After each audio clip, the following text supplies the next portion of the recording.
Cool. That's it. Movie. So it should be live. Just want to check one thing. Cool. Yep, it's going. All right. So, I'm gonna just put my beer over here. And we are gonna start Tom's PC build. What's up, man? So we're live on this little camera right here, and then I have this other one to view actually what's going on. So Tom wants to build a recording studio PC, right? That's like the goal here. That's not gonna freeze up. Yeah, for real, dude. And run my virtual instruments and effects without just freezing up and crashing the computer. Yo, for sure, dude. And clicking and popping on some sounds. Yeah, so like you were actually doing more research on this than I was. Like I kind of built some semblance of a recording studio PC back when I thought I had what it took to be a recording studio guy, and it's not my bag. But you like did some research and you kind of found what you wanted to do with it, and I kind of looked at what you were showing me, and it looks pretty like, well, we spec'd everything out to be really well suited to what you're trying to do here. And I'm not a computer guy, so the guy from Hot Hole Studios out in England gets a lot of credit for this, because I'm not a computer guy, but I have the idea, and then this is the guy to put it all together. Oh yeah. The man with the plan. We sat down on Amazon and discussed some potential ideas. Yeah, and this is what we came up with. So right now I'm unpacking the liquid cooling because we decided that this is going to be the best bet to make sure the processor stays cool, especially because sometimes where you have your space, the air conditioning isn't the best. So we're going to build some redundancy into that with this liquid cooling guy. I'm just going to put this down here for now. I'm just kind of getting things unboxed. Really what we should start with is the motherboard, so we can kind of lay it in and then kind of build around that. And then here's your documentation. Oh yeah, look how small that is. Like, you're gonna read that. Oh my god. For real. Yeah, so what made you decide to want to build a PC instead of like go buy one at Best Buy? Well, because I guess because of all the oh boy, I guess just not buying the wrong thing again. Yeah. Is, you know, when you have to buy whatever item it is twice, then that really sucks, you know. So why not just buy something once? It's got to take care of the job and meet all the specs required to run sounds from Arturia, which are virtual plug-in instruments. Yeah. I remember you sent me information on that stuff too, and that's why I was kind of going with like the plan. I'll get into like specifics later, but we can purpose build a computer to your spec. So like the Arturia stuff can definitely chew up some processing power. Yeah, the CPU was making these sounds kind of pop and click on a computer that you had before. On like the laptop. Yeah, the laptop was not handling these sounds too well at all. Due to the lack of the CPU, but this, what is it, an 8 core processor? An 8 core processor. And you know what's crazy about AMD, right? Like people were saying AMD was low end, like for a while, like when compared to Intel. But right now, like if you follow the news, Intel just lost one of their like really high end engineers that was like a huge part of why they were successful, and AMD's making developments Intel is like falling behind on, and now Intel was always like this in the stock market with AMD, and now AMD's almost doubling what Intel's worth. Wow, that's the stock tip, and that's the stock tip for the day. Yeah, I mean, I'm just saying, I'm not a fucking money guy, so don't take my investment advice. But like, yo, like there's a reason this stuff is working the way it is. Dude, look at that fancy guy. We're gonna show the big camera here. Goodness. In a minute. But yeah, so we're gonna mount this first, and the way that you mount this, if you want, why don't you hold this and just grab it on the edges, just like that. Yeah. So you know how to mount the motherboard based on where you have this big hole. I'm actually going to turn this just so you can see it, Tom, because I kind of want you to understand. This big hole is where these guys stick out of, right? Yeah. So that's where we're going to put it. I guess, you know what? Let me make sure it's framed decently. And we'll just build it kind of in this orientation from here. Cool. So yeah, that's how we go. We're going to go ahead and take this guy, and now I'm all twisty-twasty. Hold that for a moment, actually. I have these cables kind of out here because I was going to do some pre-stuff. I'll just push those back and we'll grab those again in a moment once we actually mount everything. And those are tucked away. Lots of ports to plug all this stuff into. All day. Like that. Yeah, dude, that's a lot of ports, and that's not even all of them, right? Because the actual chassis has its own ports as well. Bravo. So we're just gonna get this guy nice and sunk in. So it's actually advisable for you to use these things called an ESD wristband when installing electronics. I don't have one with me, but it's to keep static from happening. So one thing I'll do is I'll just touch metal, like before I touch like the sensitive shit, just to make sure if there's static around, it's gonna get off before I touch this expensive shit. Yeah. Nah. Did I put static in there? Nah, it's not likely. It. You know when it's really a big deal that you have to worry about that? In the winter time. Because in the winter time, static builds up more. I don't know what the science is behind it, but that's how it would be.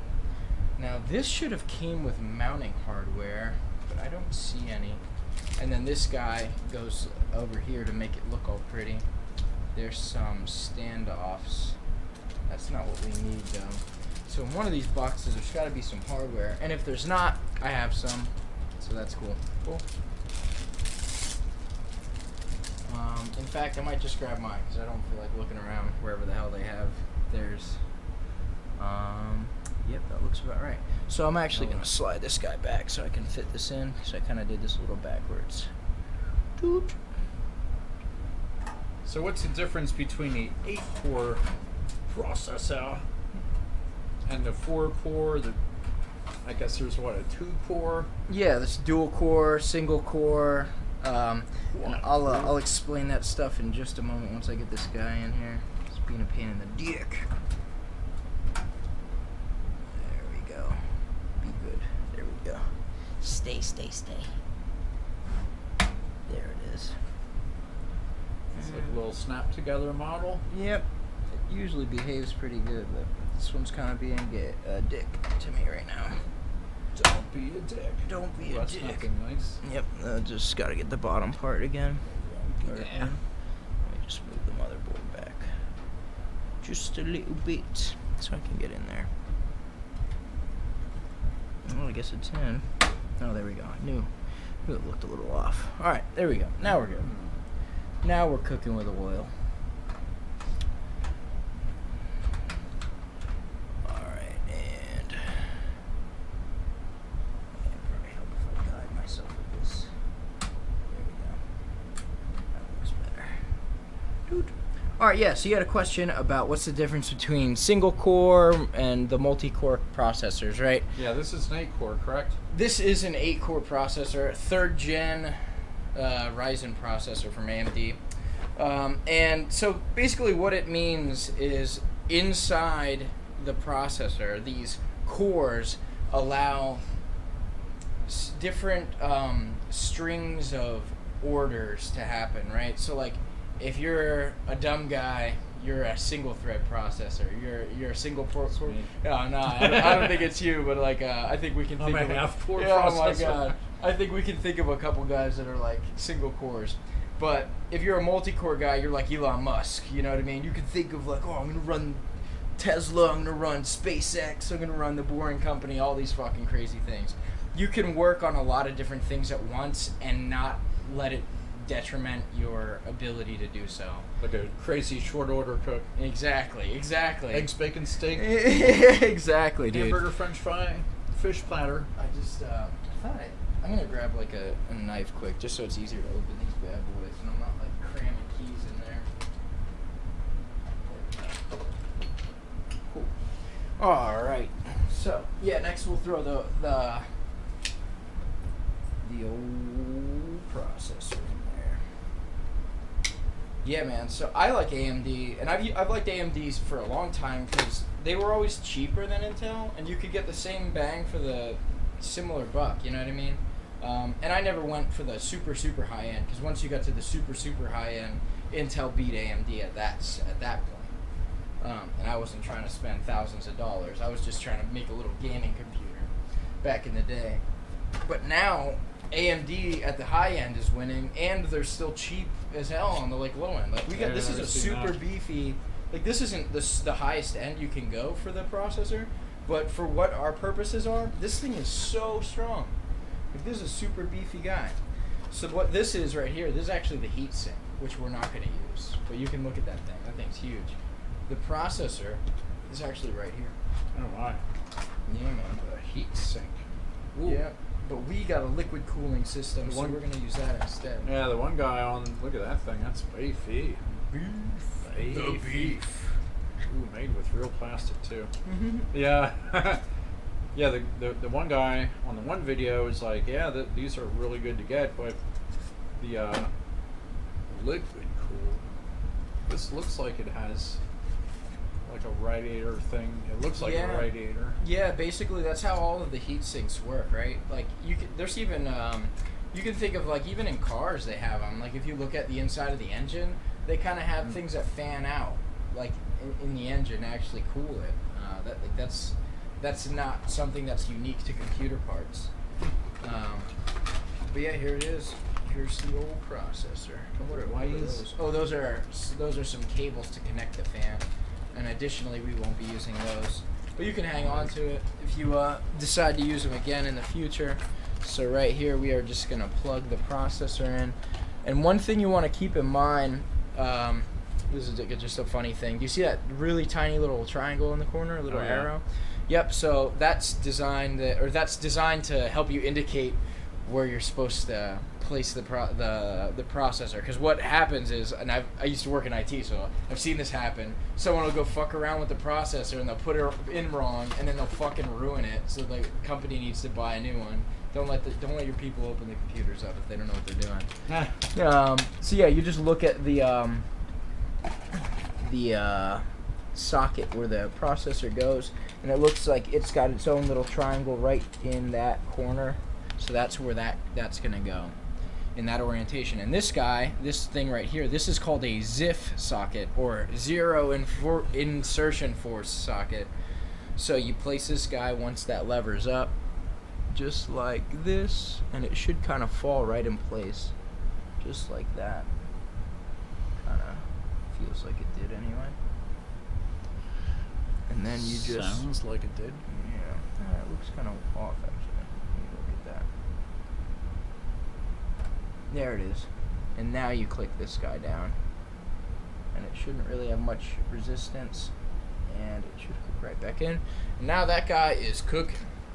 And it even comes with a sweet little Ryzen sticker that you can stick on it afterwards if you want to show off how strong your rig is, man. So, that's that. So this is pretty cool. I think we discussed this like really briefly when we were buying this shit. But this actually has a Wi-Fi card, so this computer can connect to Wi-Fi, and you can take this antenna and point it to wherever your router is. And it's nice because it has like a cable, so you can like kind of fucking run it off your desk and put it somewhere nice. But you're actually in where your studio is. That's where you have the router, right? Well, it's in the other room. Yeah, you're right. I remember. What I would recommend in that case is just running an Ethernet cable, though. You know? Because it's so close. Yeah. But if you can't, this is a nice backup, right? Like if the Ethernet cable takes a shit somehow, the Wi-Fi is going to be a nice backup. Or you could steal your neighbor's Wi-Fi as a backup. I don't know how to do that. You know, there's a thing called social engineering in the hacking circles, right? And in my opinion, the best way to hack your neighbor's Wi-Fi is to just go visit them with some cookies and be like, hey, let's hang out for a day. And they'll be like, oh, you have Wi-Fi? And then they'll just think, nothing of it. Now you have their Wi-Fi password. But yeah, I don't know why I undid this. You can just put this in that little box over there. We can save that for later. We're not going to be hooking that up right now. We don't need to. I have an Ethernet cable that we'll use once we actually start the build. Some SATA cables. So we have the processor in there right now. The next thing we're going to do is throw in the RAM. We're going to RAM it. So these are DDR4, right? So you can get DDR3 stuff pretty cheap right now because it's the old version of like the standard for RAM, or even the form factors of how shit worked before. Like I'm trying to think of an example with music, but I can't think of it. I wanted to kind of say like, oh, like tube amps, but tube amps are the shit still. Like you want a tube amp. You don't want like a solid state if you can help it. But basically, DDR4, let me just read the specs off here. So you have two 8 gig DIMMs, and DIMMs are called, what that stands for is dual inline memory module. We have two DIMMs. I don't know why I still fucking remember that. But they're both operating at 3000 megahertz, which is really good. That's fast as hell. Like that's way higher end than your everyday consumer shit. Like this is pretty beefy stuff.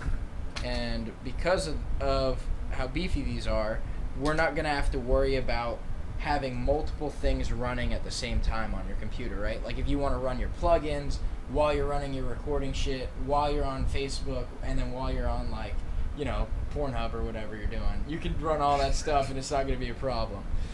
So virtual instrument effects that chew up exactly CPU. And these are both 8 gig DIMMs, so we actually have 16 gigs, and that's a lot. Like you don't need more than that unless you're running some crazy games and you're trying to stream at the same time or something. Like this is going to be really suitable for what you're using it for. Like this is going to enable us to scope for even higher if we need to, because I don't know if you see here, we have 4 slots for DIMM modules. So we can go, I didn't read the specs of this motherboard, I can't remember 100%, but what this is going to enable us to do is potentially go past 32 gigs, because these are both 8 gig DIMMs. And that's crazy, that's just insane, you're never going to need that. But one thing I want to do is just make sure I'm putting this, okay, cool, so we got 1B, 2B, so we want A1 and A2, or and B1. That's what we want to go into, because those are the priority sockets. But these are being really stiff. Let's see what's going on there. Yeah, that one came So out when the okay. computer slows down from all these plugins and stuff, does that have to do with this DIMM, or is that more of the Ryzen? So yeah, so let me explain like the difference, right? So or explain how the parts work. So in this instance, I'll just describe like the difference between the CPU and the RAM, and then we can go into the further things of all this other shit. What the CPU is, that's your engine, right? That's your horsepower. That's how fucking beefy your engine is. So we like have an 8-core processor, so that's like a Shelby Mustang V8, crazy, you know, supercharged because of all the specs on that specific generation of Ryzen that we have there. These DDR guys are actually like, think of more like the space in the cab of a truck, or like the space of the bed, right? So if you just have like 2 gigs of RAM, you got a little coupe, so you can't do too much, but maybe you have a strong engine and you can go fast with the one thing that you can do. This is going to enable us to do a lot of crazy stuff, especially with the way technology is going right now and the way that developers are making their apps and shit. Things are starting to consume more and more memory and things like that because they want them to be able to do more for the customer, right? Like Google Chrome wants to be more secure and do all these other things and spy on you, because that's what fucking Google does, and Facebook and all these things. So that's something to be concerned about. But that's what these guys do, right? Like these are going to be a really comfortable, large capacity, you know? These are going to handle a lot of things and high intensity things well.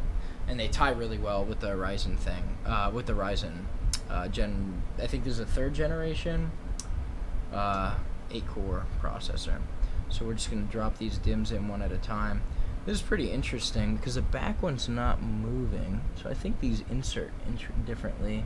So I'm just gonna make sure I'm kind of coming in straight down, and it's just gonna work. Yeah, I've never seen a motherboard like that where the back end doesn't go down as well. Like usually all these come down on both sides, but these don't move.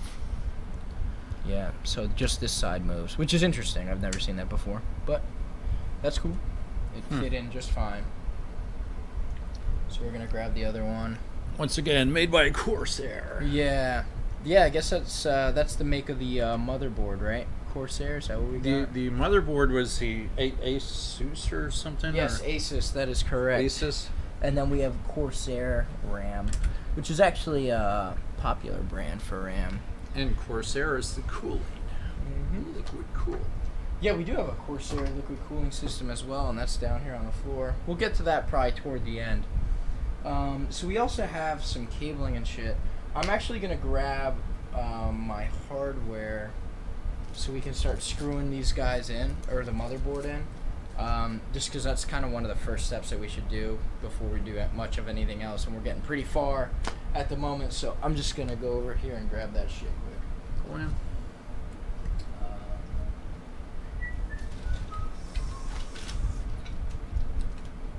Damn, it's like kind of hidden. Let me see if I can just undo this.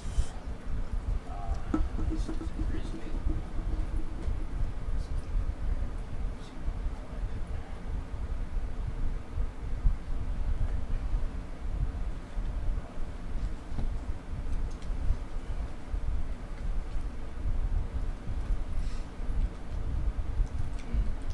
Actually, so keep craziness up. Trying to dig into that shit. I'm just gonna grab it the right way, and I'm gonna have to just move some things around.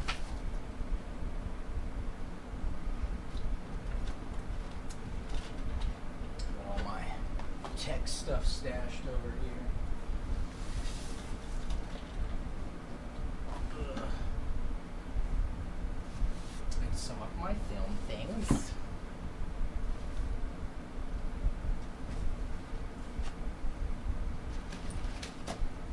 I should have grabbed this shit before. Yeah, there's all my computer working on shit. So that's what we're going to be using today. I'll just leave that bag out for now.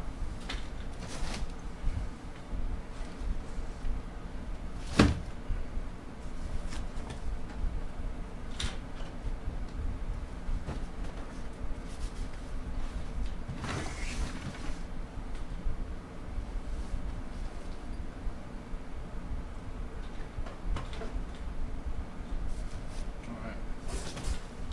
Yeah, I got like all my tools and crap in here. But I also have extra hardware. It's always good to keep around if you're an IT guy like me. Because you never know when the manufacturer like doesn't pack that shit for some reason.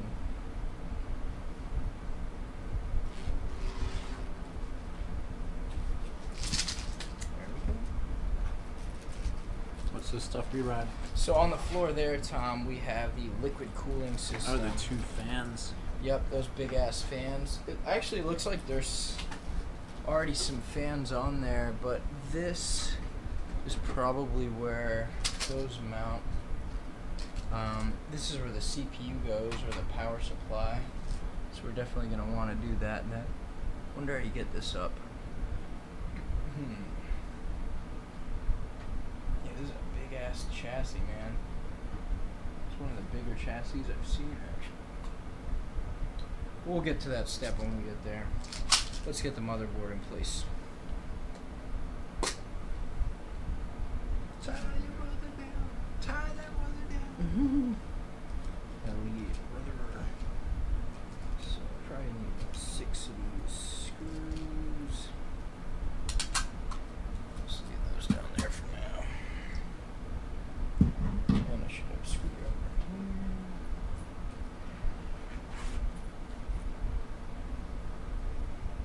Yeah, another reason I like to build PCs instead of buying them is it allows you to expand this stuff, like, and kind of think about like your future a little bit. Like, man, I think like right now it's gonna cost so much to do this, but the way things are going, if I wait like a year or two, that's gonna be cheaper to upgrade to that, and I can wait, kind of shit. You know what I mean? Kind of like we have the SSDs right now, but remember there was those like smaller ones that I was explaining that were a little faster. These are honestly super fucking fast. The other ones are just ridiculously fast, and you use those for, I don't know, just running really crazy stuff. But, you know, if you wait a couple years, you can use those for this computer because it can take them. And they'll probably be cheaper by the time these guys fail or something, which won't happen anytime soon. Each 1 terabyte, and you're right, I know you said that when I go to back something up, it doesn't go to just one drive. It's going to go to all 3. Yeah, that's right. 3. So what we're going to have essentially is a 2 terabyte array. We're going to do a RAID, which is a redundant array of independent disks, which we'll cross that bridge once we come to it. It's kind of technical shit. Not that many consumer people know that you can even do that, but whenever I recommend anything to anyone that's going to be creating art or something like music or video, this is something I always recommend, because if one drive fails, all the shit that you had built is gone, and then you panic, because that's not a good look, you know. So if one of these fails, you can see which one it is then? Exactly. Because of the RAID array, it's going to let you know, hey, disk number X, Y, or Z failed, or letter. And because of that, we recommend replacing it. And then you'll know. And then once you get another replacement disk, what you can do is just rebuild the array. And the data that's... So basically what happens, right? I'll explain kind of how it works. Like, why don't you hold 1, and I'll explain. Or hold 2, and I'll hold 1. So when you make, let's say Tom exports a WAV file that has, you know, Tom's new song number 1. It's going to write Tom's new song number 1 here and here. And then he's going to go, oh man, I want to make a WAV file for Eagleman's Park, which is a dope song that Tom wrote. It's going to write here and here. Okay? So that, and then the next thing you make is going to go here and here. Like here and here, right? So it's always writing to 2, and what that means is if one of the disks fail, any one of them fail, none of the data's gone, because it was written twice. Yeah. And one of the other disks has it. So if I get a new replacement disk there, these guys are going to go, hey, we're going to write to you and give you the shit that's missing off of you. So what, you just plop it in and these 2 are like, let's feed you. And it comes right back up. Yeah, exactly, man. It's pretty complicated shit. Not that many people know how to set it up. But that's why you hired the Bard. That's why I hired the Bard. Not the Best Buy. The Best Buy could be the worst buy in the worst day of your life when things break and fry. Yo, for real, dude. And files are gone, because once they're gone, they're gone. Dude, I have some terrible stories from Best Buy, man. And I have some good stories from them too, but I have more bad ones than good ones. And it's always good to have a guy that you know is gonna do the right thing. Hey, you got a guy. You need a guy. I got a guy. That's what he does. Computers. Hey, I got a guy. So, yeah, man. Especially because at Best Buy, they're not going to build you a computer, right? They're going to be like, oh, well, on the floor we have this thing, which is designed for like 60% of what you want, and it should do the job. It's like, nah, man, I'd rather spend less money and build something exactly to my spec that I want. And obviously, like, this has some gaming kind of shit in it, but honestly, that's only going to help you with the horsepower, you know?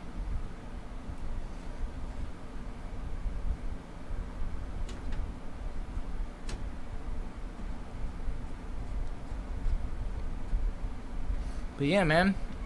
So what's the latest, Tom? What have you been doing since the whole coronavirus shit happened, man? Learning Reaper, and Learning Reaper. I'm in Reaper College. Reaper is a great DAW, digital audio workstation. Super easy to use. You don't have to hunt for stuff. It's all, you click on track. What do you want to do with that? You want to insert a new track.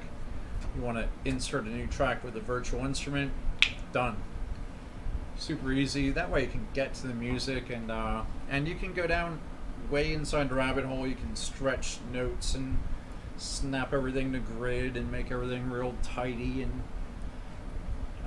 it's just amazing. And you don't have to go on YouTube. There's Reaper videos on there, but Oh, like Reaper makes good videos? And yeah, they're they free for you to do, watch? and it's on their website. You don't That's have to like crazy. hunt around and hope you can find this and that, or how to do this and that. It's all pretty much right on their own website. That's fucking awesome. Yeah, so I was a fan right from the get-go. Mm-hmm.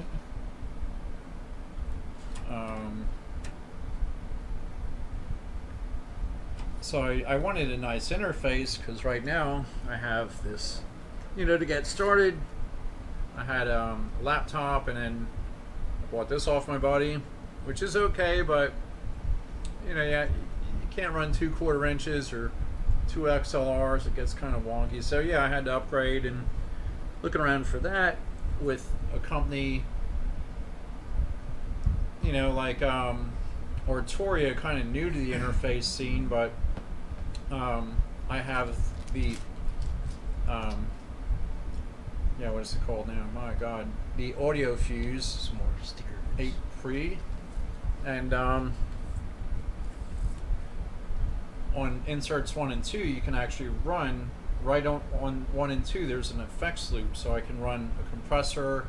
I could run all my rack mount stuff there, and still have the plugins going. So it just gives me a lot of sonic options. That's awesome, man. And it had just little clever things, like it has an 1/8 inch for your headphone and a 1/4 inch. Little things like that, and it has like a nice powerful headphone amp. You can really crank that up, and it'll power those big monster studio headphones. That's pretty sweet.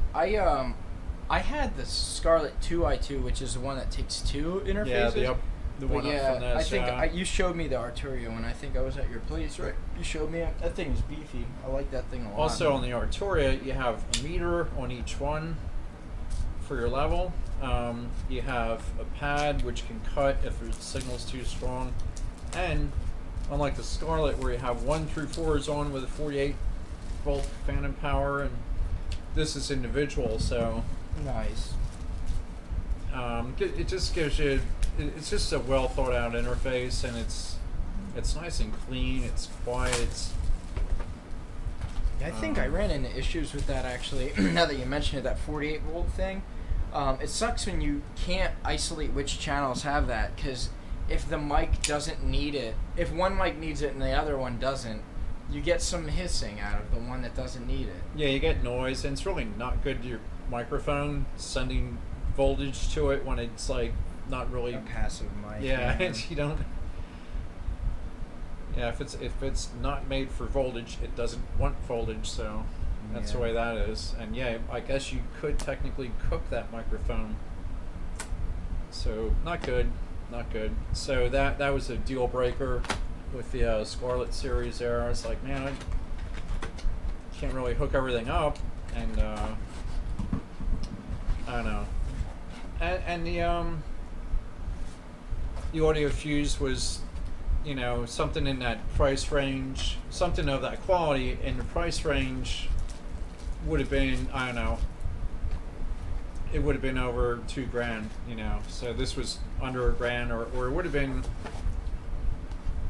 I'm sorry, not $2,000, maybe 15 or up to $2,000.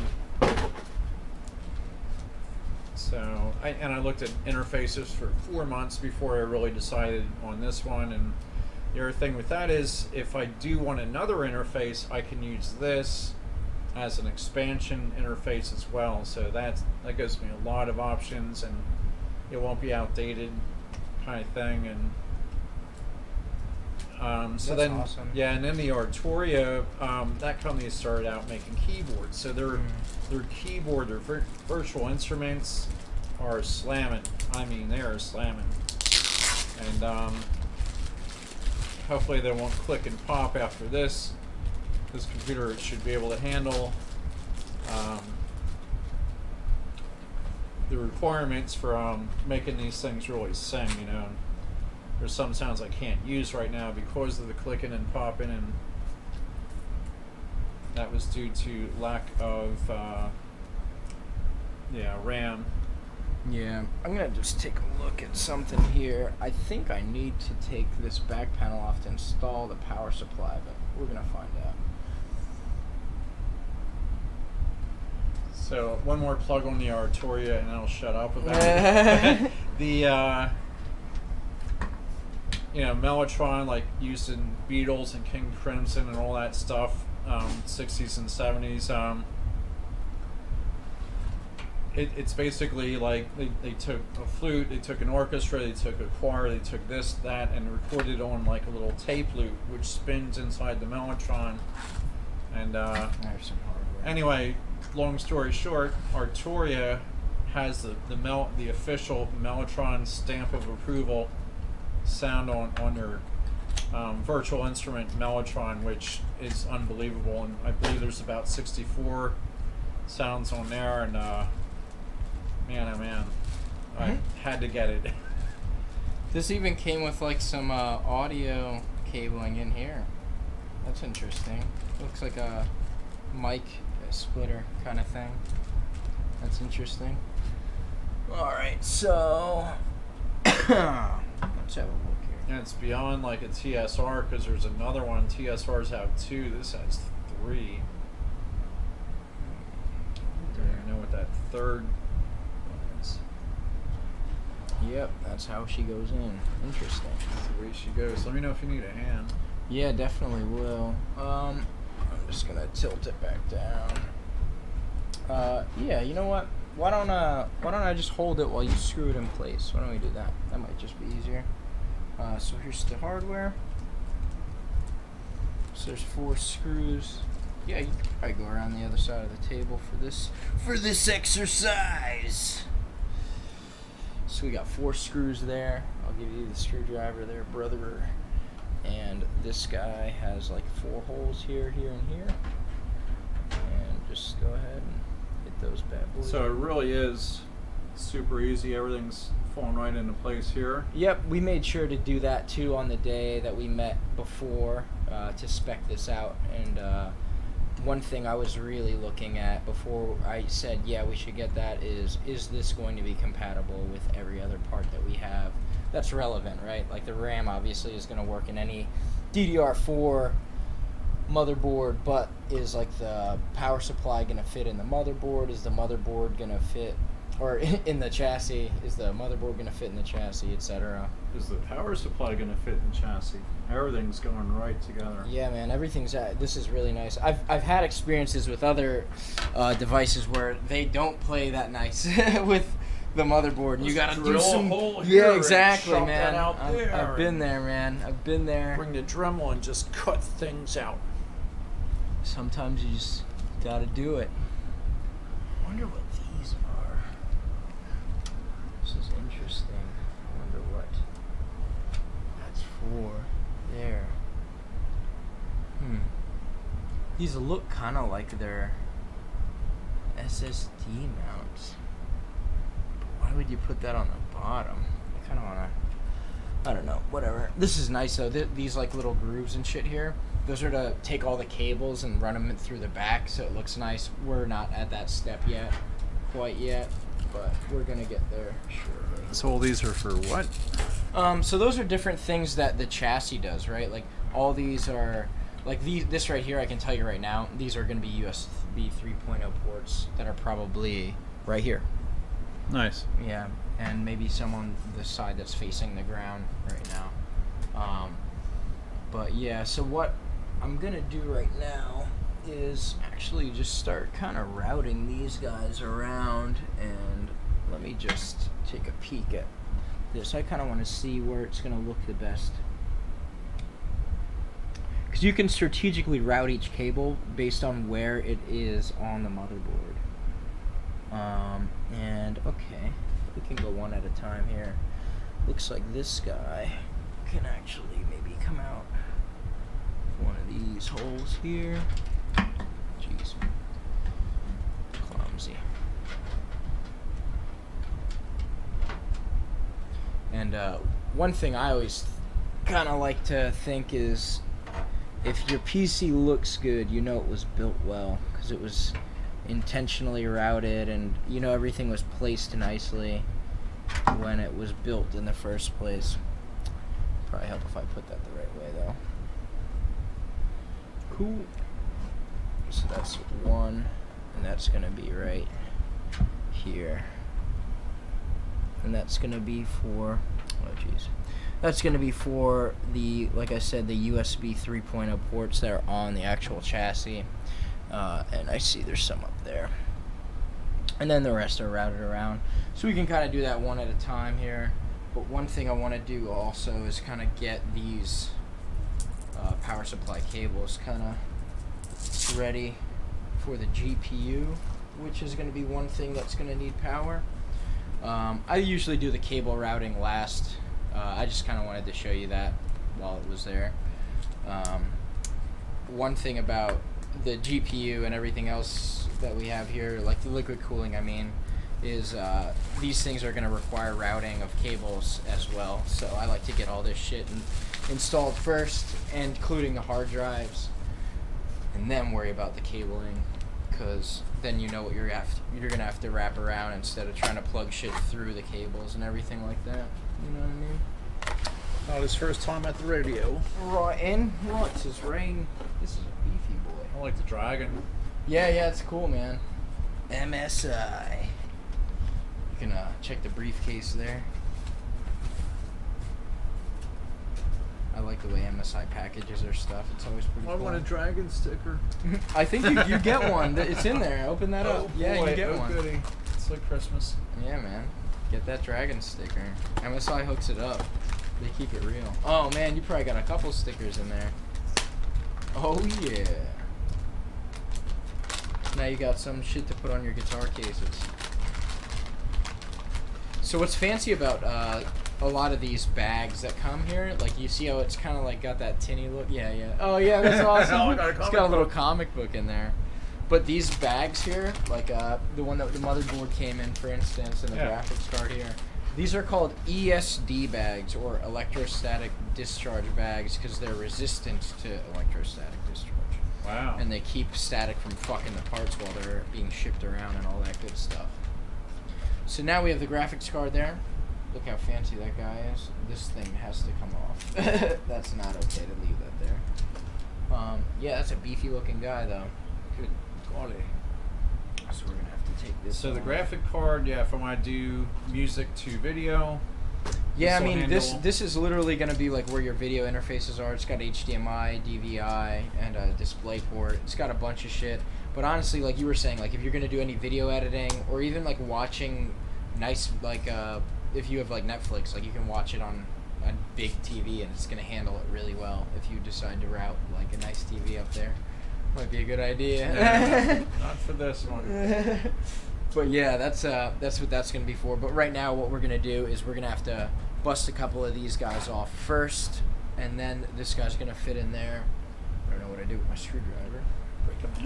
There it is. So yeah, let's kind of explain this guy. That's a PCI Expressway plug kind of pin situation there.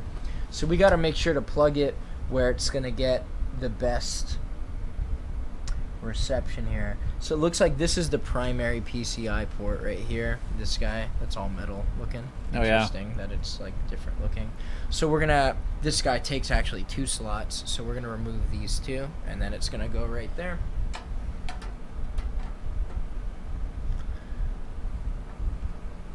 So they just unscrew. Yep. These unscrew, and then you can actually screw on the top of this nice, down. so you don't have to so break anything out. Yeah.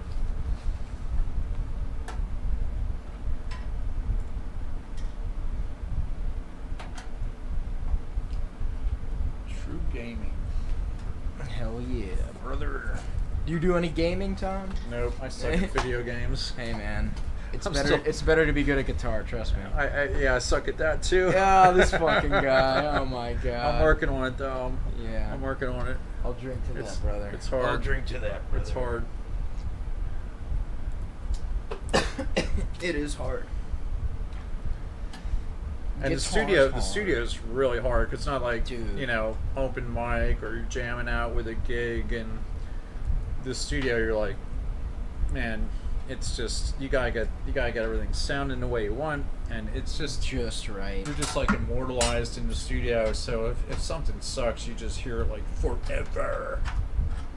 Yeah, dude, I remember when I was trying to do my own little studio, like I was mentioning, where I built my first like recording workstation.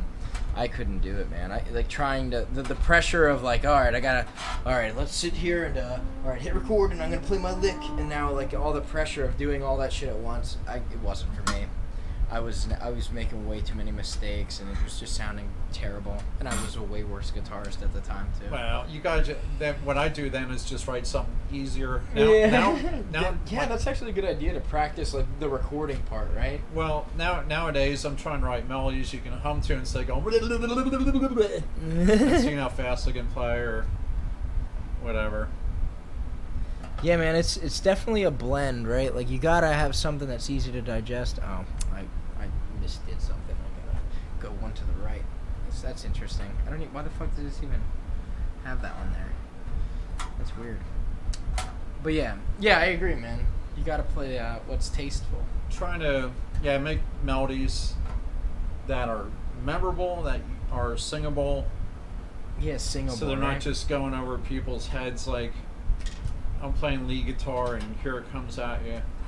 Well, you know what's something I've been really like trying to do lately that is like really kind of going toward that direction where like I want things to be more tasteful, is like when I write a solo, I'll play like the melody of like the chorus in the solo like as the motif. Oh yeah. And then kind of hang around that with the other like I'll do like a little burst and then come back and be like soulful. Exactly. That's what it's all about. Yeah, you gotta give them a little burst, let them know that this guy got some chops. Some but chops, you don't want to just hammer them all day on blazing riffs that just go right over their heads. It gets old, man. It gets old. You can only listen to it so much too. Like even me, like I listen to a lot of that stuff, and some of them, man, some of those guitarists, it's just like, all right, bro, like. Give it a rest. Yeah, like play something a little easy for my ears, bro. Like, so the only one, like Yngwie Malmsteen and hell yeah, dude. Vinnie Moore and all these dudes, the only people that go to those concerts are guitarists. Or other guitar players. Yeah. Exactly, dude. You ain't gonna find no chicks there, man. Unless you're not players. gonna find no chicks there. That's funny. Yeah, I mean the chicks are at the Def Leppard show. We're like, poor Tom Shugar. Oh, did I just say that? Yo, you're a goon. Well, I had a group years ago that sang that, so I did. That's so funny, dude. I love it. That's so funny, man. But yeah, there's no, you got, and same thing, like kind of, these movie soundtracks, whether it's John Williams or something, like you can hum the theme of Star Wars, it's not unsingable. So I'm trying to create melodies that you can hum that are not just, I don't know, super fast speed burst or just, because that's not really a melody then, is it? If you can't sing it, it's not a melody. Yeah, I agree, dude. So I'm trying to, and then the texture of, well, here's a sad piece or here's this or that, what's going to fit with that song. Or I'm working on this Starflight, which is this outer space piece, so it's got crazy modulation and lots of reverb and delay, and then it comes around to, it builds up into this real bright anthem, and there's strings in there and horns. So yeah, that's super cool, man. It just goes on and on. So trying to start mellow and building up. It's another, and then the texture that goes with that section. So that's super cool, man. So like, what's some genres that you're kind of focusing on right now? Like everything. Everything, yeah. Now I have like this far out space piece, a couple of those. Yeah, I think you showed me that when I was at the studio just recently, right? That thing was super freaking cool. Yeah, and then I have like a Brazilian sounding kind of jazz. You showed me piece, that one as well. And then I have kind of a gritty, I don't know, electric guitar thing with keyboards, and so I'm trying not to be a guitar player. I'm trying to be more like A musician. a musician or range or whatever label, like trying to just branch out. I'm even learning some keyboards because the Arturia sounds and the M50 sounds. What the hell? I'm like, yeah, So I got to get my fingers used to doing what doing what I want them to do,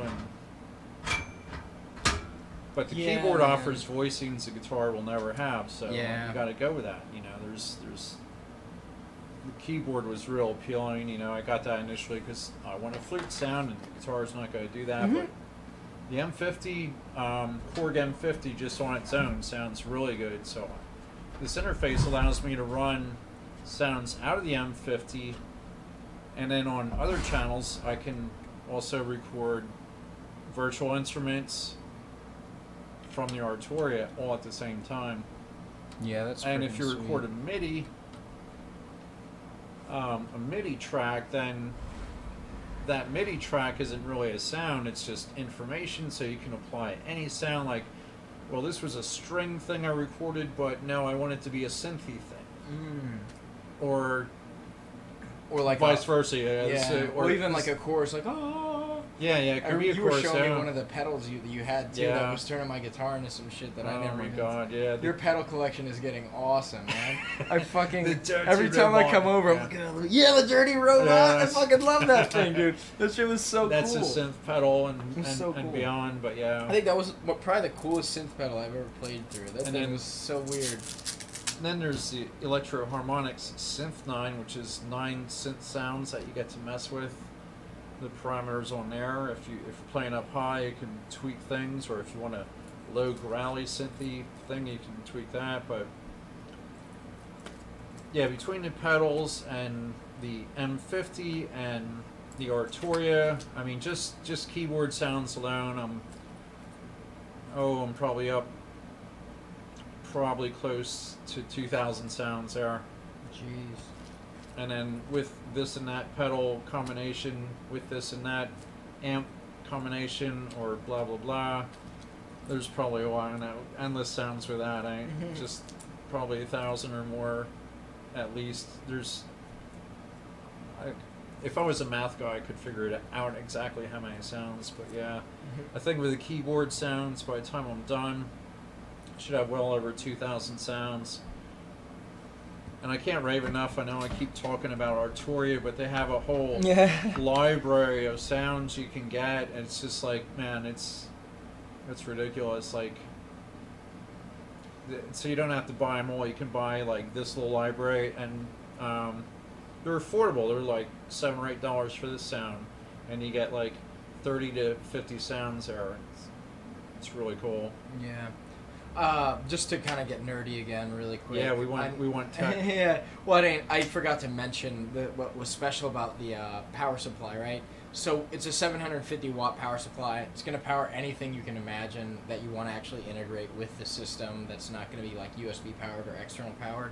But it's also a modular power supply, right? So like you only need to use the cables that you're going to use inside the motherboard, and that's like a nice to keep air supply going nice and clean, because you don't want a fuck ton of cables. It's also nice for just, you know, yeah, just that aesthetic, really. This is like the main thing. It's nice. It's prettier. So when you say other things, like, what do you mean, like other? So you can actually get, or you can actually get like an external, like, or an extra graphics card, like another one if you were gonna do like like Tom decides, you know what, not only am I gonna, you know, make soundtracks for movies, I'm gonna make the movies. You're gonna want more graphics cards to handle more video editing shit. Another thing you could do is there are actual integrated, what do you call it, sound cards, like your recording interface. They have them that build directly into the motherboard and the chassis and everything, but they're actually pretty controversial, because what a lot of people say is you get a lot of the internal noise of the fans and shit are closer to the card, and that can cause interference, and it's better to actually have one up on your desk. that's away from the computer and all that shit. Is this gonna be an issue? No, like I said, like that's like a controversial thing. Like back in the day, anyone that designs them now, they're thinking about that and they're designing them to handle that. You know what I mean? They're designing them to make sure that they're not susceptible to interference and magnetics. What about frequencies? I noticed you can get some of your highs just lopped off.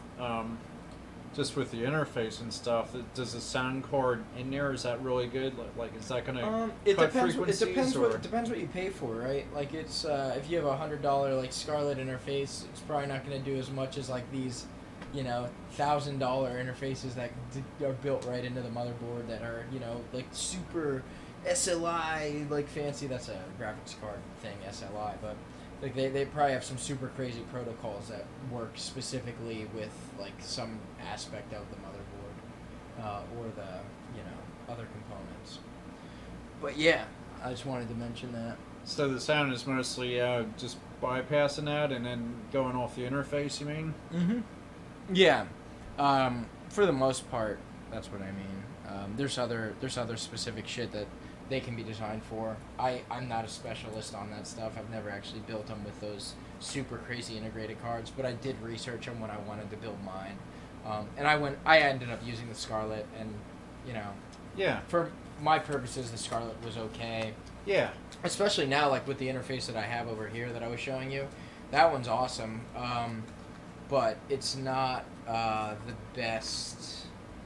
The Scarlett's not the best compared to the one I have now, is what I was trying to say. Yeah, I think Scarlett's... This thing's perfect for what I need now. I think Scarlett's like an entry-level thing, you know, where it's...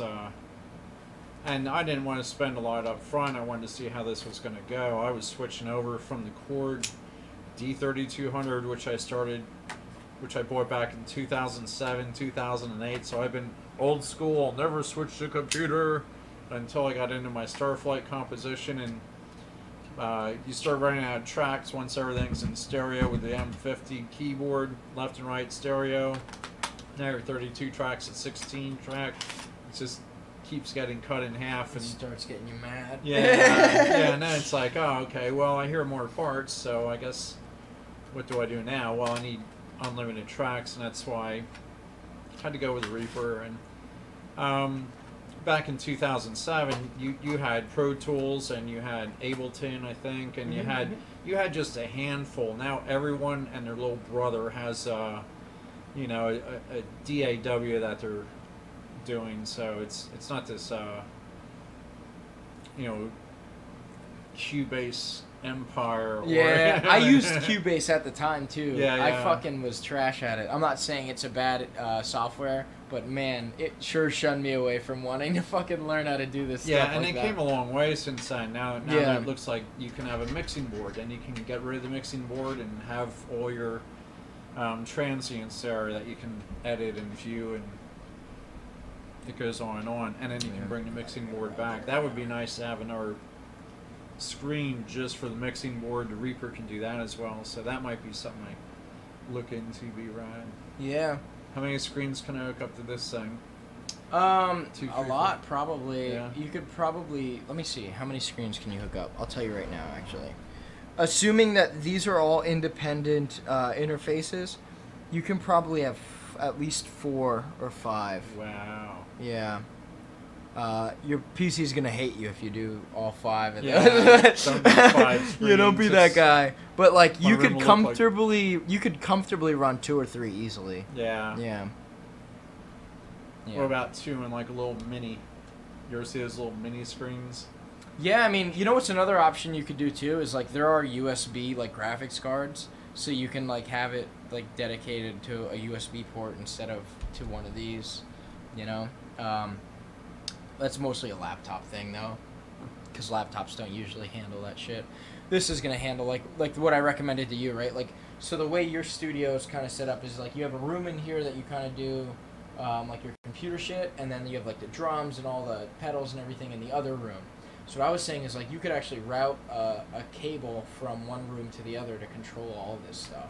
Like you could have the PC over here so it's away from all the noise in this room, And then you can do all your editing here, but if you want to do some work, you can just run a long HDMI and a long keyboard, a wireless keyboard and mouse. And yeah, control the from amps, other the room. drums, the pedals, all that crap is like where this is going to go. So I can run everything, and then when I want to mix, you know, I need more room, I need more space, I need to be back from the speakers, and I have the nicer monitors in the other room, so I can actually stand where I want, like at the top of the steps against the wall, and sort of have a wireless keyboard mouse there, and then just mix. Yeah, that sounds like the wave, man. Like I'm actually excited to see how you decide to put this stuff together at your crib, man. I'm trying to see where. Might need more light, buddy. I can see in there. I just want to see. for your video, if it's. Oh no, yeah. I mean, it's what it's seeing right now is just the top. All I'm right. looking for where the SSDs mount, and I'm actually gonna just flip this guy over really quick so we can look at it. This is crazy, but it looks like the SSDs mount at the bottom. Never seen that before. But that's literally what these look like, and we're going to be able to find out. So what SSDs are we running today? We're using Samsung 860 QVOs, which is like this. They're nice. I looked at the specs and compared them to like some SanDisk ones, and they checked out. So we're just going to hold that one there. I want to get this off because these literally look like the regular rails that you would have to hold this stuff, but I've never seen them that they're mounted on the bottom like that before. This is so weird to me. What? Well, I mean, this is kind of the bottom, and that's the side, you mean? Yeah, exactly. The side. I usually when I have the PC, is like this is the bottom of the motherboard. Yeah, so that's kind of what I meant with the orientation. Yeah, man, that's fucking weird. Yeah, I think that's what that is, man. That is so strange to me. But yeah, that's what they want. Alright. That's interesting. I've never seen the hard drives mounted on the bottom of the motherboard. Easier to get to? Nah, I guess, I mean, it's like independent to get to, right? Like it's going to be a completely different way to route to it. Usually, like this looks like. I wonder if it even has like an optical drive port. Let me look around. I want to look at this thing a little more. Yeah, it doesn't look like there's even an optical drive on it. Interesting. Is that good? Bad? I mean, it's not bad. It's just interesting. It's just. I've never seen that before. Peculiar. Alright. That's how it be. Alright, and I'm assuming you guys did not give me any screws to mount with, which I saw coming. That's why we keep extra hardware.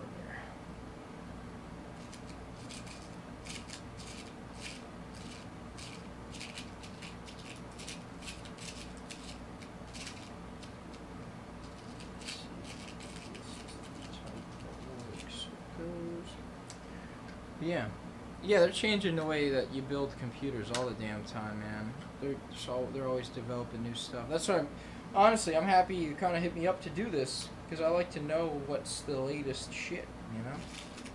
So I can see like, that's where they went with this idea.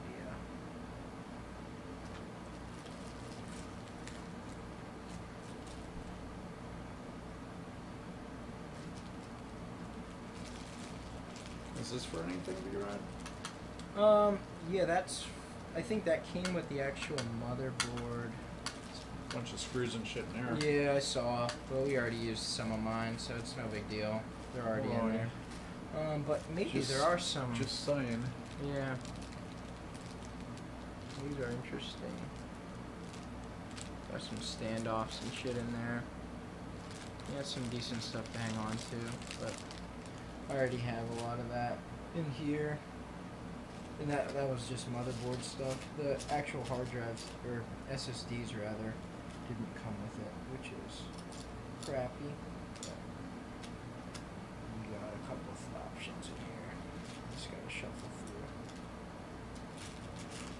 And then I have more screws than what's in here too, in my bag.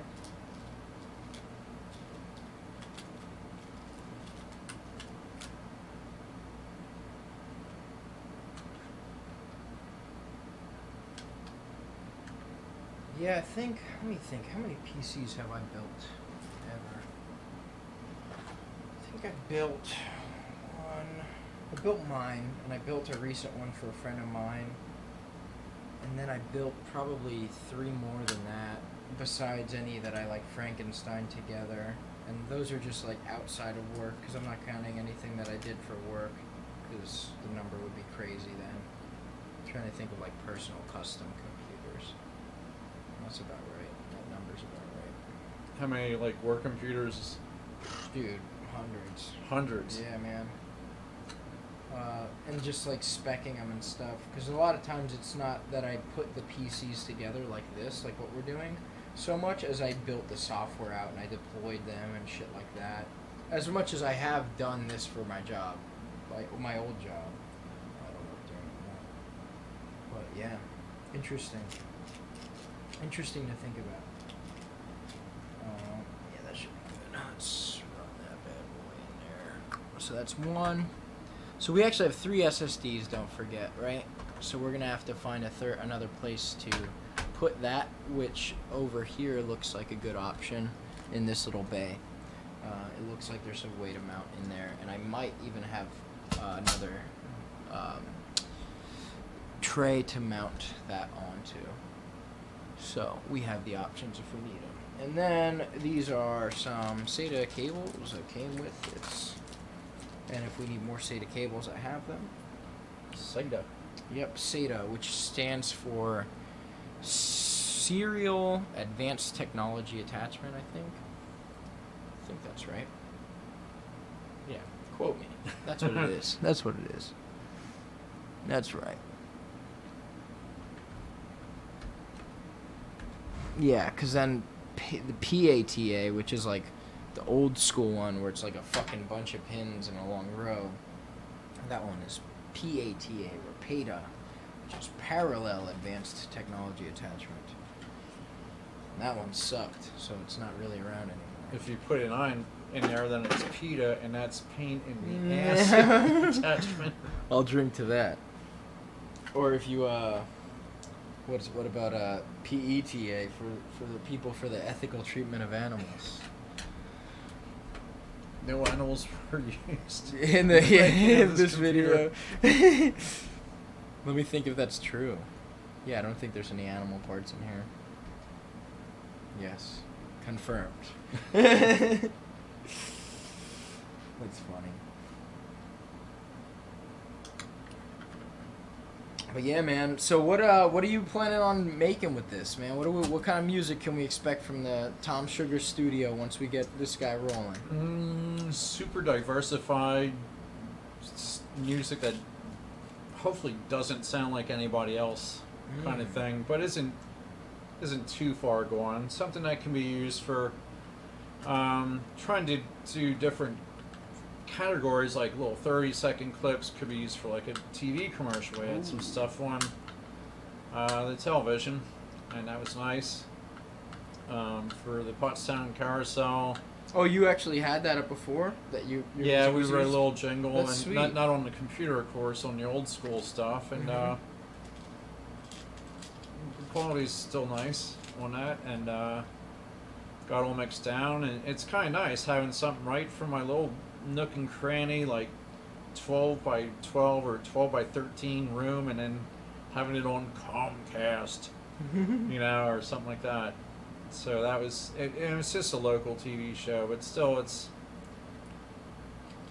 a blast. It's like, wow, that's cool. They used the music out of my little world for that. Yeah, dude, that is sweet, man. It's a nice like validation thing too, to know like, I am worthy of like doing the idea that I have. Like, that shit's awesome when you can do that.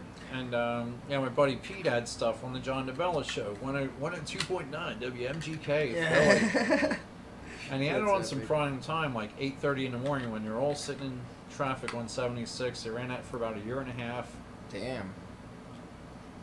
So I had nothing to do with that other than just writing Pete's little jingle he came up with, and we didn't get paid or anything, but still, it's kind of neat to have something on a radio station that huge. Once again, out of my room. Yeah, Out dude. of my little kind of bedroom-ish size studio. Yeah, I mean that doing projects like that are good for exposure sometimes. Do you have any plans to like collaborate with people in your studio once you have this stuff kind of ramped I'm up? trying to get people on board as I go. I have Kyle Yeah. Madej on bass, and my brother did some bass things Nice. years ago. I'm hoping he does something nowadays, and I'm doing more musical things because I gave up on singers, and drummers are a pain in the ass Are too. you telling so. me that singers are too much drama, Tom? I can't believe it. Well, or they don't show up. Oh, that's the worst. Kind of, yeah. If you don't show up, you can't really make a product, you know. True that, man. I'll tell you, man. You know this better than anybody probably. I've done so many projects where like you just have unreliable people, and then it just fucking falls apart. Yeah, dude. it just sucks. Ah, dude. So It's a nightmare. That's why I run a lot of the stuff I do now, like this live stream thing. I just do it all by myself. yeah. It takes a little longer, but hey, man, I get to do it exactly how I want to do it. I have compositions where I wrote things with Kyle, and this guy Todd was also on some keyboards, but so no one's really beating the door down to come up there, you know, because it is a lot of work. It's dedication, and to be successful at anything, the key word is just one word: consistency. Like, I suck at basketball, but if I went down and started shooting hoops, you know, I'd probably get better, you know, like, it's just the way it goes, you know, you have to be consistent or you're not going to get better at anything. It doesn't Yeah, matter man. if it's music or recording or writing songs or shooting basketball or, I don't know, playing miniature golf, which I'm still the king at. That's funny. You play at Shells over there? Yeah, I tear it Hell up, yeah, man. dude. Yeah. Dude, you know what? I used to go there like when I was a kid, like all the time. And this is a crazy story. Like my grandma, my dad, and my mom used to take me there all the fucking time. And I always wanted to hit the ball into that little thing at the end in the cage. Oh, yeah. It's like you win like a prize and you get to have your picture up on the board if you get it. Wow. I've never done it. No. No. I took my son there the last time we were there, and he fucking did it. And he was Wow. 10 years old. Wow. I was so mad and proud at Wow. the same time. I was like, no way! Ugh, a lifetime of failure, and you did it the first time. It wasn't his first time. Okay, Like, well, we've yeah. been there a few times, Oh, a but few like times, yeah. I couldn't believe it because he was having a miserable game. Like, oh, I'm sucking in all these holes because I'm beating him, and like we were with my girlfriend, and dude, he just got that at the end, and I'm like, dude, you're the best. Like, dude, like you won. Like that's like an automatic victory. Yeah, that's automatic. That just, I hate to use the word Trump, but Yeah. that trumps the old trump card, man. For real, dude. Yeah. Oh my god, I couldn't believe it. Time to buy him some ice cream at that point. Dude, oh my god, yeah, we definitely got ice cream. I was like, dude, you get whatever you want. Yeah. We went and got Mo's. That's his favorite restaurant. We went and got Mo's after that. He loves that burrito, man. You know what's crazy? So I don't eat meat, right? Yeah. But I'll eat tofu and stuff at like those restaurants because they have that as an option. And I'll eat fish. But my son was like, Dad, what's tofu? So I had to explain to him, like, yo, it's like a plant-based thing. It's got like some protein, but not as much as regular meat, blah, blah, blah. But this is why I eat it. So he's like, I want to try tofu. And I'm like, all right, yeah, go ahead, get a tofu thing. And he's like, but I want bacon too. I'm like, all right. So he put an order in and got a tofu and bacon quesadilla. And the lady like doing the thing was like, What the did fuck? someone order this right? Like, you know, like she was so fucking confused. I'm like, yeah, just let him have what he wants. He loves that now. Every time we go, he gets tofu and bacon. Wow. It's so crazy. See, that's more video worthy than Yeah. anything I'm gonna say today. Oh my god. I don't know, man. It's just good stories, man. Alright, cool. So we got 2 hard drives in, we got 1 more. Now we're gonna have to do some ingenuity to get this last guy mounted in that last slot over there. But yeah, man, so we are almost to the point where we can boot it up. Wow, stacking and packing. Stacking and packing. We might want to order some food while we continue, because once we get it booted up, it's a lot of like installing software and shit. That's not going to be as hands-on, and we can just kind of sit here and drink some beers and shit. So Cool, man. I might even have I my can girlfriend definitely grab. buy beers if there's a beer place local. I think, yeah, there's like one. Damn, dude, look at these lantern flies. They're crazy, I man. know. But yeah, there's I think a beer place pretty close by. But yeah, man, we're just let's continue whacking along here. I just want to look at here. Let's see. So this is for mounting some things. I wish it would have gave you some slots for SSD. It looks like really the only option's gonna be to side mount it, which I can do. Duct tape it on there. Yeah, I mean I've done that before on PC on a PC build. Like, oh my god, like it's crazy when I had a PC build where someone else did their build and they did a terrible job, and then they wanted me to help them install some new parts and stuff, and I looked in their thing and it was like dusty and crazy cobwebs and like just nasty wires fucking everywhere. I'm like, who built this? And he said, I did. And I'm like, don't do this ever again. I was like, dude, there's no way I can get around this stuff. Like, I'm gonna have to undo this whole thing if I do this, or I can just fucking take this and like kind of like zip tie it to the side, like, you know what I mean, the part that I was putting in. And he's like, whatever, it's gonna be quicker. I'm like, all right, say no more. Like, dude, it's like an old Honda Civic, man. You can either put like really expensive parts in it, or you can fix it with zip ties. So that's what we did.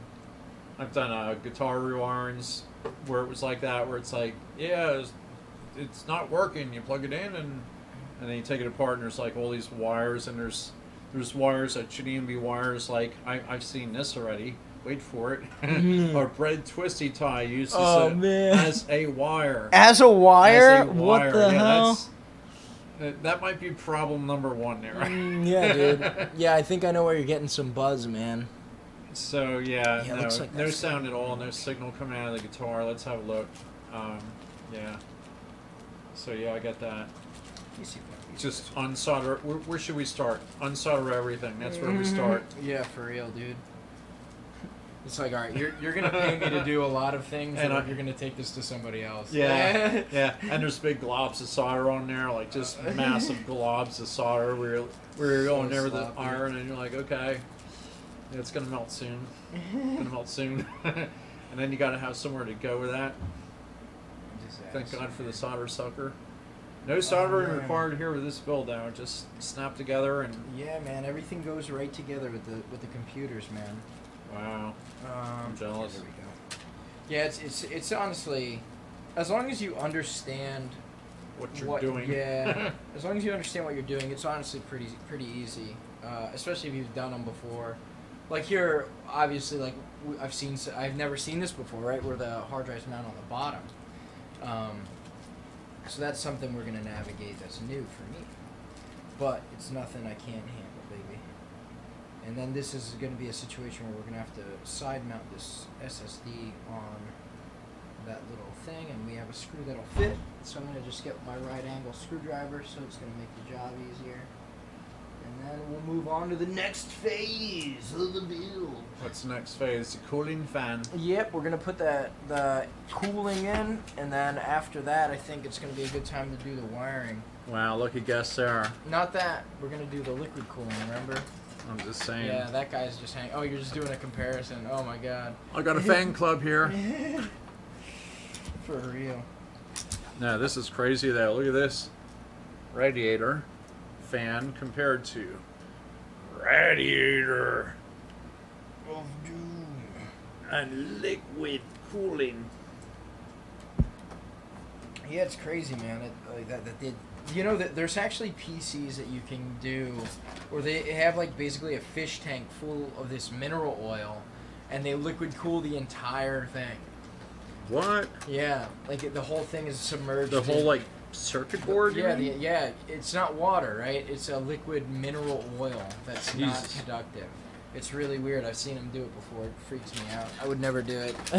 Yeah, because if that fish tank fucking leaks. Yeah, oh my I was gonna god. say, how's that work when it leaks? Oh my god. Is it just the whole thing just dead then? Because this sounds like a nightmare, to be honest. To be quite frank. And does it come out of your carpet then? Yeah, for real, dude. Like I don't want to know what the next part of that disaster is going to Wow. be. Let's go in. Eventually, everything leaks. Yeah, eventually, indeed, man. And I don't want to be there when it happens with that shit. Especially because that mineral oil can't be cheap to fill a whole ass fish tank with it.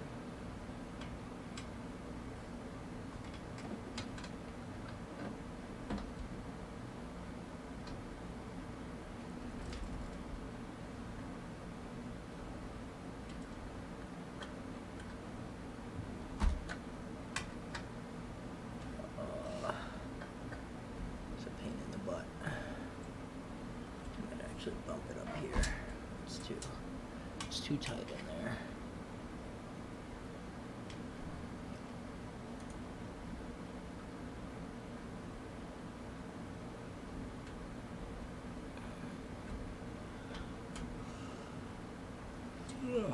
Oh my god, what a pain in the dick.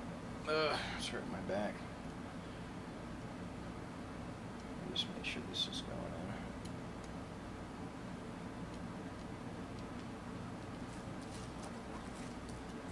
So what's going on with all of these wires? So those I think I already routed one that's gonna go to the graphics card, but that's all we really need them for. We won't be using too many of those. Honestly, you're gonna have a lot of extras to take with you, or you can leave them with me. Either way, I always hang on to shit. Like when people do their builds with me, that's why I like have so much extra stuff.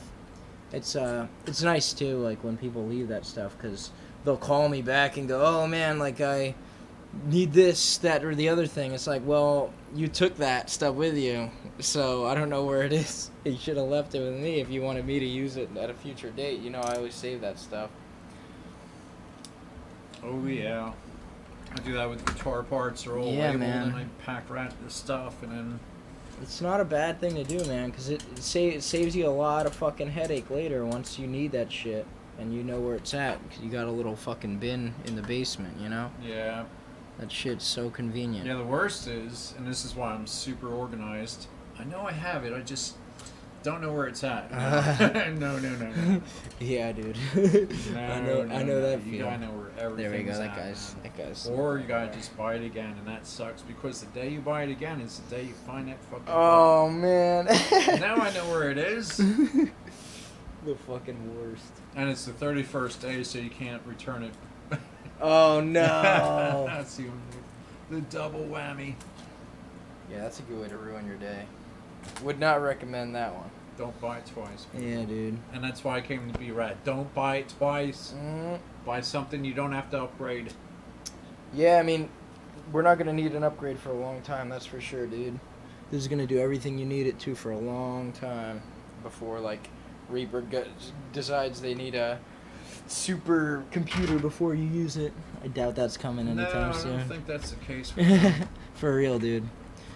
You know where you see that the most, which is why like people upgrade computers so much. Gaming, Yeah.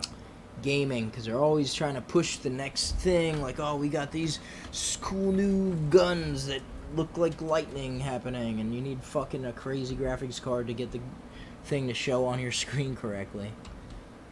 Or else it looks like what a rectangle, ain't? Yeah, it's just fucking lagging, and your computer's, you can hear it fucking coughing and wheezing while it's working. That's how my laptop was with these plugins. It's like a little fan in there. It's like, Kill me! Kill me! the fan's just screaming the whole time. It sees stuff. Yeah, dude. You can't close it. It's still screaming. Terrible. Alright. And there she goes.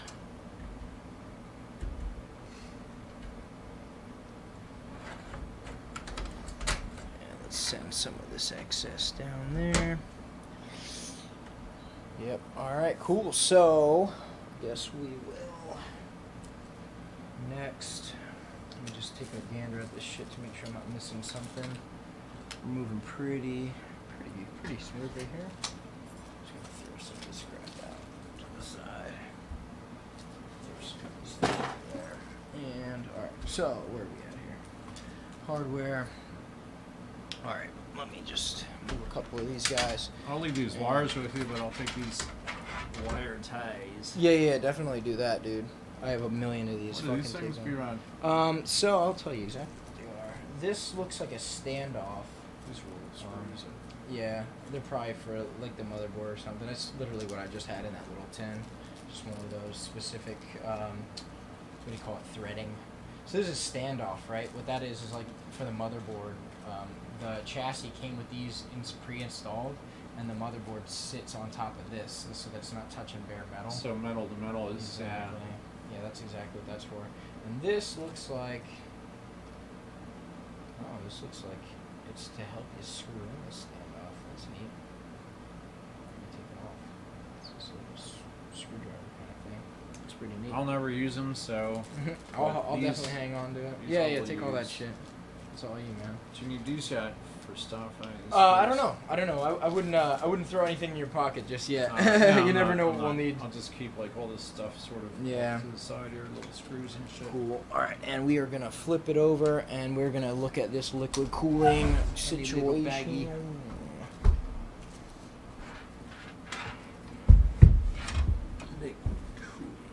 All right, so what do we have here? This looks like it might be a good place to mount some fans.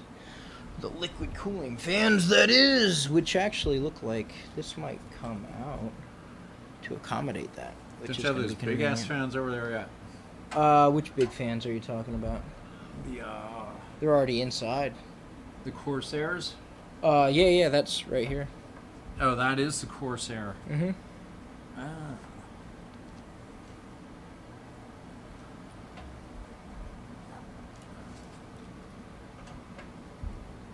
I don't see it. Yeah, I just didn't see the fans there. Yeah, they're in that box. I see. Yep. And there we go. Let's, can you come out? Biatch. There we go. Alright, so let's have a gander at this liquid cooling situation. So the radiator, basically, you want it on the edge of the computer where it's going to be far from all the electronics that are hot. And then the fans will blow through it, so it gets some air situation from the outside. I feel like if that's where it goes, it's kind of a shitty place, but I don't see an alternative. Is that where that goes? I think it's a shitty place. I'll say why, because it doesn't look like there's any air flow directly on it, but that's because they're on the other side.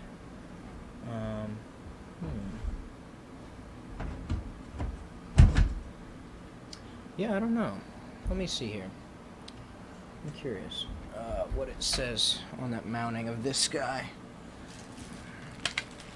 Let us discover. Did it come with documentation? Probably did. So this is actually for the part that mounts onto the CPU. Pull that out here. Probably gonna need to pull the stock ones off too to mount that. Oh geez, look at all the fucking hardware we got here. Jesus, that's a lot. Yeah, let me look at the manual for this guy. I'm kind of curious how this is supposed to go in. If it's got a specific way it's supposed to. Let me see. This is the box it came in. Be right. Can I hit the head? Yeah, go for it. It's right to the left. Let's see. Alright, so here's the documents. I'm gonna just do a quick read up on this bad boy before we proceed.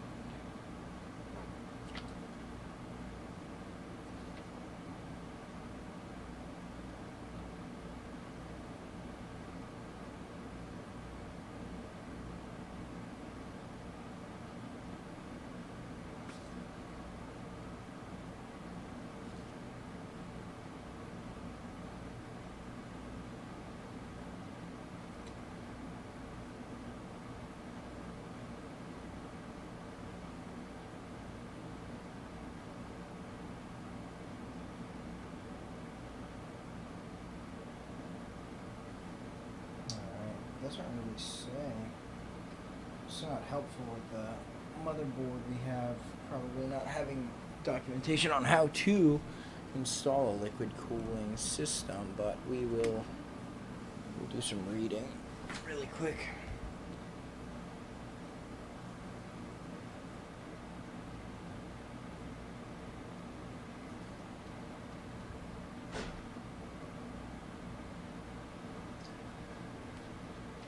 Yeah, you think there should be airflow on each side of this fan, eh? Which one? The radiator should have like. Yeah, that's the way I've designed my PC. I like it to kind of push right through, but it's not always the case. I'm just reading something. Time to get out that Dremel. Cut out the bottom of that thing, eh? Could, man.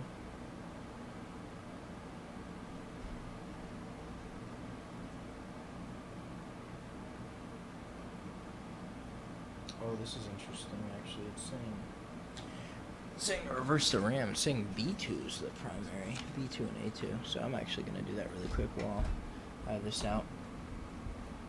That's not usually the way that goes, but that's what the documentation says. So we will do that.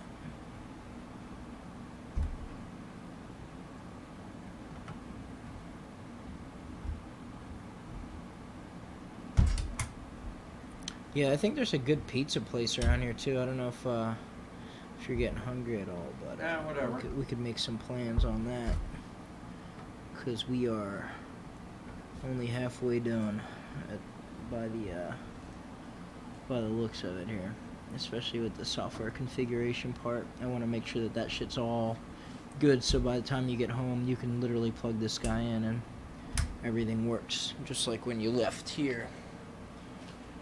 Hoping I get some information on how it likes the liquid cooling shit installed, but I don't see much so far.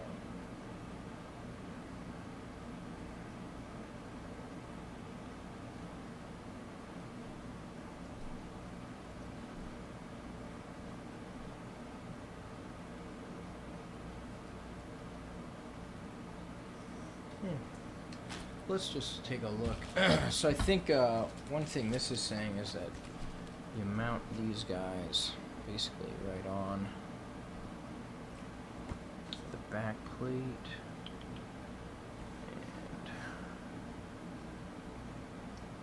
yeah, it just goes right in installation.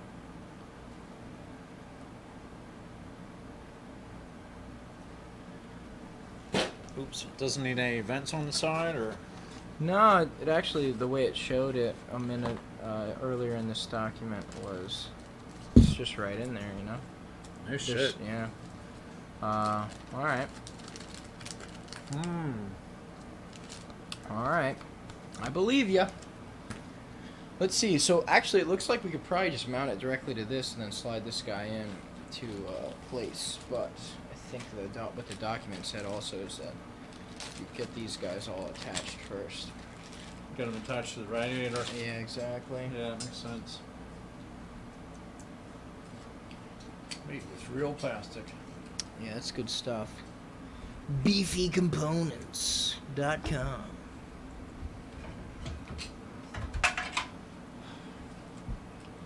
So we selected the Corsairs that are quiet fan. Yeah, so that's definitely something we were trying to make sure we looked at for every single component that we bought is this going to be quiet for my studio?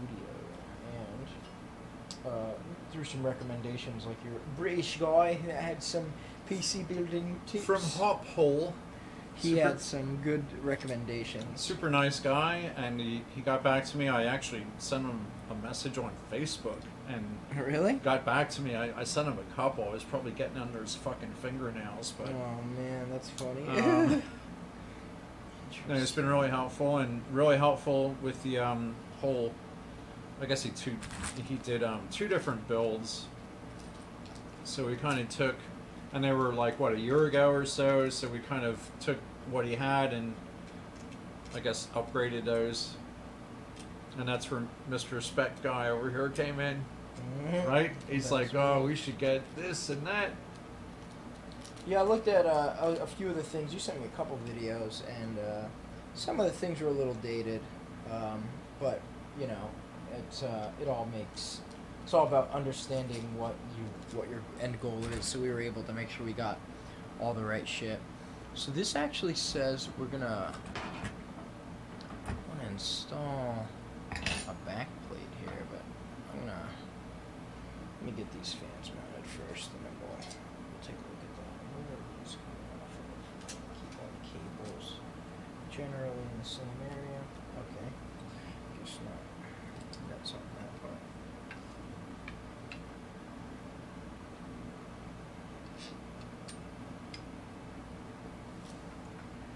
Yeah, this is actually the first time I've ever installed a liquid cooling system on a rig like this.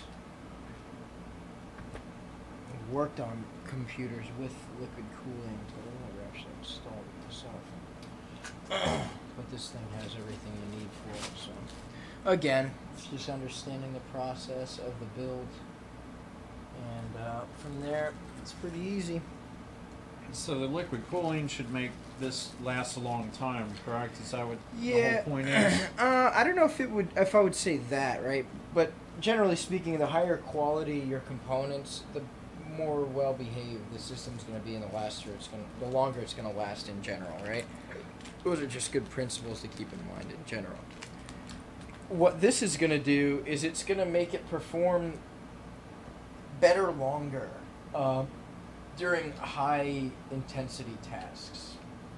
So if you're doing a lot of shit at once, this is going to cool the CPU to make sure it's not overheating, and it won't overheat for a long time. Oops. Silly rabbit. There we go. Yeah, that's the goal of this guy here.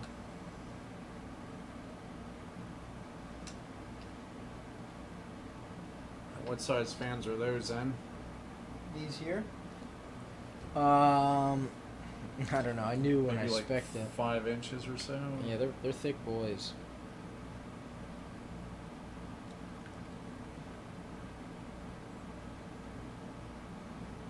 Yeah, I don't know. I feel dumb for not knowing, but I don't remember what the spec sheet said. 240 millimeters, that's what it says. That's what she says. 240 millimeters. Yep. So they're pretty thick boys, in other words.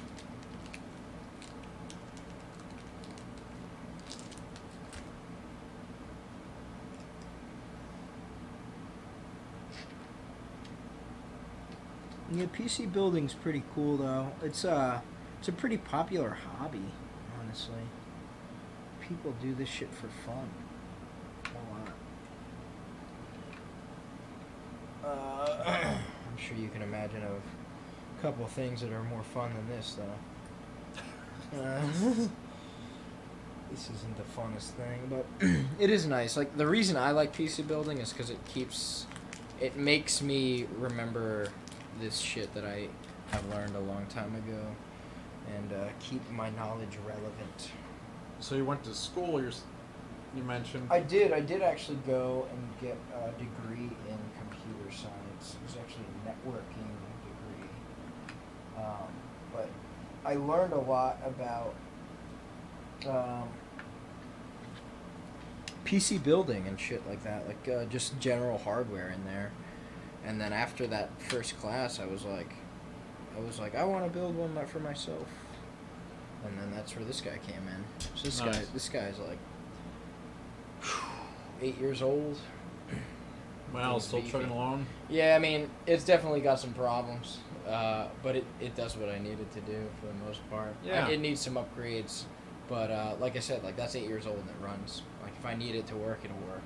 This thing's gonna be fine in 8 years probably too. In fact, it'll probably be better just because the technology's better. So another thing that's cool about like DDR4, right? Like, this is a DDR3 computer, but we're building a DDR4 form factor. And a couple things about DDR4 is the technology consumes less power, and it's a higher output per like unit of measurement and stuff. It's kind of hard to explain like from a top level, but it requires less electricity to do more. Just because they changed the way the technology works. It's just better. Nice. It's just a more efficient machine in way. It's a greener, cleaner machine. Exactly. Which is cool for a lot of reasons, you know what I mean? Like, who doesn't like the earth besides, you know, corporations?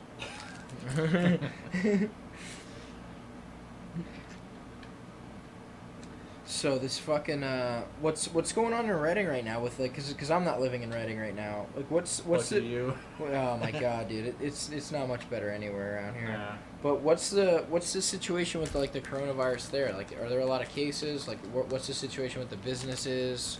No live music, I assume. There's some like open air stuff, I guess. Like they had Yeah. music at the Leadertrons, I guess. Oh, and that's fucking cool. I don't go there, but That's just good to know, though. I didn't I know. might go for Oktoberfest. Hell yeah. When I was there for Oktoberfest, I drank 2 pitchers of beer. Hell yeah, dude. I have my cup from. This picture's from there, Oh, from wow. the Oktoberfest. This is like my. Yeah, I drank 2 of those. Yeah, dude. I had this and my thing, and I was like doing both. Yeah. Yeah, they had some really good stuff. That's so funny. Yeah, that's where I got that. Matt Bailey actually recommended that to use a pitcher for a tip jar.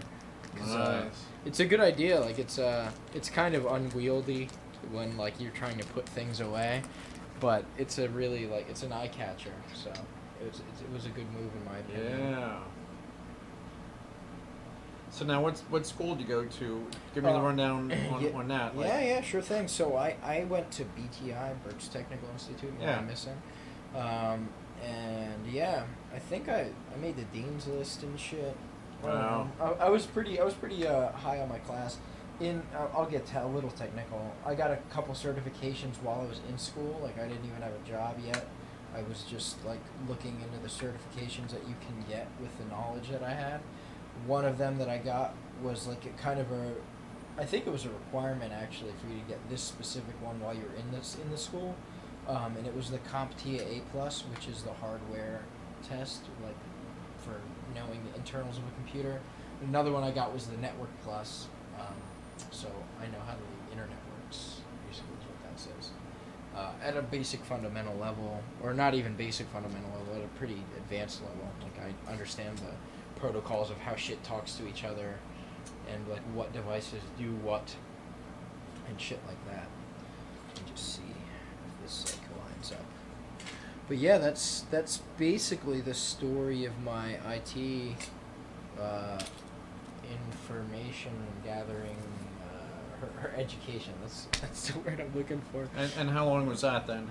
That I got an associate's degree, so it was like a 18-month or 2-year program because like there was no summer break. Like it's a vocation. I guess you would call it a vocational school in some capacity.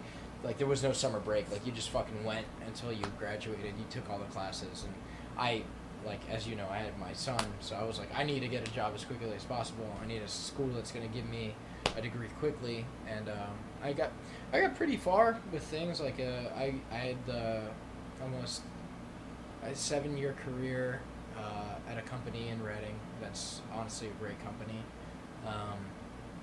And I was basically like a junior systems engineer. I would do shit from help desk to like, oh my god, like a virus just crashed all of our servers, please help us kind of thing. So, you know, I did a huge range of crazy stuff for companies all over the East Midwest coast in Canada. You know what I mean? Wow, so this guy's been around. Yeah, it was a fun job, but I outgrew it. I think it's not what I tell people is it's not what I was put on this planet to do. Yeah. So, I'm glad I'm on to bigger and better things. I'm hoping the podcast thing works out because I really like the podcast stuff. I think it's a better use of my time, and I impact the world in a better way using the podcast than I do helping old ladies with their keyboards and mice and shit like that. Yeah. But yeah, man, I think one thing that's really cool, in my opinion, with just being a Renaissance man of some capacity, is just being able to be useful in so many different ways. Like your house is so awesome. Like you have like a garden in the back, and you grow your own food and stuff. Like that's so cool. We tried to do that this year. I don't know if you saw the garden box out there. All of our plants are dead. Like we couldn't figure it out because like the sun doesn't get enough access in here. It's just complicated, man. But you know what I mean. It's so good to be a multi-talented person. Well, I gotta give it to my girlfriend Catherine. She really has the initiative to go out and do all that, and That's cool. I was into it. I just got burned out on doing the yard, like just rebuilding that whole thing, and then I did the gardening years after that. It's just great to take something and have it grow from a seed or just from a smaller plant to a bigger one, and then you get to kind of be nourished off that all, for free, and you go out. It's nothing like picking a tomato right off the vine there. Yeah, that shit's super cool to me, man. Yeah, so I don't think. see a little house in Reading, but I'm all chopped up with half yard, half patio out back, and then there's a little grilling thing on the deck, just big enough for a grill and like a bench, and then a little shop in the basement. Yeah, dude. I think like your basement's super cool too. Like, that's where you do a lot of the work on like guitars and stuff, and my guitar even before. Yeah, man, you have some super crazy like Japanese guitar tools and shit I've seen down there. You have a crazy collection of really awesome stuff down there, man. Then the bar/giant room. That's fun room there. Oh yeah, dude, that Bar thing is so cool. Don't have to leave the house, and this was pre-Corona. Yeah, for real. Designed before Corona, so yeah. Bit of an introvert.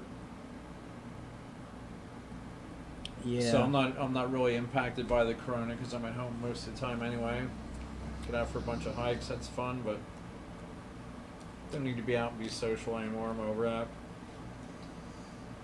I'm over that. I'm over it, yeah. That's funny. Well, you can only, if you want to carry on and drink, you can't do that going out. If you had two beers and you're going to jail and your car's impounded, DUI, whatever the case is. Yeah, I know plenty of people that have had their lives ruined from that shit, man. Yeah, so don't need that, especially as a teacher of music and kids and Yeah, that kids could of all- fucking ruin your reputation and stuff, right? But just not being able to drive. Yeah, that would be a killer. Yeah, fun's over then. Yeah, something like that. I think it wants you. They take little spacers between their. Yeah, it's true. Between where? I know, between all this, if it's going against the housing. Yeah, I was thinking it would go tucked in here, but I don't think it'll fit. Like, let me actually just try to fit it in there with the fans on. I don't think it will. With that thing on top of it. Yeah, it won't. So it's gonna actually be like pronounced out here, which is not a big deal. I was just kind of experimenting, thinking about it. Yeah, so that's how it's gonna go. What's gonna hold that thing then? Like in. This screws onto the side here. So this is interesting, actually. That makes sense, because there's open space here. Yeah. That's where it's actually going to be sucking that cold air intake kind of thing through here. That's actually a clever design.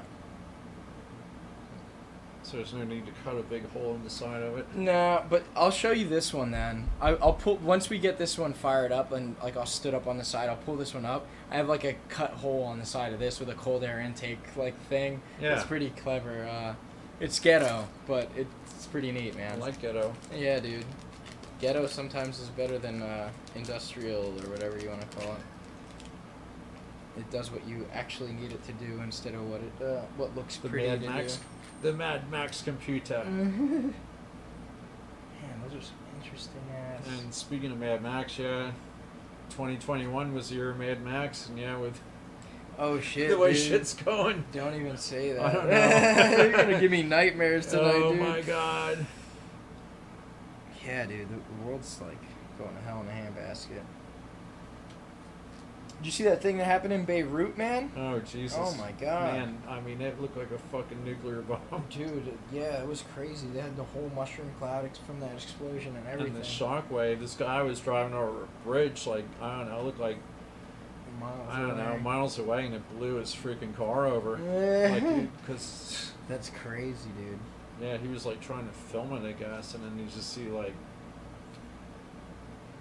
Yeah, it's pretty crazy, right? Like, I think what I heard is it was like a ammonium nitrate storage like thing, and they just had too much of it, and the facility caught fire. I don't know. But that shit's crazy. Like, how can you let that happen? Because I'm thinking about, I was just thinking about, like, just in my experience, like, in server rooms, right? Like, when an electric fire happens, you have a facility that has, like, fire suppressants with these, like, halon, fucking crazy chemicals that spray in there that instantly kill a fire. But, like, they didn't have something like that where they're storing these insane chemicals that can cause that amount of chaos and destruction. That blew me away, man. Makes you wonder if it was not bomb then. Like, because it looks like a bomb. I mean, dude, it fucking did, man. That shit was crazy. Yeah, you can't always believe everything, I guess. I don't know. I'm a doubting Thomas. No pun intended. Yo, so what about like the Wally Scott's thing where he was trying to give you them bill you for the trash tonnage, and you're like, what's your fucking tonnage? Yeah, I went in there, yeah. Everything's run by idiots, that's the deal there, so. That's so funny, man. Yeah, I'm always in there confronting every mayor and asking them why there's no train from Reading to Philly, and it's a good question, man. There's no reason. Used to be the Reading Railroad, now it's just a bunch of fucking corrupt idiots running stuff. Yeah, I remember hearing stories about, like, the mob used to be in Reading. And, back in the 20s and 30s, yeah. And that's when it was, like, run nice. There's nobody getting out of hand there. Nobody, you know, yeah. That's crazy, man. Alright, time to slap this bad boy in place here. There's some kind of goo that goes on that thing then. Yep, it's already actually, that's why I'm making sure to keep this on there. That little gray shit in there, that's what that is. Wow. Yep. Alrighty. Yeah, that's why I'm like being really careful not to let this plastic thing fall off. See, I watched one YouTube video, now I'm a fucking expert. Right? Yeah. Spot checking me. No, I did watch all those with that other guy, that old dude building shit, and he was like, not the guy from Halt Pole, but the other one. Yeah. I remember there was another guy. I can't remember. He had like 6 or 7 videos on this thing. It was like a saga of building. But he really covered everything. I don't know. Yeah, he went in. I mean, I watched a couple things about, like, the things I didn't know. Like, he was like, here's why this is good for an audio PC, and, like, it's better than these other things, blah, blah, blah. So I remember watching those, but there was other things where it was just, like, shit that I way already know. Like, basic stuff. But, yeah, man, it's all good information. I think, like, honestly, like, I'm impressed that you went out of your way to, like, do your own research before you reached out to me. That made me, like, happy, because I'm like, oh, man, he's really serious. Like, we're going to make a really cool machine now.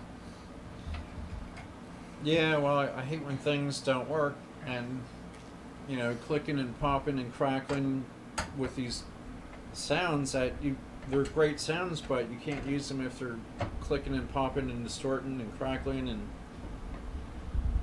so now I can go back and hear what they're going to truly sound like. So yeah, Arturia wrote back, like, you need more CPU, you can't run this stuff off of a laptop, and that's what I was sold, so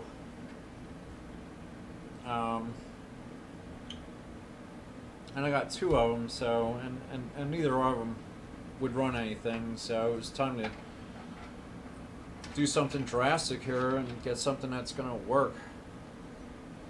Actually, want to run that on the bottom. Yeah, man, you made the right decision, I think, especially because right now,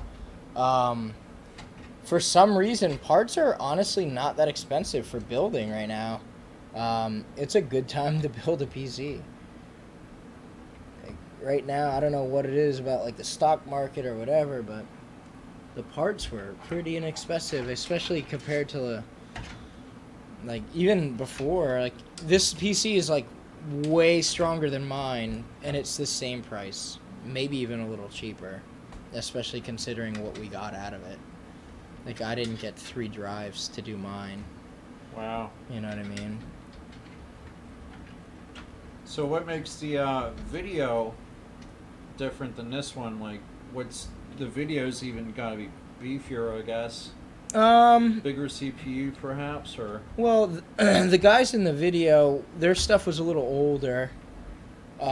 So honestly, our stuff is probably on par with what that shit was at the time.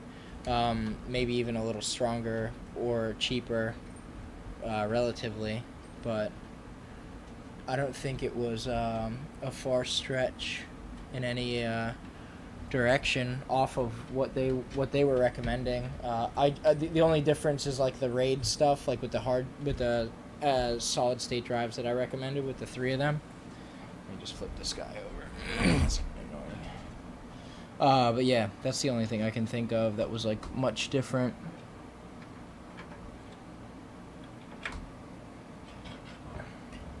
Yeah.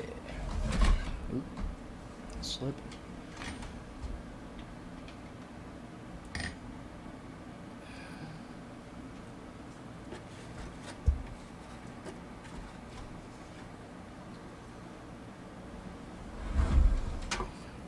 So now, I just want to look at something. It looked like it wants me to mount this around the motherboard, or I mean the CPU, but I don't think you can do that.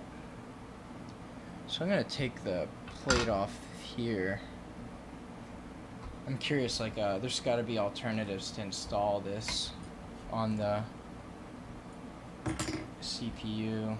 what's that thing for then? This is like, I think it's called a back plate by their definition.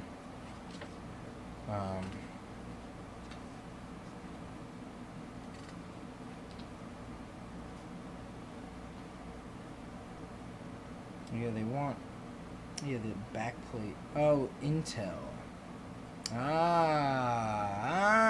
There's a difference between the Intel and the AMD. I did not notice that. Okay, so screw everything from there back. So let's look at the actual AMD one. I don't think you need that fancy shit. Nope. Yep. This looks pretty straightforward, actually. See, AMD's better for this too. My goodness. I don't need this shit at all. The stuff to install. The cooling device here. Let me get a better grip on this. It doesn't fucking flip out. Where's this guy going? I wonder what that is. That's another fan, probably.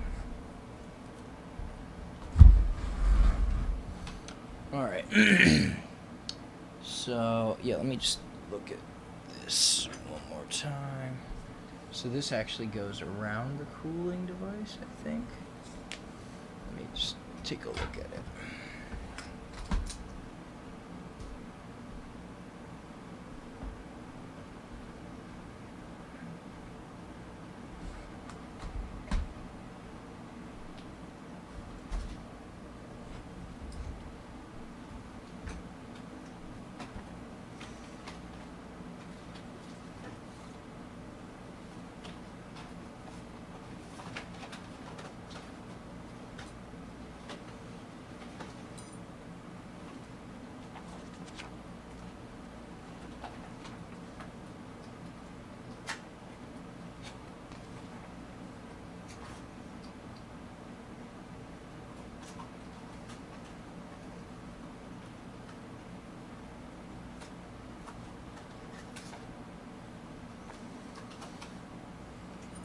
So we're gonna have to remove the ones here.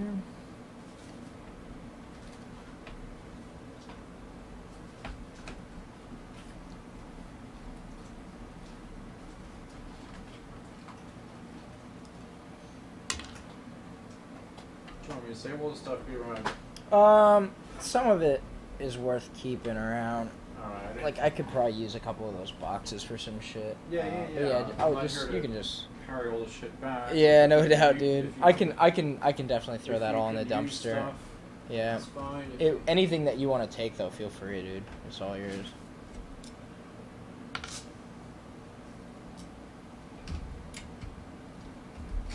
Velcro is always good.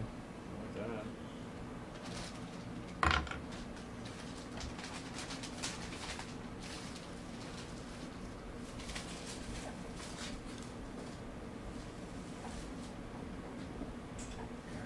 your thing then, eh?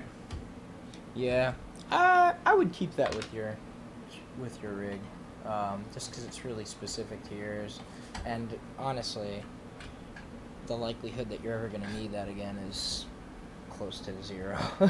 It's like very close to zero. Just because all that is like the thing to go in place of this. Like in all likelihood, you're gonna want less of these, so you can put more shit in. You know? Yeah. So it's fully expandable. Precisely, brother. Let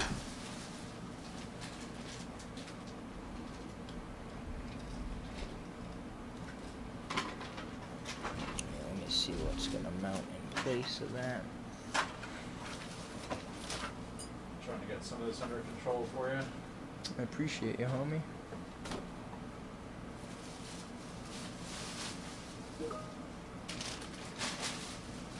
Oh no, crap. It's saying to leave these. What's that? It's saying that you do use these. So I pulled these out for nothing. I misunderstood what it said. I feel like an idiot.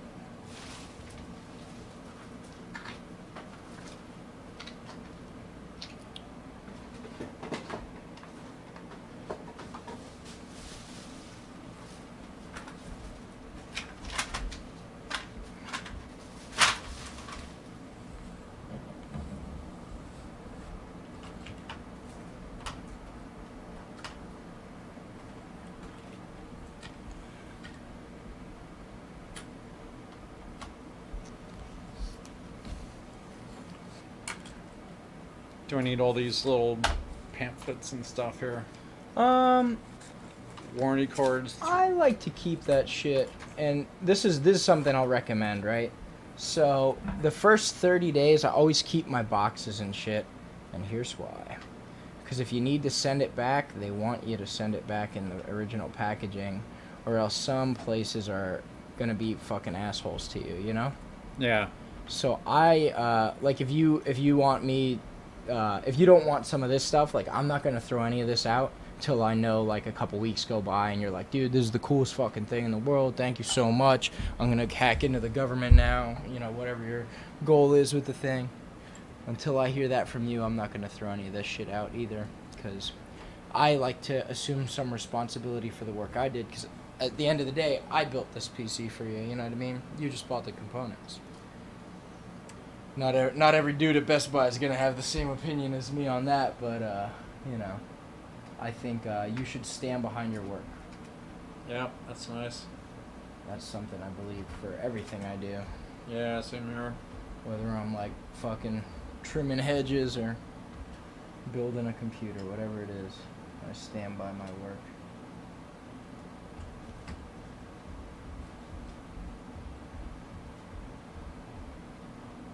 I feel like this mount is like not the right one though. How do you get it off?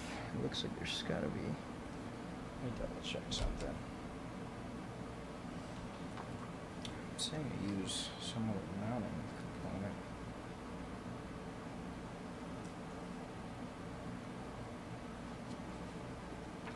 Yeah, that's not what we're gonna use. We're gonna use these. But I wanna get this thing off. This like X-shaped guy, so we're not using that. I wonder if it just slides off.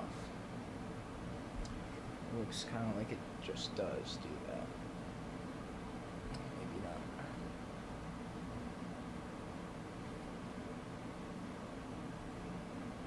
Where's that screwdriver at? You see the Phillips head? Hey, thank you, sir.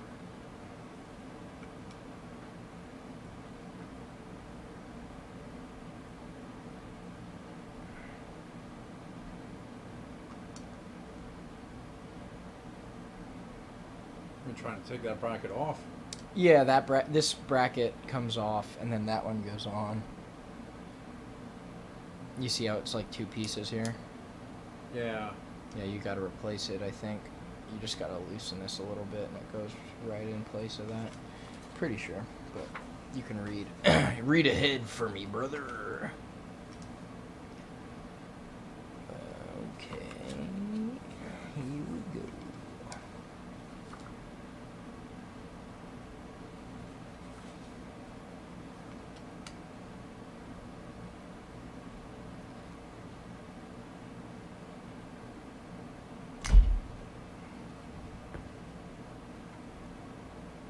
And then you gotta make really certain that you're not touching that goop, because if you fuck that up, you gotta get new goop on there. You really don't want to mess that up.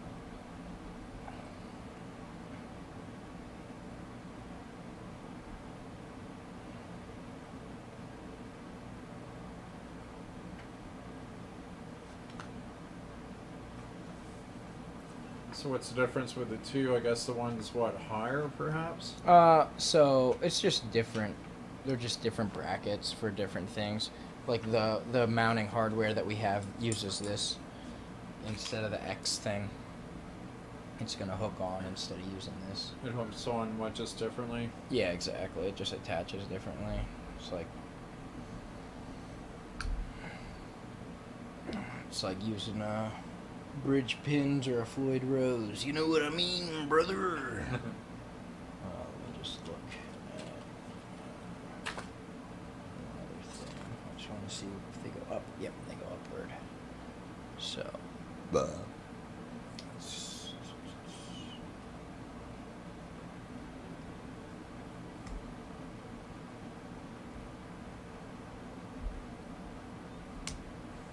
clicks right in place. Look at that.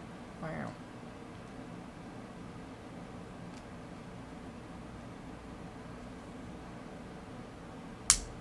Cool.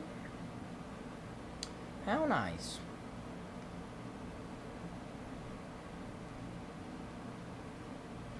Oh, we got some of that liquid coming out there. That's not good.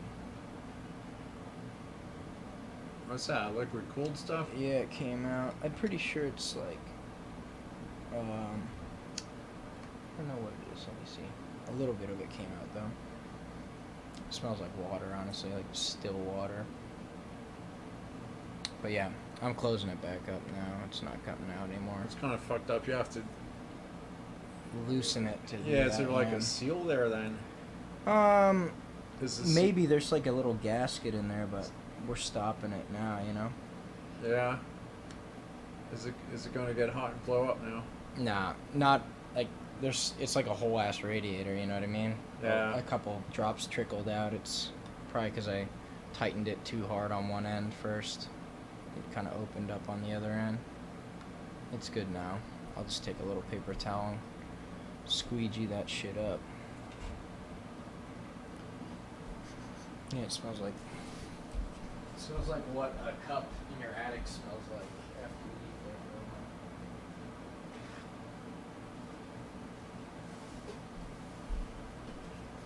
while. They make it so that there's no seal being. Yeah, it's kind of weird, but it's all Gucci. It's just a little tiny bit that So came it's out. literally like a drop. It was like a couple drops. It's not a big deal.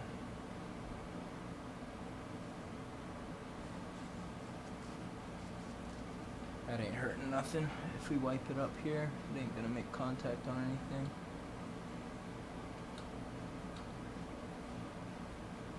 I don't know, I guess I expect that, eh? Or what? I mean, like, you could refill it too. I think, like, you can actually. Some people, I think, don't quote me on this one, but I think you can take different liquids and replace them in these cooling systems. Like, people make their own custom, like, liquid cooling radiator systems and shit like that. Could put real antifreeze in there. Yeah, I bet you fucking could, man. Like, you could put anything in there. Like that mineral oil stuff that I was mentioning before. Looks pretty good now. That's kind of fucked up. I mean, it should make it so you can not compromise the seal to put these mounting brackets on. Yeah, that was kind of gay, but it is what it is. So we got a lot of washers here. I didn't really use those, but I don't feel like I needed to. Everything's flush. Alright, cool. So now we need these little hooks here. And that's the next part. Let's see these go on that. Yep, cool. Alright, so this is now going to go on. We're now going to mount it.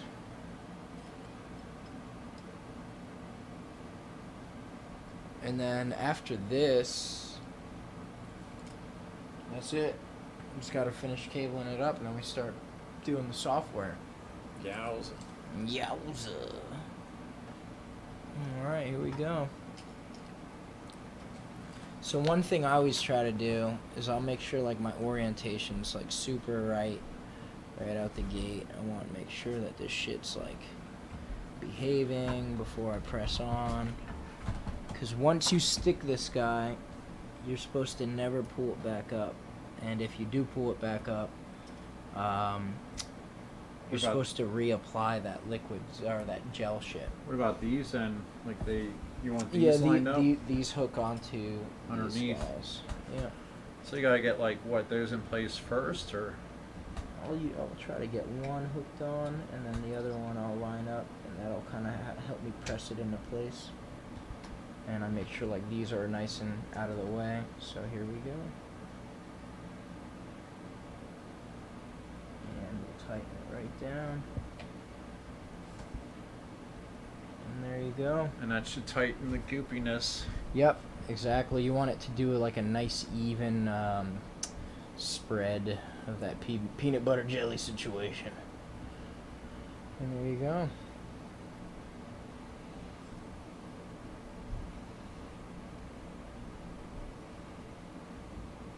And I like to make really tight contact whenever I install cooling stuff, because the closer it is, the more intimate the heat exchange, you know?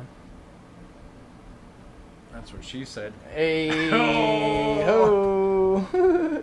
You like The Office, B-Rod? Yeah, I watched The Office quite a bit, actually. Yeah, I like The Office, but the first one I seen wasn't the American one. It was the one with Ricky Gervais.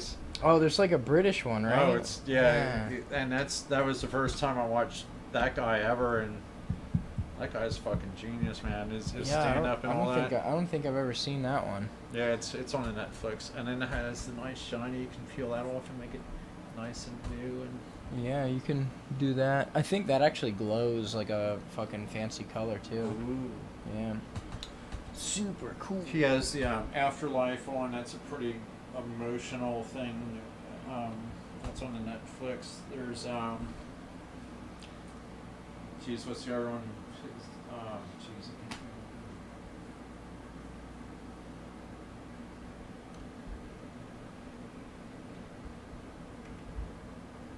Good stuff though. Ricky Gervais.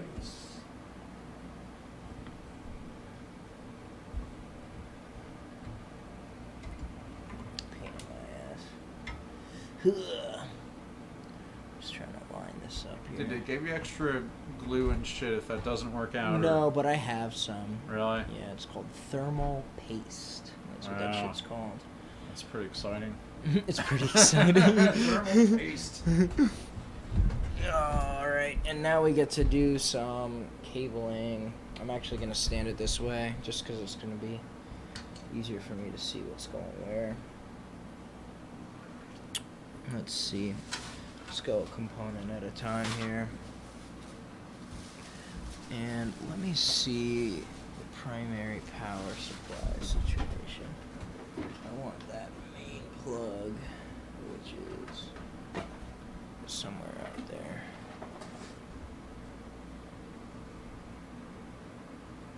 I wonder if you can get this guy up. Yeah. I think you can, actually. It might make this easier. Behold.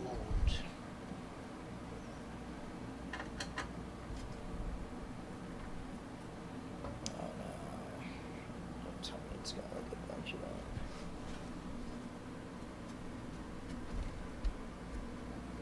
Yeah, okay, here we go.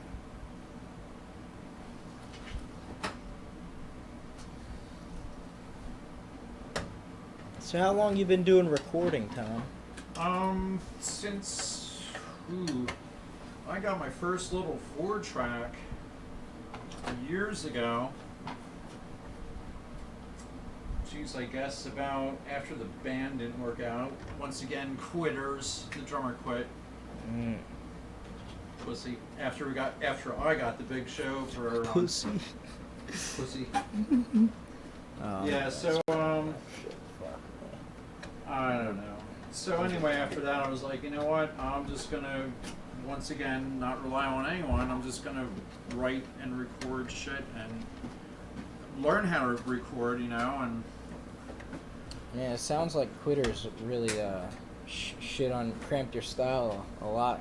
what's that? I said it sounds like a lot of quitters cramped your style along the way. Well, they all have their fucking day jobs, don't they? So they ain't cramped shit. Oh, they cramped man. their own fucking dream. Damn. But no, yeah, it does leave a bad taste in your mouth when you think you have a team, and then when you're gonna do something, and then you know they fucking quit. That is a real punch in the balls. So. No doubt, man. So yeah, I was like, well, I wanted to learn to record, you know, and part of that, you know, when you read about Jimmy Page and how he produced all 11 albums for Zeppelin and yeah, and all this stuff, it's like, wow, you know, and John Lennon was another inspiration with that, like just, you know, man. You know, you heard Abbey Road or something, or not Abbey Road, Sgt. Pepper's from Abbey Road. Mm-hmm. Another amazing album that came out the same year was this. Look, Moody Blues, Days of Future Past. Oh, yeah. And that came out also in 1967, same year as Sgt. Pepper, and that orchestration on there is like way, way more intense than Sgt. Pepper. Yo, this is like a really random thing, but I wonder if the Days of Future Past album influenced the comic book that the X-Men had, where it was Days of Future Past, I don't know. where like basically like the Sentinels, like the big robots from the government, were killing all the mutants, basically. It doesn't sound like what they're singing about. But we'll take the title. Doesn't sound like Don't what sue they're us, singing those about. fucking That's funny as bastards. hell. That's fucking funny, man. No, it's actually a good concept album, and it's like Nights in White Satin, all that stuff is on there. Tuesday Afternoon. It's all a whole like.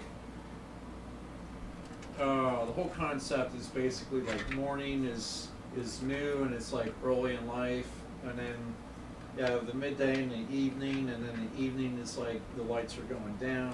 It's time for death. Like it's the end of your life kind of thing. So Yeah. it's a really, really intense concept album. A lot of people don't know about the big picture of the lyrics and that whole side of it, and then the music that goes along with it, and it really does kind of tell a story. So it's pretty cool. I'll say. It's and the orchestration is just crazy. It's ridiculous. It's done with the London Film Festival Orchestra, I believe. So that's inspiring, you know. And they've done this in '67. Same thing as the Beatles, but even beyond that, I think the orchestra is a lot bigger. Yeah.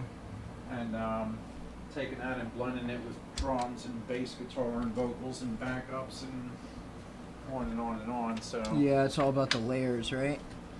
well, yeah, it's the layers, and then being able to hear everything. Like that's the other thing. There's one thing I did in my studio, and you know, everything has its own frequency where it has to live, because it's either a high, mid, low, high, mid, whatever, wherever Yeah. that sound is, you have to get that nice and defined so that it sits well in the mix. If everything's mid-range and you don't have any highs or lows, then it all sounds terrible. But most of your stuff is mid-range, and then you have high stuff that pops out and low stuff there. So it's a blast to blend. But yeah, anyway, getting back to your thing, I started out with this 4-track,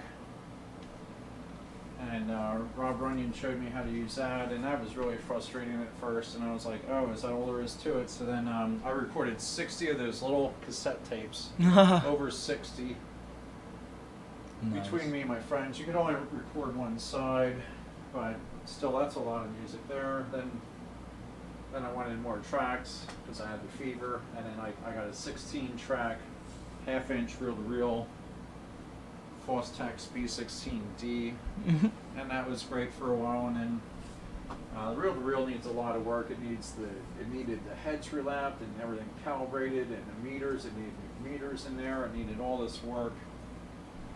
That sounds like a fucking ordeal, dude. Like, It is. You took on a fucking dragon. Yeah, it was a real pain. Yeah, so once everything was up and running, then, well, you had to adjust the tape tension, and I didn't know how to do that, so I had to drive like way down to Philly to get that done, and it was real expensive. The reels were very expensive, and then Ampeg, or Ampex, I mean, went belly up because of the digital surge with computers and things like my Cord D32 coming out, so D3200 coming out. So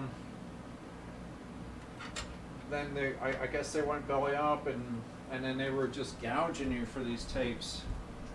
Now they weren't $50 a piece; they were $120 a piece. What?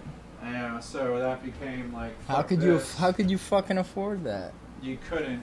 You couldn't. And that's where I was like, you know what? If I buy 10 of these, I could just get the Cord D3200, and that's 32 tracks, twice as many. And back when CDs were in, well, you could just burn your CD right in there. So, still a fan of the Cord D3200 for what it is. It has drum machine in there, has a tuner in there. It has all kinds of effects in there. And a CD burner, equalizers, the whole shebang, little mastering program. That's the one that you have upstairs, right? Yeah, actually I have 3 of them now. Jesus. Yeah. You Because I didn't. you were a big fan of Getting them. into the computer thing, so yeah. Yeah. Now I'm into the computer thing. Because I ran out of tracks, and you can link 2 of them together, but the editing was another factor. It was brutal on those. Because you had to locate point 1 to point 2. I'm going to copy this section from this point is where it starts, that point where it ends, and then 2. So you had to get that location dialed in, and that was that, you know. And then so just to cut something was like, it was a big pain in the ass. So No editing is like, and copy and paste. It's like just like a computer. Copy this section, paste it there. You drag it, it clicks right into place to measure where you want it, and zip zap. It's super quick. So. Zip zap. Yeah, that's sweet, man. Taking all the stuff off the Cord D3200 that's painful. That's a track by track, one at a time kind of thing. Mm-hmm. And then getting those drug onto an actual CD, because the little folder inside the Cord doesn't allow you, it doesn't allow for a huge file there, so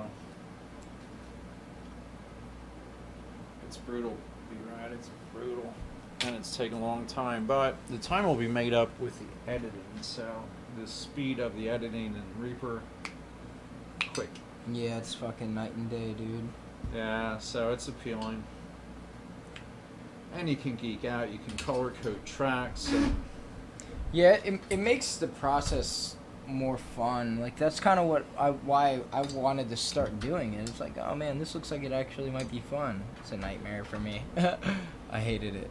Yeah, it's not always fun. I see the appeal. Like, I see how it could be funner. It's not fun when you can't get the right sound. Or right now, the thing that's not fun for me is, and it never was fun, is miking or trying to record a nylon string guitar. Oh. And this Cordova has a little mic in it, but... Well, let me ask you this, right? Like, the classical guitar that you use, does it have like a 1/4-inch jack? Yes, it does, and it has a little mic in there. It has also under the saddle the classic like piezo under the saddle, but then it has a little mic, and you can have it all under the saddle or all mic, or you can blend them. Nice. Yeah, but the mic in there isn't all that, and it just It doesn't. It's not like studio level. You know, it's like nice for playing gigs. Mm-hmm. Yeah, yeah, But yeah. recording makes studio, not so much. Yeah. So now I do have a really nice concert guitar that I got up in New York, but I don't really have the proper room where it would sound good in to record that. You know, it's lots of standing waves and acoustic phase interference with some stuff, and just kind of carpet. So a nylon string likes a little bit of natural ambience, like a little wood or marble room to be in. Really? Like it's that crazy, like designed that way? It's just the way it is, you know, like just the acoustics of where you're recording that and placing that mic. That's crazy. You know, like that's it would like a complicated nice like hole. Now you can close mic it, and then you can run a mic farther away to get some of the room, and then you Yeah. can blend that in. That's very natural reverb instead of everything being digital reverb. Not a fan of that. Yeah. So where did I learn that trick? Jimmy Page did that on his guitar for natural reverb. So he would close mic this amp really loud, and then he would just, you know, have a big omnidirectional mic on a mic stand, and he'd wheel it back. And he also has done that on, I think, on Bonham's drums as well, you know. And then you get a natural thing. And I did that same technique at BZ Recording Studio. They had me, and I did tracks for Tom Rainey. That ended up on 94 WYSP. But he That's had this sweet. thing. I'm like, "Where's my amp at?" He goes, "It's in this closet." I said, "In the closet?" He goes, "Yeah." I said, "Well, where's the mic?" He goes, "I'm running line out." I said, "Dude, we're in the fucking studio. You don't run a line out, you know what I mean? Line out of the amp." I said, "Fuck that, get that big fucking monster, like, the big one, the big Neumann, that costs like $3,000. I'm like, put that in, mic my amp with that thing." Yeah, Right? for real. So then I said, it shouldn't even be so the same thing, I drug that big 412 cabinet out of the closet, put it in this big, like, cement rectangular room, this ginormous room, and same thing, I close mic'd it, and then wheeled that mic back, and got some of the room, so no need for digital reverb there, you know, you just, Yeah. nothing beats that natural reverb, you know. So, No doubt, man. What are some of the effects that like you really like prioritize when you're playing and stuff? Like, well, when you play live, most of the time it's just the classical, right? Yeah, if I'm doing a rock thing, I mean, that's fine, Danny. There's the pedal board you can bring with, like Boss makes a good one, this and that. I'm not trying to bring all my pedals out, Yeah. because that's a pain in the ass to hook up, No doubt. especially when you're doing an open mic and everyone's like, "Oh, hurry up and get up there," and Yeah. Your set's So- over, man. yeah. I know. how So it yeah, is. you just slap down the pedal board and everything's kind of in there already. A lot easier. Yeah, I Not- like those honestly. Like Not the greatest sounding thing on the planet, but they're so convenient though. yeah, they're convenient. You can make them sound good too. It depends on the equipment that you have Yeah, to it go with depends it. how much you want to tweak it. You can make it sound. Yeah, you can make it sound like anything really. Now they have the Helicon or some crazy shit. Did you see that? It's yeah, like, TC Helicon, I think. it's is like the this comp, big the thing, and brand. it's like over $1,000, and people are selling off their pedals to get this. Oh, the thing. Helix you're talking The about. Helix, yeah, that's the what Line it 6 is. Helix, Son of a dude. bitch, yeah, yeah. that they have other ones too. Like there's other ones too besides that shit. The- I can't remember what they're called. Like the Kemper is like an amp modeler. Yeah, so the guy that turned me on to Reaper is like, "Oh, you gotta check out. He has the Helix." I'm like, Jesus. He's like, "Oh, here's it. You want a Dave Gilmour sound?" And I'm like, "Oh my god." But I can get that pretty close with my pedals, you know. I could probably get and you already spot have that. on. I feel like once you invest down one road, like with the pedals, and you have like good shit, it's so hard to pick up one of those, like the amp modelers and shit, just because like the sound doesn't even come close to some like once it's like that Angry Robot thing. Like you can't tell your synth, you know, your synth patch to try to emulate that. No, It just doesn't work. Yeah, the dirty robot. Yeah, that's a one of a kind sound that's not going to be in. And that's the same thing with the plugins. That's the same thing. Everyone's so nuts over these plugins. Well, they're not going to give you the sounds I can get out of some of these pedals. There's some pedals that I have that are custom built that, just you're not going to even find those sounds on any sort of plugin. Or even other pedals that I have. I'm like, this pedal's a one of a kind pedal, man, and there's no other sound like it, and that's the way it is. And I think the pedals, they just, each one of them has their own characteristic, their own little nuance that sets them apart, and whether it's distortion or a phase shifter, like phasers are another one that's like super hard to duplicate. I agree with that 100%, man. Yeah, I mean, you could take a Electro Harmonix phaser and then go against the Boss with it. Well, they're two completely different sounding phase shifters. Yeah. Or an MXR, I guess MXR.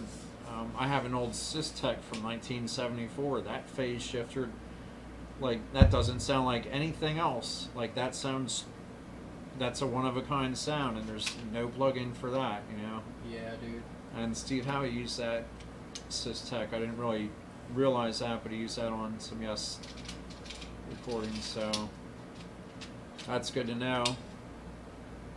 But yeah, and then you can get into the thick of it. The guy from JHS, that guy's the pedal fucking guru. He knows the history of chips and circuit boards. What's JHS? That guy Josh that owns JHS pedals. Oh, I don't even know. I don't know his middle and last name, but it's Josh, whatever, JHS pedals, and that guy has if you go on YouTube and watch that, there's just hundreds of pedals behind him. It's like that, yeah. So, and he studies every pedal. He studies the circuit board. He studies when they came out with this chip or that chip. There's germanium chip versus this diode thing, and that's crazy. On and on and on. He can tell you when they came out with it and why they came out with it and what the difference is between this and that with the sound, and yeah, it's really crazy. So sounds pretty nerdy, but I fuck with that stuff. that's why he's JHS and I'm not. So yeah, but he's it's really nerdy. So I appreciate that though, guys that are that knowledgeable. So I'm not like that, but I try and for years I just took this pedal and hooked it up and I see what I can do and what it sounds like. I'm like, well, this is an overdrive, but it's smooth. This is an overdrive and it's really gritty. And this MXR Super Badass, for example, can do a lot of shit. You can scoop the mids and get metal. You can get a Jimmy MXR Page sound out of sweet, it. man. You can get a Gilmore sound out of it. You can get a lot of sounds out of that one pedal. So, and I do have one for sale, by the way. Oh yeah, Yeah, there's my shameless plug. Yeah, do it. Let me know. And a green tube screamer. So.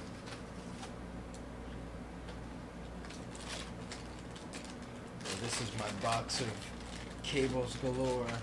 Cable magic. Yeah, So what? You don't need my stinking cables. They're not good enough for you, eh?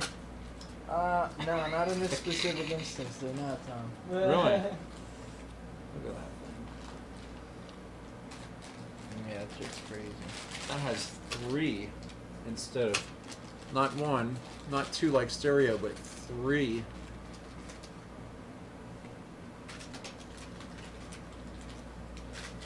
So what's the special cable for then?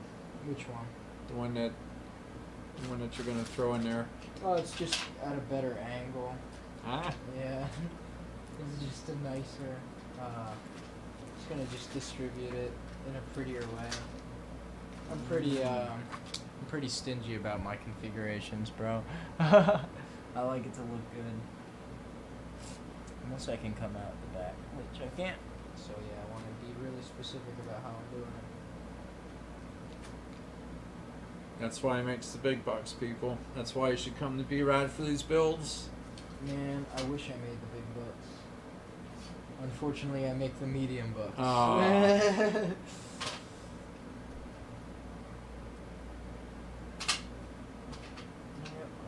We're down here where the money is, and that's why I drive to Spring City. There's no money in Reading. No, we can't afford no guitar lessons. Yeah, But they all have cell phones and they all smoke cigarettes, and they can afford that shit. Cigarettes and... quality over quantity, man. Yeah. It takes a lot of people to learn. I'm like, okay. It takes a lot of people to, or it takes a lot of time for people to learn that shit is important. Quality over quantity, man. Yeah, I was talking about that to Colin today. There's the one guy that writes like 3 songs a week or whatever, and I'm not that guy. Like, I've been working on sounds for months, just on one sound for months. Yeah. And like trying to get that sound perfect. Before you move on. So yeah, even in a Korg M50, you can take 16 sounds, completely different sounds, and blend them all together. So that's crazy town there, and pan them left to right. Crazy. And town. there's 5 effects banks that you can send any of those effects to. It's just, man. So yeah, being able to blend, pan, EQ, effect, all those, that's a lot of work there. So that was worth it. The M50 by Korg. That's cool. Very powerful keyboard and sequencer. The sequencer, there's like 700 sequential patterns in there. That's crazy. So you can write stuff like that. Like, I'll just pick this sequencer to go with this other sequencer thing, and it works well with that drum thing, and voila. So do you have like a dream like pedal? Like, is there one out there that you don't own that you really want? Or a set of them? No, I pretty much have all the sounds I want. That's yeah, I'm fucking pretty good awesome. with that. I got some good synths. I got really amazing chorus and all that with the Boss. I think it's my favorite, and it's also, I have rack mounts that can do stuff. There's special effects just in those that once again aren't in any other pedal or plugin. Amazing reverb had the Keeley's Cavern and the Ocean's 11, and they seem to fit all my reverb needs. But then I have the Boss RV500, and all those 500 series, there's 3 of them. There's one for modulation, which is your chorus and tremolo and phaser, all that. So, and then there's a delay and a reverb. So like on all 3 of those pedals, it has A and B sides, so you can run those in series or parallel. This like 2 different effects on the same pedal? Yeah, so you That's could run crazy. it like, I can blend these, or maybe on this I'll have phase shifter coming out the left side, chorus coming out this side, and then 2 different delays, like one on this side, one on that side, and same way with the reverbs, including shimmer reverb, reverse reverb. Oh yeah, you were showing me that shimmer shit, man. Yeah, I that's- never messed with that stuff before. Oh yeah, see, back when I was a young sliver of a lad, the pedals you had were like distortion, this or that, tons of distortion options from MXR to DOD, Ibanez, Boss, etc. And then it was your basic shit. It was like distortion, chorus, phaser, flanger, Yeah. EQ pedal, like I showed you now, there's like synth pedals, and there's Yeah, those like giant, like the one that I really like that you have is that one that fucking makes it sound like it's like, oh, like it's got the fucking chorus sound. oh and yeah, it's the like Mel 9, yeah. yeah, so that there's- shit is so cool. Yeah, Mellotron pedals and organ pedals, keyboard pedals. You can make the guitar sound like a keyboard. So I bought those before I had the Core, because I'm like, man, I hear an organ in this. Well, I don't have a fucking organ. I guess I'll get an organ pedal, and that sounds close enough. Yeah, really, dude. I know, like, that's one thing my Line 6 does decently is, like, some of those, like, organ effects and shit like that. I can Yeah. get some cool sounds like that out of it. But that's Yeah. about it. So the pedals came a long way since 30 plus years ago when I was starting out. Yeah. Let me see. Where's this guy running to? Let's go somewhere else. I wonder if it'll be a reach over there. I don't think so.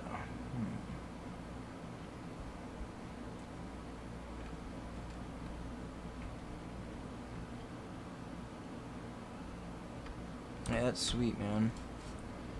Yeah, I don't know, man. I want that Helix too. Like, that's something I've been eyeing up lately. That's You only gotta buy it thing's once. Really it's really convenient to like to haul, you know. Yeah, and it's great for the studio, and there's people that are just using those, and there's no big heavy amps to carry because the amp simulator's in there. Exactly, So you dude. just show up with that, plug that into the house board, and man, you're good to go. Yeah, dude. Honestly, it is a dream. Like, because like I'm a live musician kind of guy, right? Like I don't do that much stuff in a studio, but man, that thing makes it fucking easy to just drop my shit and know it's gonna be ready because I configured it at home, you know. Yep, that's how all the pedal board stuff is. So, but this is next level with the amp simulators, and they do have, like, I was playing through that, and you can get a great Jimmy Page sound out of it, and it sounds like a 412 cranked. It's not, there's no, cheesiness about it. Yeah. Yeah, they scale well too. Like, it doesn't start to fucking crack and shit once you really start pushing the volume and stuff. Usually, like, depending on like I have a Bose like PA system, and dude, I can just fucking crank it as high as I want. It just handles it, man. It's all about having quality gear behind quality gear, you know? Yeah. And one of the things, I teach a recording class, well, I was gonna, but I do teach one-on-one with that on getting stuff. So first class is garbage in, garbage out, Yeah, dude.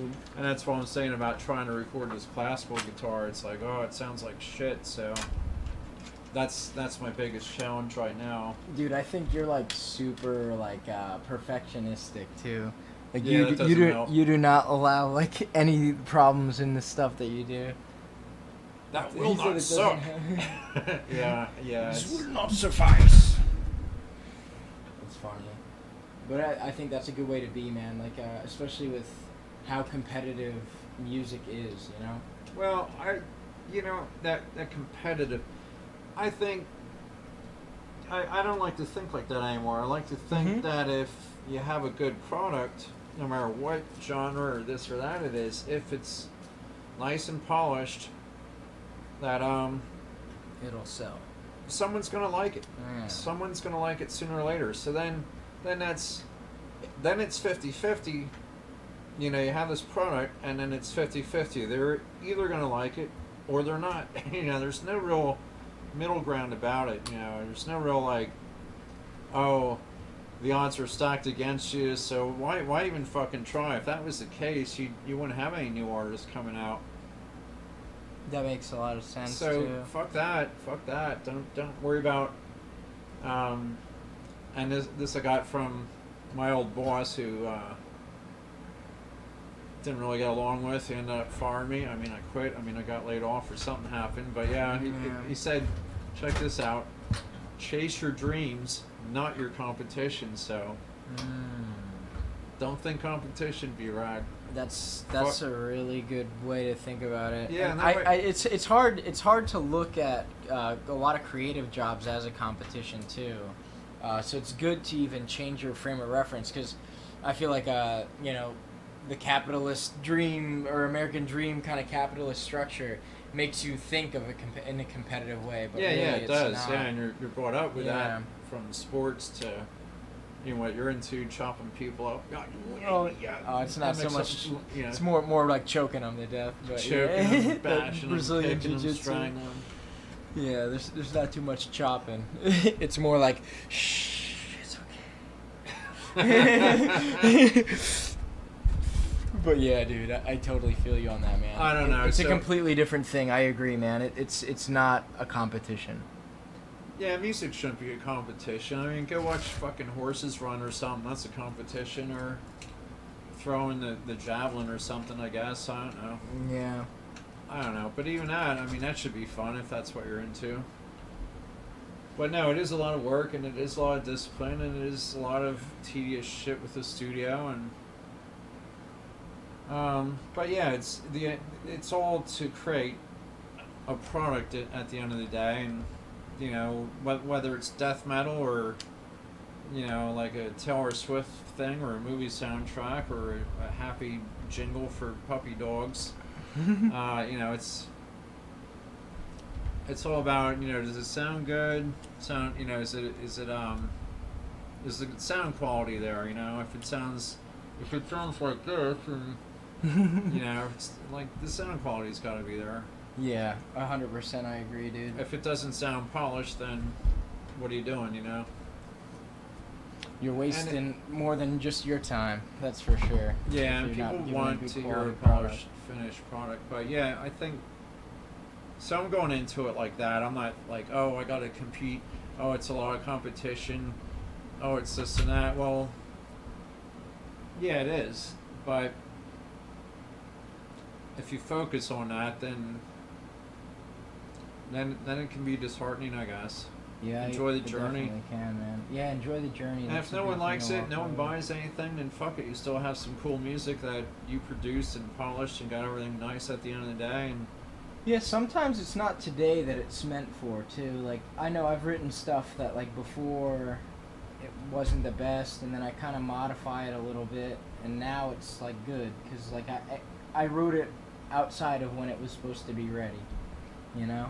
Yeah, things are done when they're done, and things Art are ready is when so they're ready, like and that, man. things get revised as you go. I usually don't like everything I write for the most part, but there's a handful of old songs I wouldn't mind redoing, like maybe 2 out of the hundreds or whatever. Hundreds. Damn, dude. Yeah, I haven't written hundreds. I don't know if I've written. Right now in the filing cabinet there's probably around 80 or so. I don't know if I'm hundreds, dude. but I've seen your shit, man. It's crazy that you can even come up with that stuff. there's some stuff that I scrapped that didn't even make it to the filing cabinet. So Damn, maybe there is hundreds, but yeah, I'm not worried about it. The thing is, even nowadays I have like little scraps, like this little section and this little section. I don't have the whole complete tune, like singer-songwriter, like intro, verse, chorus, blah blah blah blah blah, bridge, you know. Yeah, I have a couple of those where like they're just sitting waiting for the next piece. Like I haven't arrived at what this thing needs yet. Yeah. So yeah, hopefully with this I can get all these little tidbits that I have laying around into a folder, and because I can't keep track of it, there's so much stuff that and it's not finished. But it would be nice, like, oh, this would go with that, you know, kind of thing. Like, Yeah, so, when you have it in the computer, dude, it makes it a lot easier to do that shit too. yeah.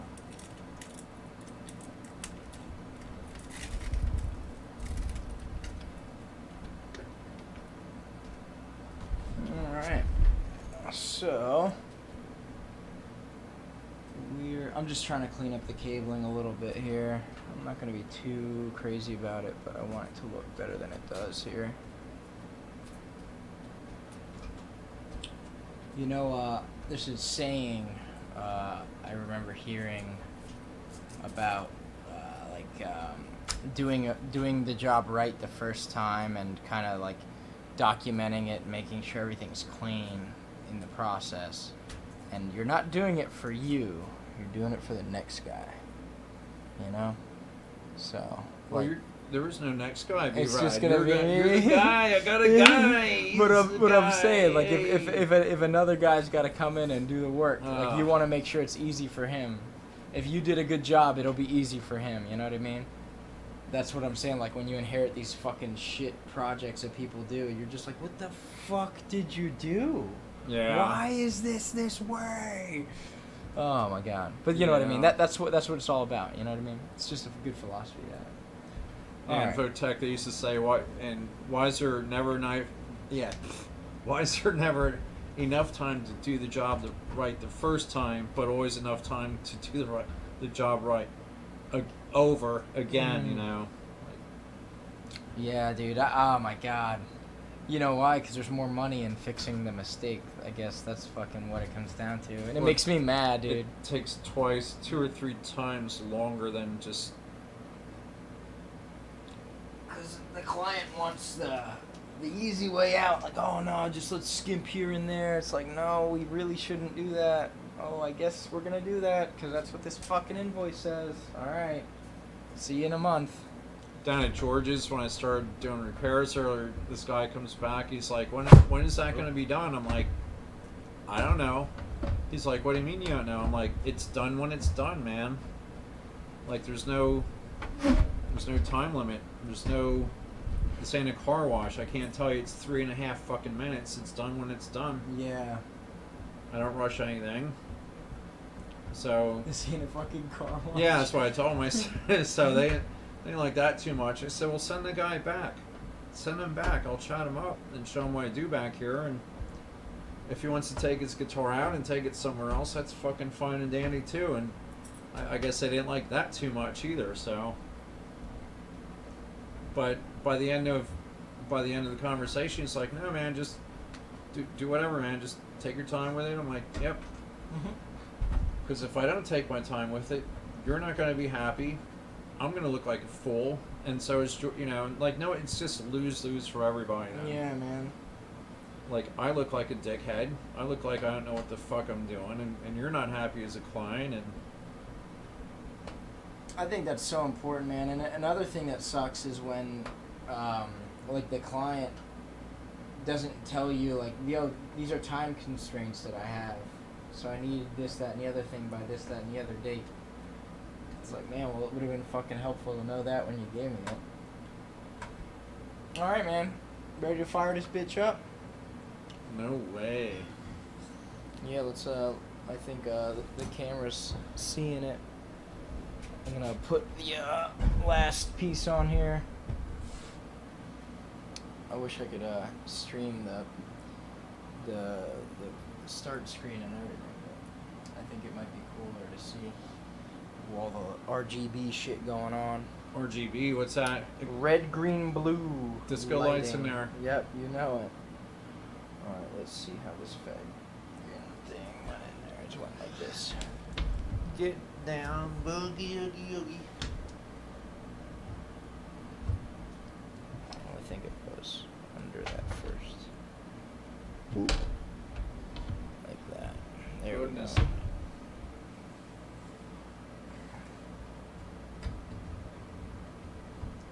Yeah, this is tempered glass, handled with care.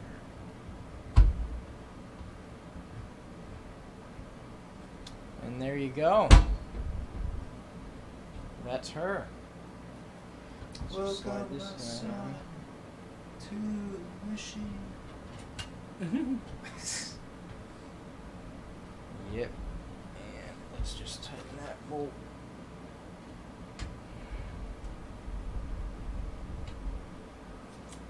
Alright. And there's the power cord.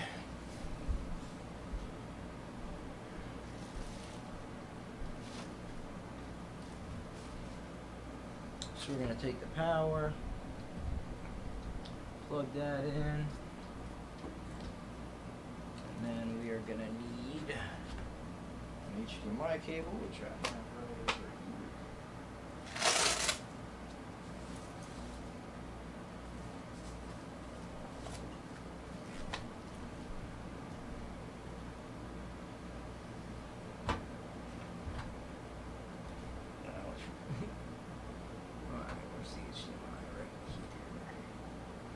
And we'll run it right out of the graphics card.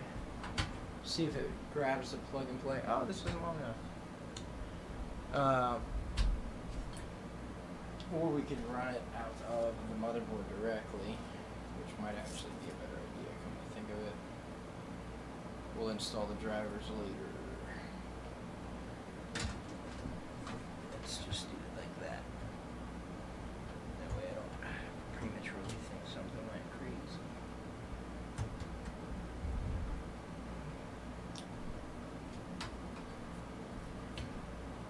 I guess with all this other stuff, with the Arturia drivers and this and that, you might have to do a whole session on that, eh? We'll see, man. We're still moving and grooving. Let me just look at something here. I wonder what the video looks like right now. Oh yeah. That's it. This is the live stream right there.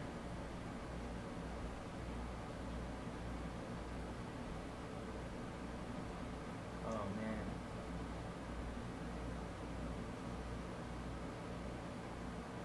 Oh, there was a guy commenting too. But yeah, cool. So yeah, let's hit it. Where's the power button on this guy? I think it's right here.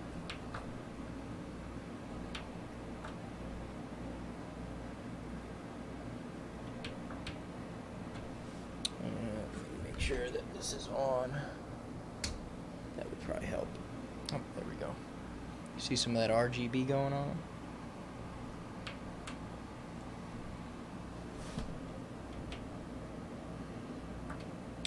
May have missed a button line. Let me just double check that on the back.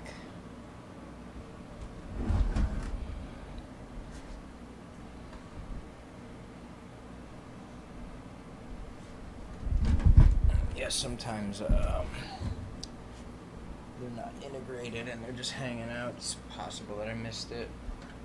But there's always actually ways to turn it on from the motherboard, which we're not gonna do. But there's a cable that goes from this power button that's supposed to go onto the motherboard. I may have missed it, but I'm pretty sure I plugged everything in. Let's just double check.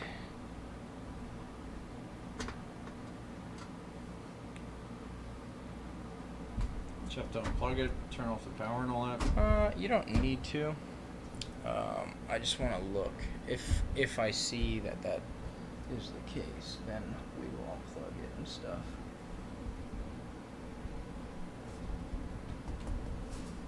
That's being all sticky.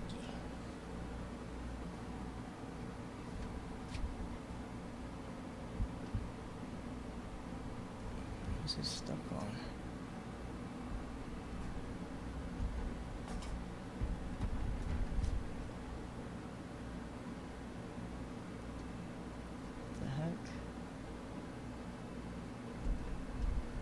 It's stuck.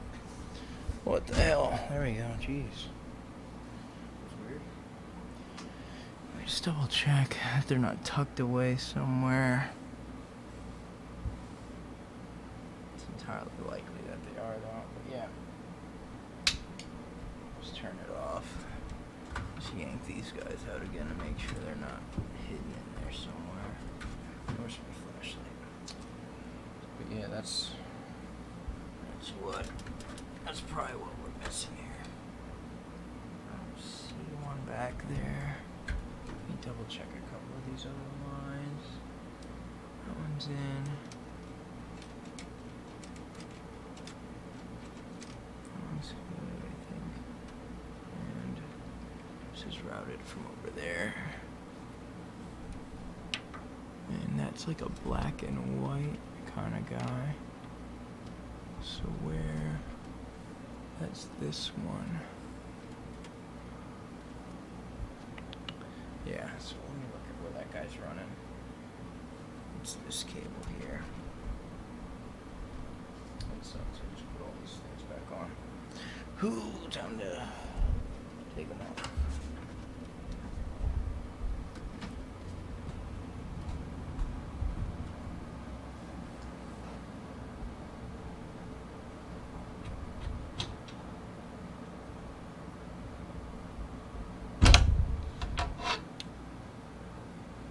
Nice. Alright, let me double check where that line's running. PC audio, front panel. Let me see here. Oh, there we go.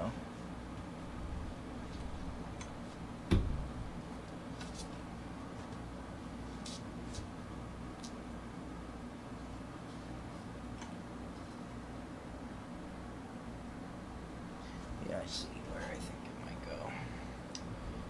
Just unplug these for now.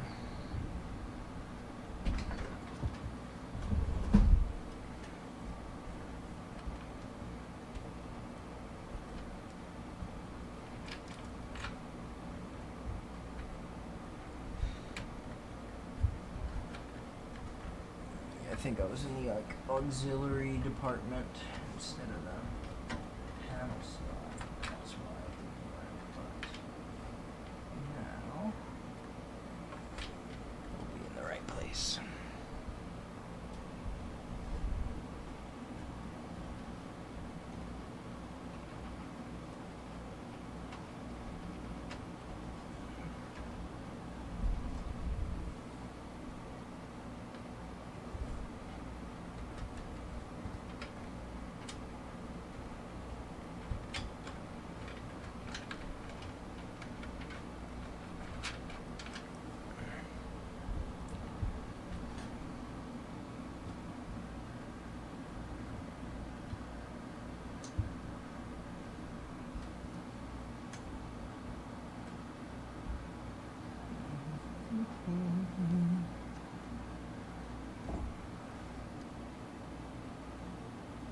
Speaker, power, LED, okay.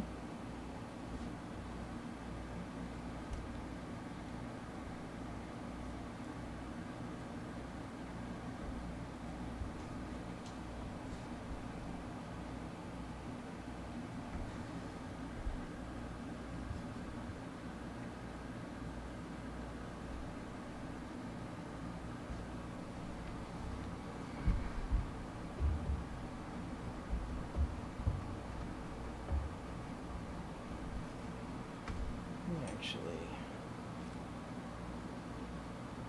I just want to double check to make sure I have the right component plugged in. So it's kind of a mess of pins over there. Power connections, no, that's not what we want.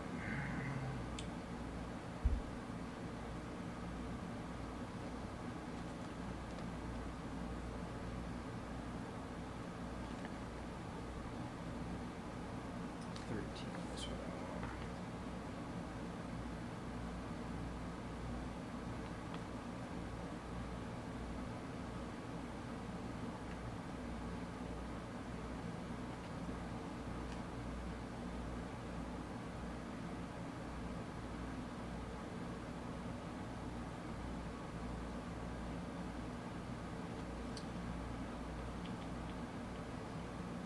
So we got B-Ride something hooked up wrong, or? No, it's not hooked up wrong. I'm just making sure I hook it up right. I just want to look at. It's like hard to read on the motherboard.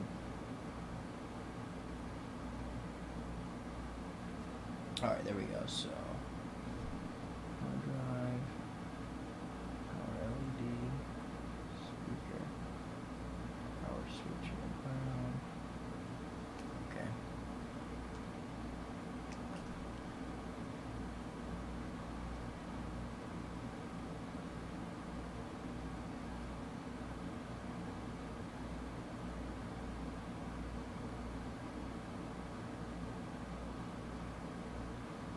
This is one speaker, I'll just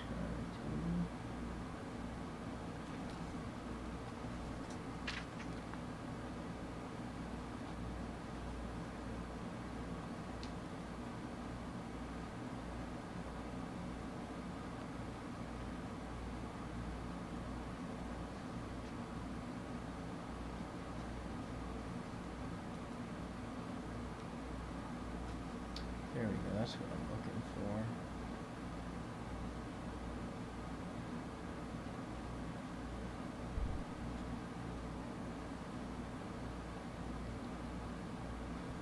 Must be 3.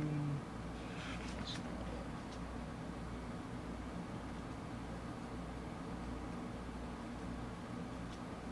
it. Yeah, okay. So.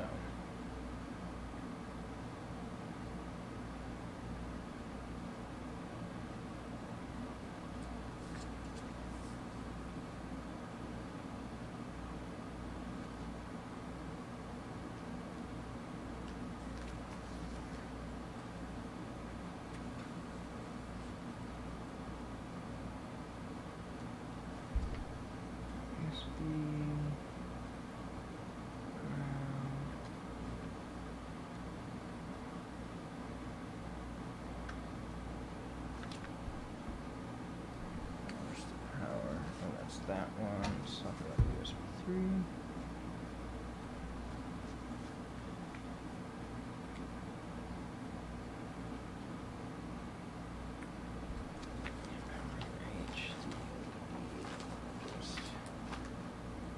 Spin this around really quick.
Yeah, this is something that's like different on everyone, just because it's like little pins that come up.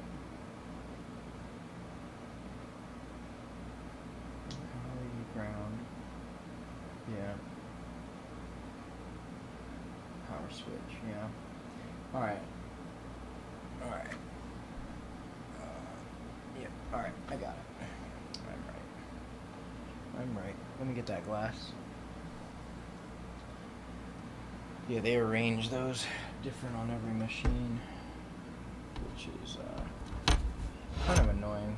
There's like a basic standard for how they lay them out, but it's not the same on every machine.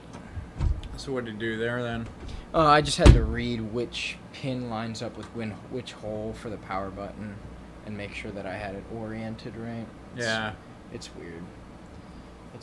It's one of those things, like a lot of like USB ports only fit in one way kind of thing, you know. This is like they can fit differently, so you gotta watch which ones you're lining up and shit like that.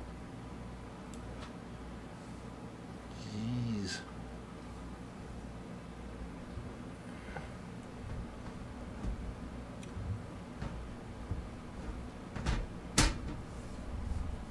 There we go.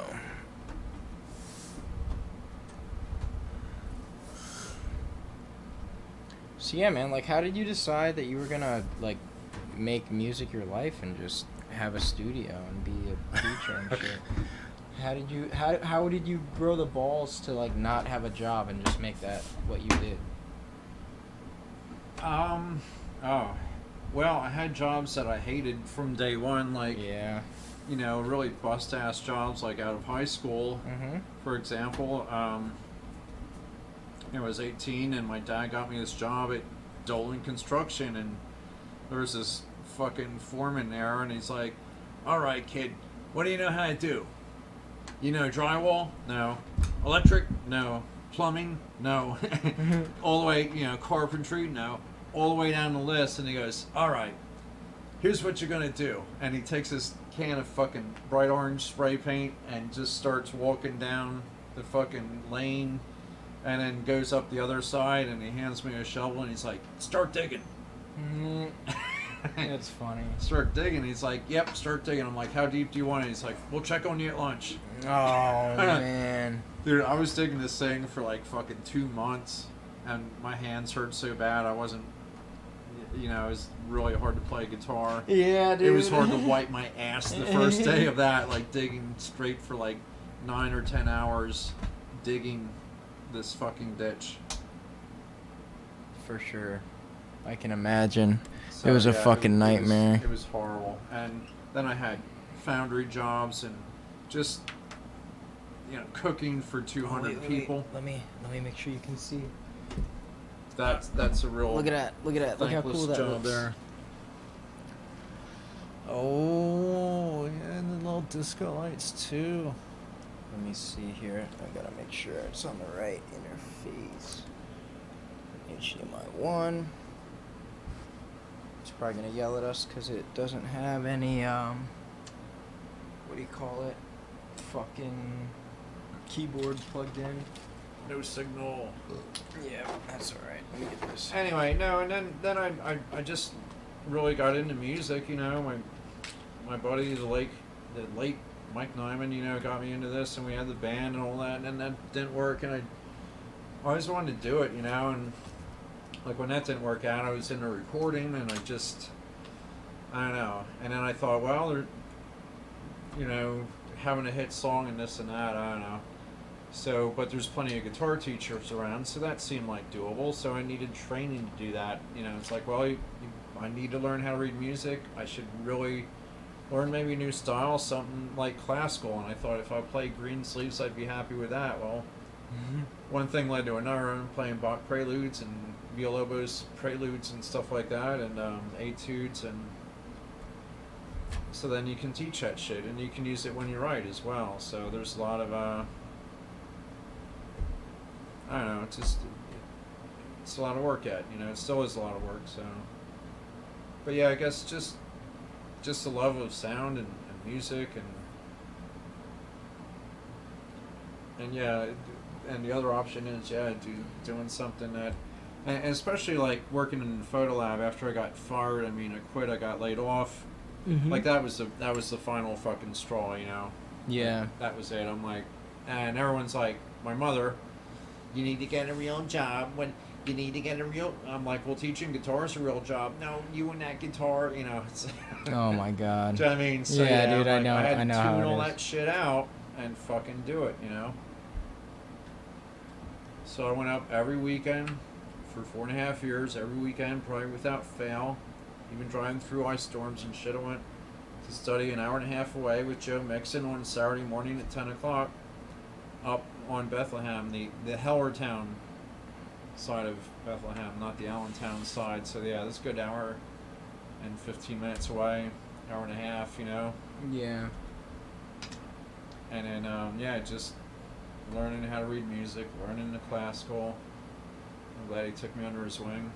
Yeah, that's awesome, man. So, what made you? So you picked classical last, right? You didn't know that. yeah, I started out as a rocker and stuff, and I'm like, well, the classical allows you to just enjoy the guitar for the guitar without having to have a drum and a bass and a rhythm and all this horse shit going on, Yeah. Definitely. And I not see just the that. strum chords, but yeah, getting some finger picking there. So I guess that was like, yeah, I should learn how to finger pick, and yeah, I should learn how to read music. So all hours pointed to go learn classical, and yeah, new style. I should learn something new instead of the same shit I've been doing, like stuck in a rut kind of sounding stuff, Yeah, I feel you So on that. that's no fun.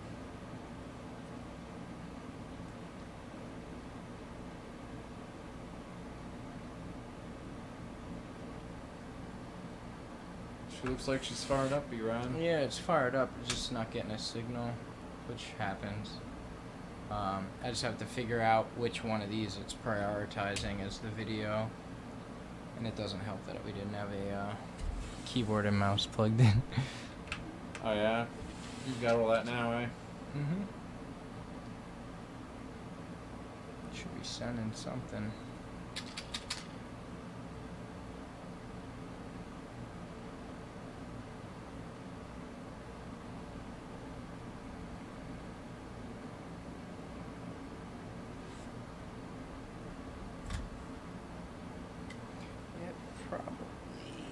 HDMI, I would think, as the priority, but I'm not seeing nothing on the screen. It's This happens though. Don't panic till we're like 20 minutes into this and then it's not working. It's like, oh no, nothing's working. Because I see everything's powering up. RGB's working and everything. Looks pretty. So what's the whole point of the RGB? Is that just for aesthetics? There's no fucking point, dude. Yeah. Yeah, it's all aesthetics. Looks cool. Yeah, I guess. I've never been a giant fan of it. I think it's kind of pointless. But other people really like it, and it helps them market it more. I probably won't even see that the way I'm going to face it in there. Like, it's not going to have the glass facing out. toward, Yeah. Check out my rig, guys. It glows in the dark and makes pancakes. It makes pancakes. That's funny. Right on the tempered glass. No, I think this thing's got plenty of fucking room in there. It's not gonna get hot enough to make any pancakes.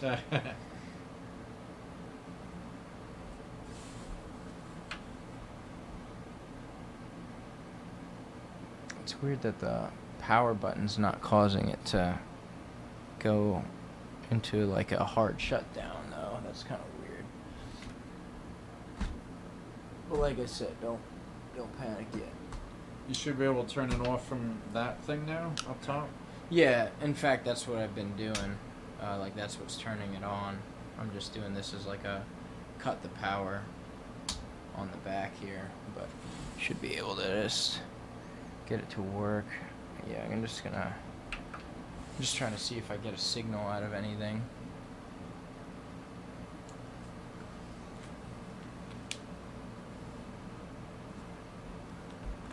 Is this thing hooked up, this monitor? Yeah, the VGA is not. It's got the HDMI though. That's coming back here. And it's entirely likely that my cable here is fried too. Oh, really? Yeah, I have a bunch of them. I don't keep track of which ones are fucked up. I just get a black magic marker on them and... Yeah, usually I throw them out, but sometimes like I find out late and then they don't come back.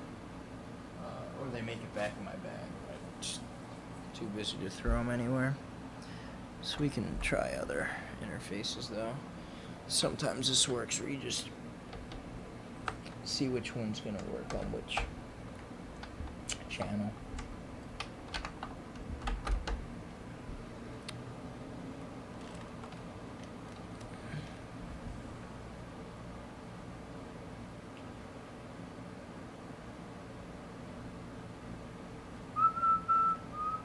Retrieving data, no signal. Oh. Weird. Alright. We got a couple other interfaces to try. Let me see if I can grab an EVGA cable somewhere where I might actually have some here.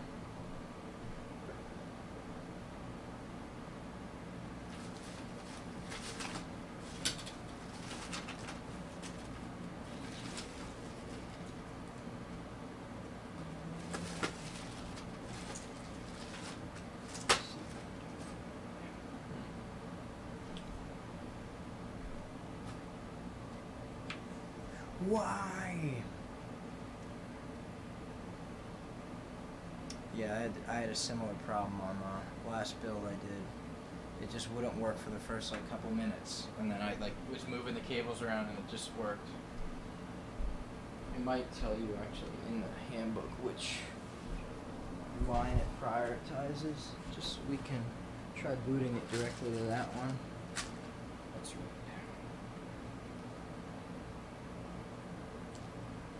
I'm definitely not one of those guys that's like, I'm too smart for the manual. It's like, nah, that thing knows more than me. I just know most of what it knows.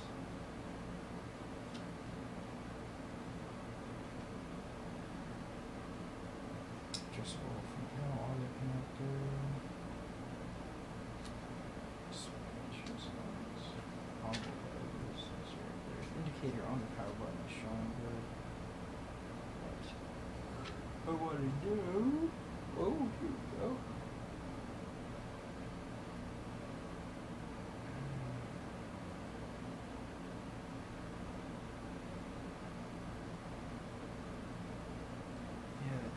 jumper here.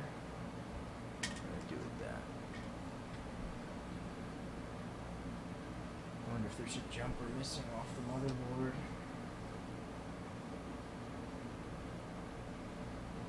I have extra ones. They're like little like junctions to connect the pins. If we need them, I have them. Usually they come stock with what you need, but I saw one randomly around when we started. I don't know if it fell off the motherboard or something. I'll find out where it came from here in a minute.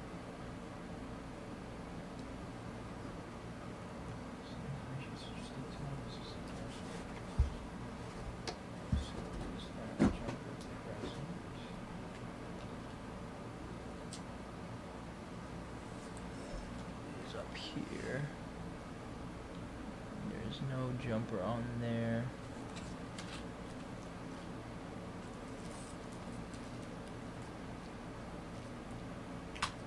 What's the jumper look like, B-Rad? It's like a little black. The one that was there was like a little black thing, but there's some in here too. They're green in this specific thing here. There's another one there. It's just like you put the 2 pins on there and it connects them. Oh, wow. Yeah, you just read around. We're probably missing one.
So is everything pretty easy to get to then?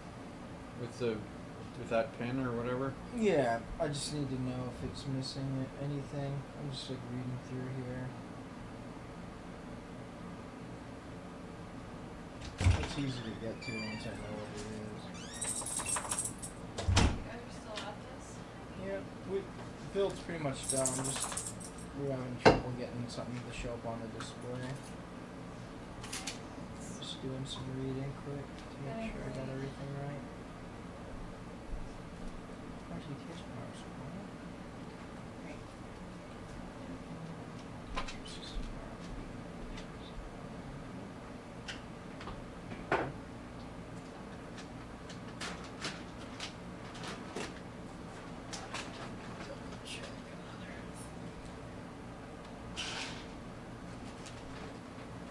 I think I missed any power connectors.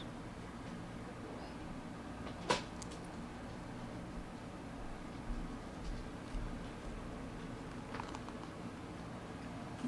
me see. Yeah,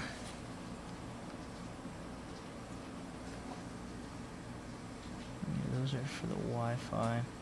Let me try something here. It's saying that those are for the Wi-Fi, and that's why I didn't connect them before, but there's another power connector I can throw on to this junction here. Movie. He just waited for you the whole time. That's what he do.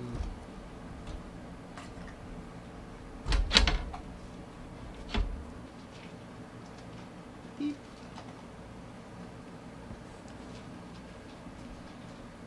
How was your workout? Really good. Nice.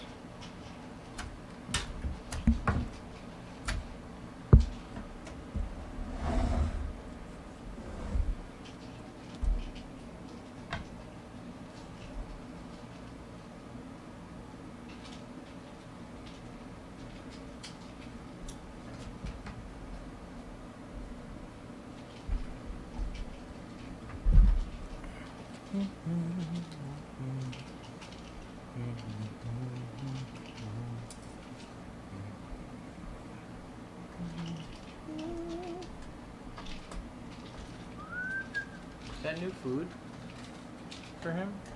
Yeah. It smells different.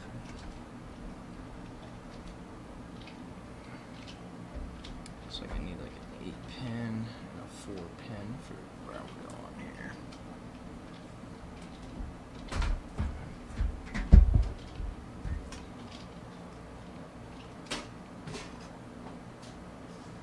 Yeah, like I keep a bunch of these, the same like power supply stuff. I always hang on to these things, man. You never know when it comes in handy Yeah. for another build or something. Just like to have a longer distance or something like that.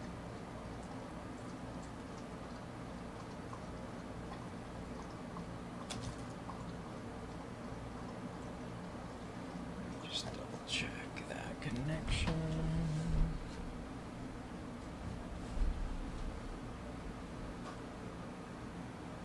Four. I think. Just have that. Maybe a 4 if we need it, and just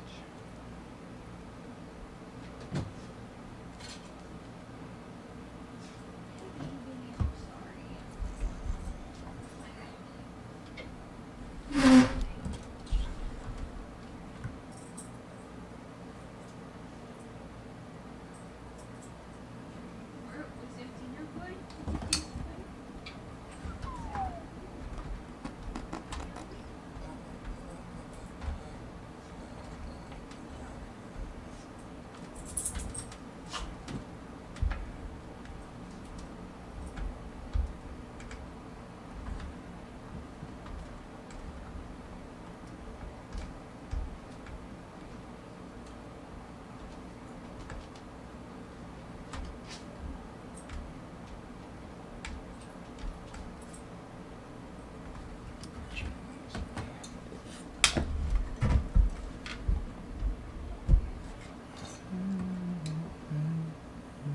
So what's that for? B-Ride? this is like another power connection to the motherboard. Oh, I see. Yeah. Says it's for like the Wi-Fi thing. So I didn't connect it before, but I'll connect it now. Looks like that's alright. It's not connected for some reason. It's hard to see in here too. Yeah, I should have like brought a better lighting setup.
That's so annoying.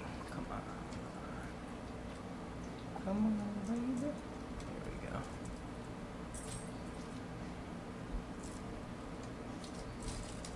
So you ever listen to like film scores by like Hans Zimmer and stuff? Yeah, actually on Sirius XM there's a station called Cinemagic, so that's cool.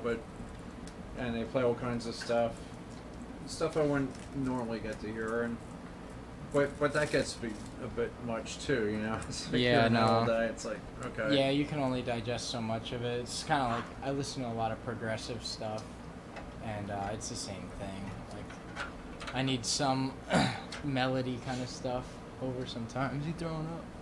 What are you doing over there? Just it balances stuff. Poopy. I mean,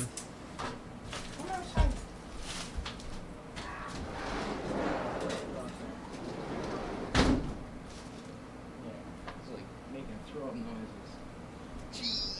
yeah, go puke outside. Yeah, for real, dude. Yeah, my cat, man, that'll get me up at any hour of the night when I hear it. Yeah, I'm like, it's oh, like I'm no. not cleaning that up later.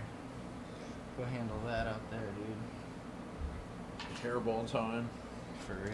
I Yeah. think he that's new food that she gave him, so I don't know if he's a Fucking guy. fan of it. Gagging oil. Yeah, exactly. I'll eat anything too, so it's not till after I eat it that I realize it was a mistake sometimes. What's your favorite food be, Ryan? What you eat? Man, you know what? Lately, I love Indian food, dude. Oh, yeah. But I like sushi. Like my favorite's a tough one, man. Cause like lobster's good, you know. Like what's your favorite is hard to pick. But I think like if I was gonna pick favorite, it would probably be sushi. I really like sushi. It makes you Yeah. feel good afterward. If someone else is buying it, it's not expensive. Yeah, the Indian food marketplace thing, you gotta go up there and Dude, check that You out. got me super hype about that, man. I love Indian food. I can't believe you don't know about that. It's like right up the road. Well, it's closer than, like, I drive down there to get stuff I can't get anywhere else. Oh, that's where you get like your curries and stuff at your place. They got everything there. They got this asofetida or something that's really god awful smelling. Like it smells like a pair of fucking gym socks or something. Mhm. It's fucking horrible.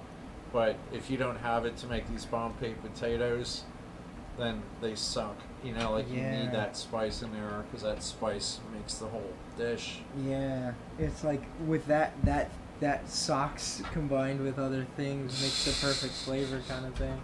It's crazy. Like the Indian people really have that shit together, man. The Yeah. flavors they make are insane.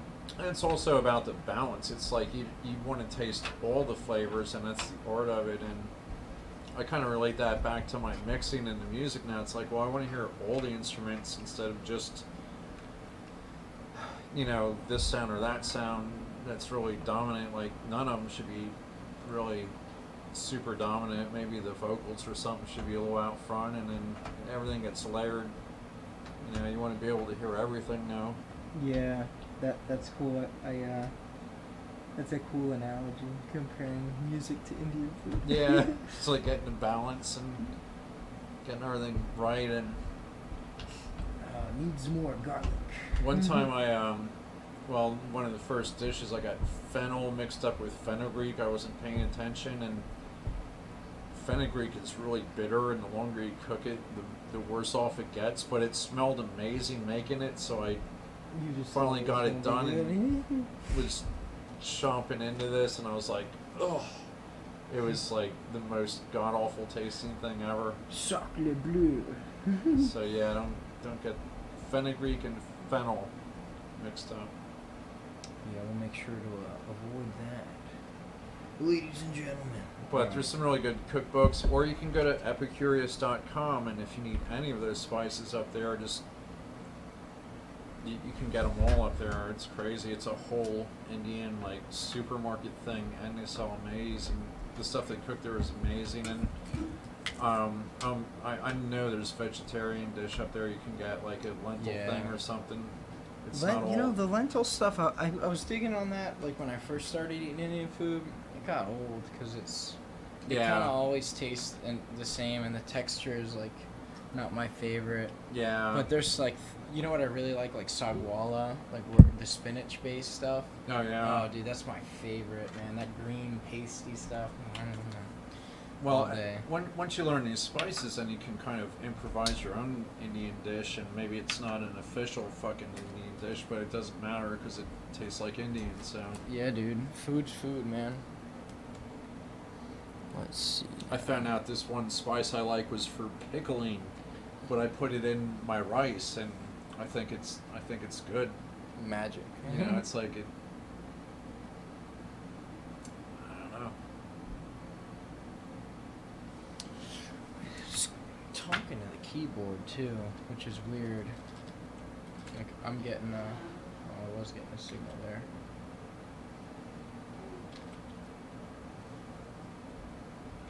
What's the problem?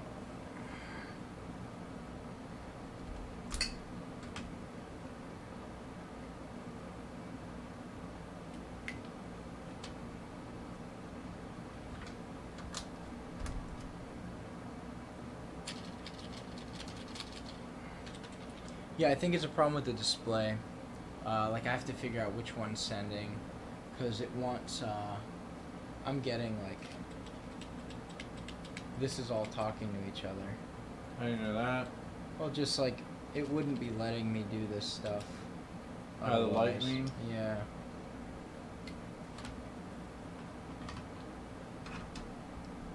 It's usually a problem with like the graphics card and the motherboard fighting for who's the boss of the display.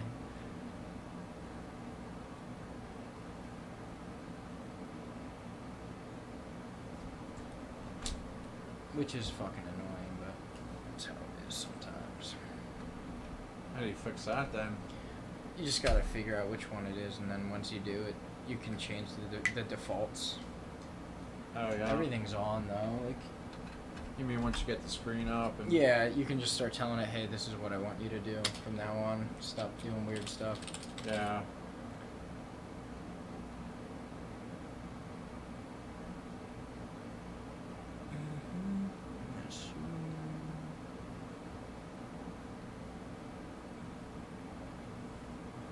It's an interesting interface. Yeah, I don't have a fucking DVI here. That's the only one I didn't try yet. And it's weird because sometimes it'll grab the oldest kind of interface, which I think is kind of stupid. And the oldest one there is DVI for sure.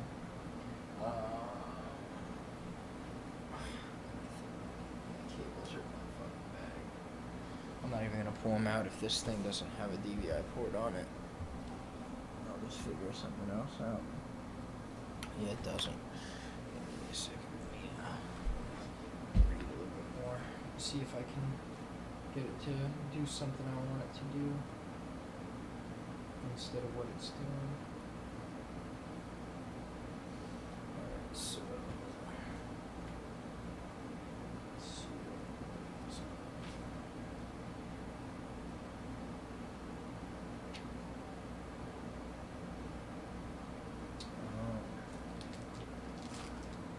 There's like an RGB here. Yo, I know. I'm not gonna let him in. I'm gonna let her let him in. Because I don't trust him. This is weird. What is this? It's the missing link be right, eh? That's probably the missing link because it's kind of got some stuff to it. Where it takes There's a lot in here about, like with this motherboard, there's a lot in here about setting up like RGB LED strips and shit like that. oh, this has like one that's coming off on 3. It's Yeah, fucking that might be it, eh? maybe, but like this is a thing, right? It's not like it's. I don't know what this is supposed to go to. This looks like an extension almost. Like it doesn't make sense what this is. That's why it's kind of throwing me off. Like I might have to hook that up some specific way. So I'm gonna read about it because I've never seen that before.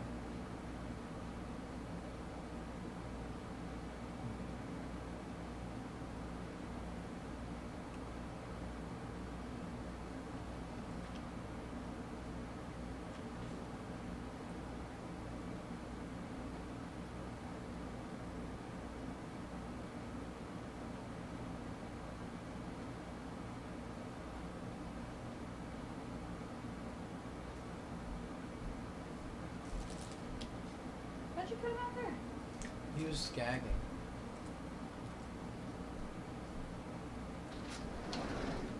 Alright. What's that, baby?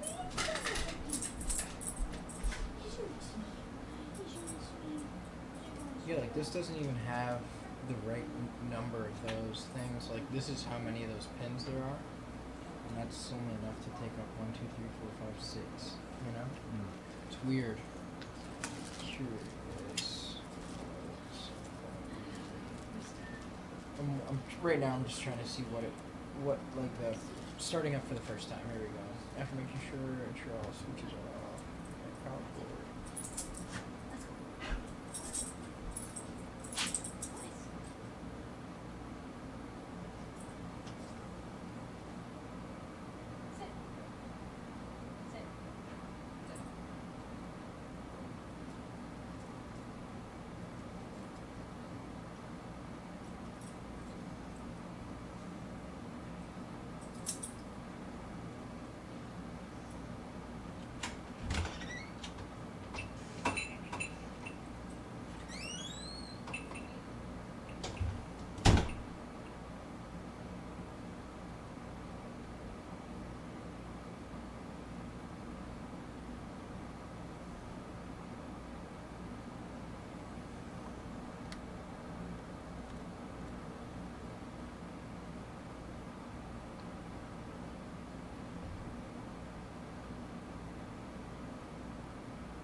System may have failed the power on test. Check the jump settings.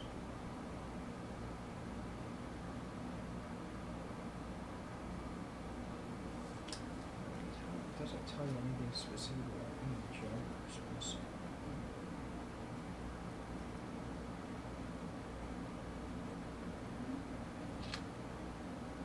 Did the chassis come with a manual? I'm kind of curious if it says, like, because I don't know where this cable came from. I want to know where that one came from.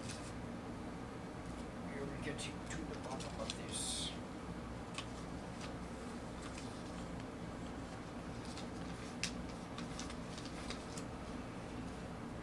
Ooh, yeah, I don't know.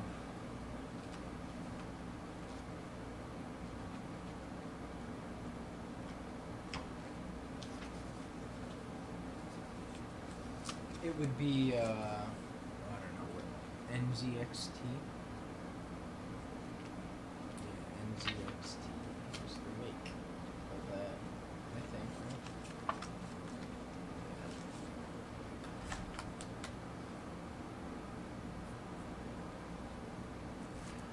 Yeah, There's 'cause this look- thing too.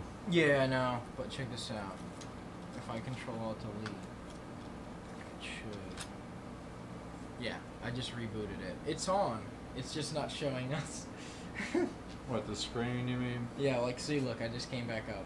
It just rebooted us. Ah, fucking, I knew it. See? Bum, All right, bum, yeah, we're good. bum. I hate that, man. Like, this is the second time that's happened to me where it's just being so stupid to me the first time it boots. I think it might be the monitors that I use, because this is a TV, technically. It's not a monitor, I guess. Just because That's a TV. Technically. Just because of the interfaces on the back, you know what I mean? A monitor has different things. Alright, cool. Let me just look at the defaults here. Yeah. Jesus Christ, it tells you the temperature of the Oh yeah, dude, everything. Temperature's rising. It even tells you the speed of the fans. Yeah, we're good.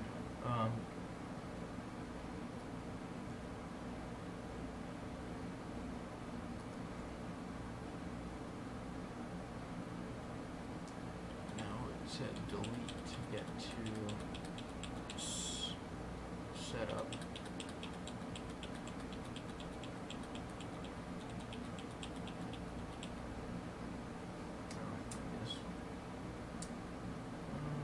Where's the setup utility? It's the default advanced mode. That's what we want. Alright. Alright. Let me see here.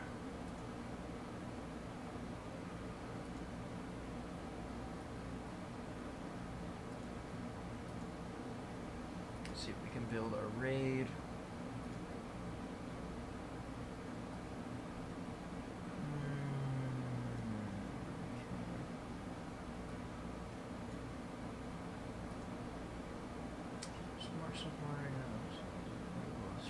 Message. Error occurs in hard disks. Okay, last modified. Easy. Keys. Where is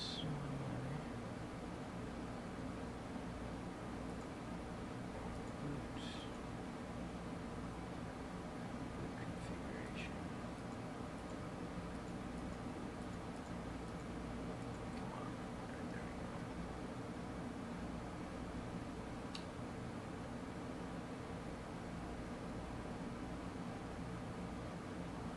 Where's my raid?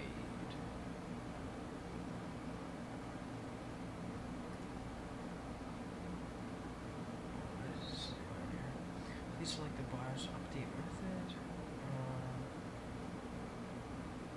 No, we're not on the network yet, so it makes it better. But that's definitely something we should do.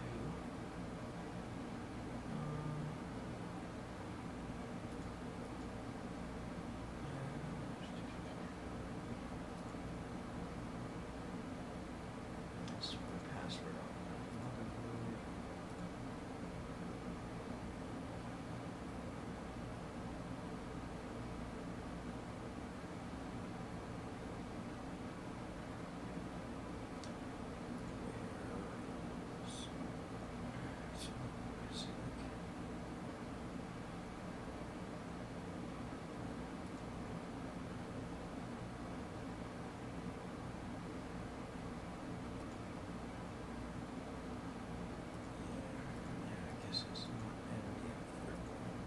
Standard SATA. Oh my god. Go back.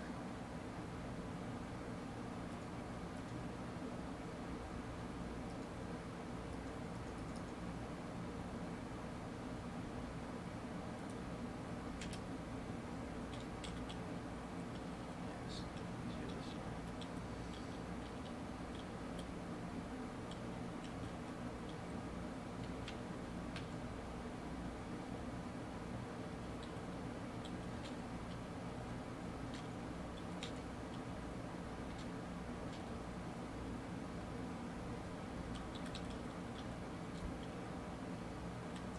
Devices configuration.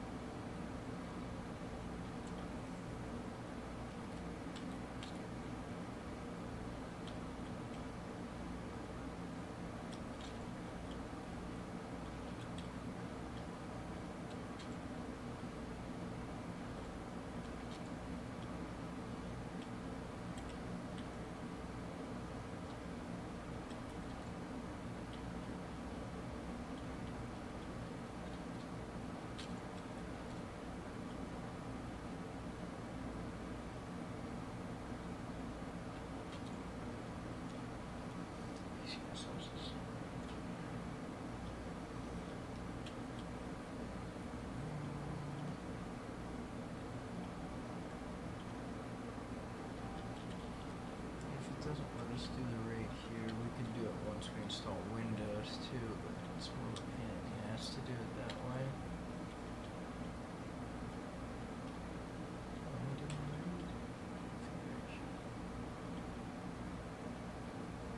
What's the raid then?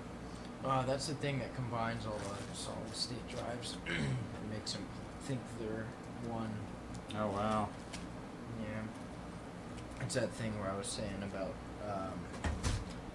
the saving two files at once kind of thing. It's a redundancy. You have to set that up in here. Just gotta see. It's different on every fucking device.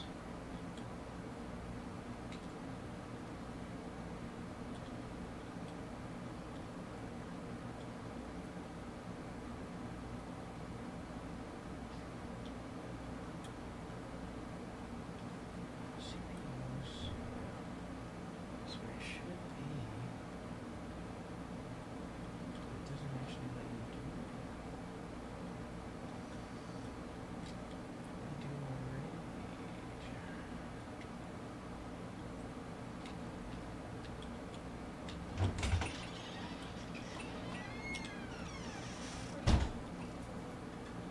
So that's just one of the drives then? Yeah, just use one.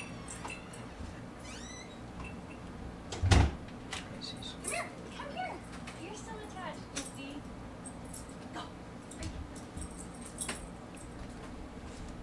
I think I saw something in the manual that said about priority on the SATA ports, on the different ports, so I wonder if it matters that they're not all pointed in the same direction.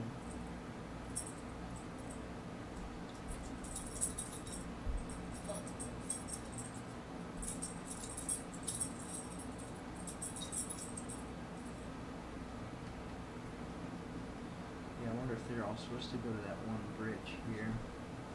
It kind of did say that in the manual, which is weird, but I've heard of weirder shit, so let's try that.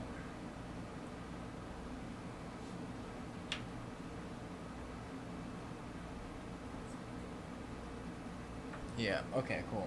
Yeah, that was weird earlier. It wasn't letting that do that. That was so weird.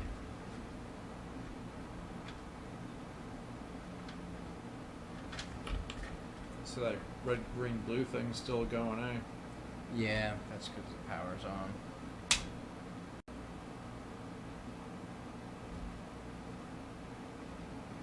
So, let me reroute those.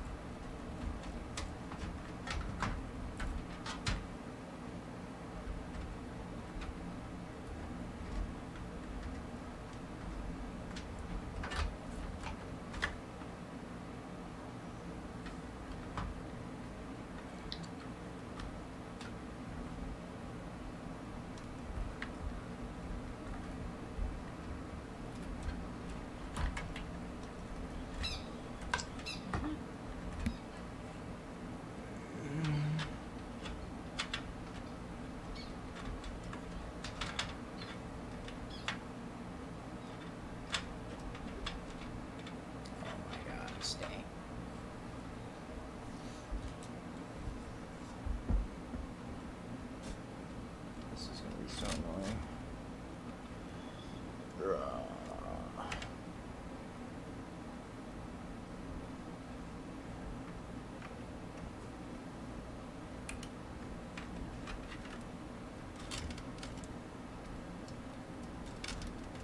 I don't think anyone's going to be interested in watching this whole video, Tom. What do you think? No. Dang. That's not even going to work, so I'm going to have to run a different line for this one, too. It's a good thing I have so many extras. These right angle ones are a pain in the dick sometimes because they don't always route comfortably through. So I have a shorter one. I'm just going to rearrange these. Hopefully this one reaches. Oh, fuck, that's a right angle, too.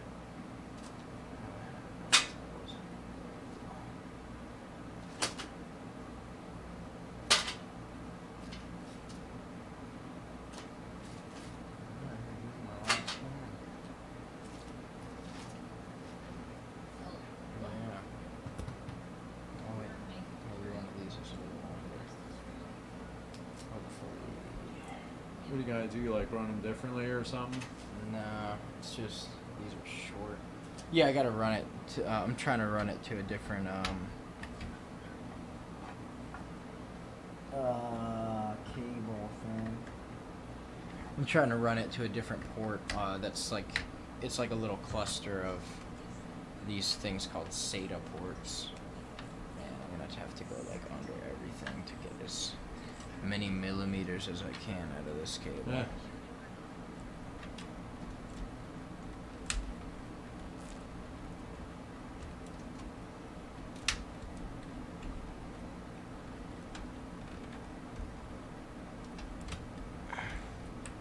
Yeah, there's like a cluster of like a bunch of those ports that like prioritize, I guess, discs over like other thing.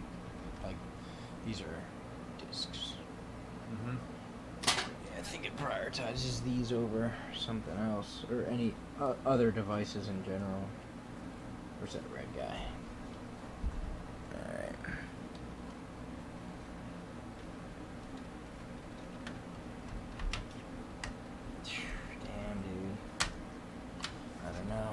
see. The right angle one's gonna fucking not want to go here either because the plate's right here. I might be able to get one to work here. I think I'm gonna have to. Down in there. No alternative. It's gonna be ugly, but it's the only thing that's gonna work at this point.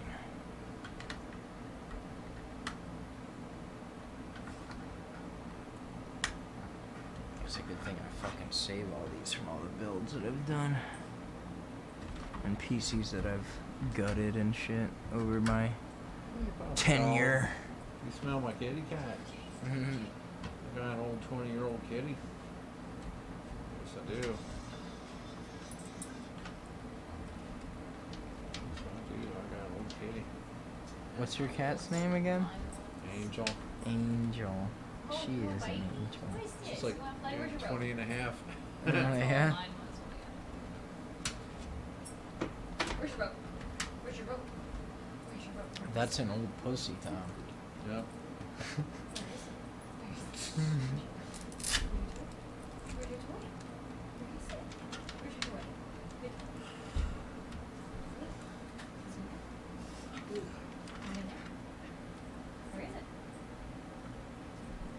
Where is it? Is it in your crate? Where's your rope? Where's your rope? I hope you're right. You have to do a lot of editing on this video. Oh, I'm not doing any editing. I'm just leaving it up. Whatever it looks like, that's it. That's what I do. That's the thing about like the live stream stuff is you're kind of committed. Well, you can fast forward through it like if you want, but what it is like you're along for the ride, as if you're here with me. You know what I mean? Yeah. It's like, oh no, we have some minor mishaps. Like, join us for our 10-minute panic session where things don't turn on correctly. It's the real deal. It's the real world of computer mania. Yeah, for real, dude. Leave it. Seriously. Leave it. Alright, here we go. Let's 40. try again. Good boy. Whoa. Sit. Look at me. Good boy. Yeah, it's so annoying, man. Like, when it doesn't work Oh my God, dude. for a few minutes the first time, and then you panic because you're like, oh no, my computer turns on in 10 seconds. Why isn't this one on in 10 seconds? The first time The it's ever been motherboard's turned on. dead. Yeah. I've had so many Oh panics my like gosh. that when building computers. The first time they come on, they're just fucking. They're a little off, man. They're a little wonky. Smart configuration. No, it sees them. It That's sees so all stupid. three. That's so weird. I've never seen that before. So let's go back to the raid. Yeah, I wonder what, why would you even have other SATA ports? I don't What, know. I'm trying to think what else you would use it for.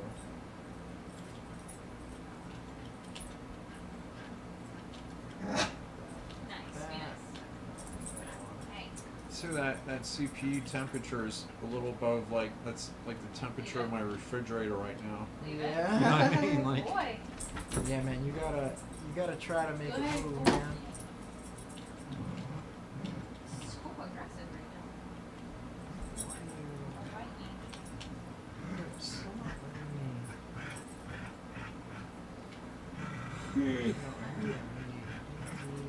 All right, Let you get to the raid thing.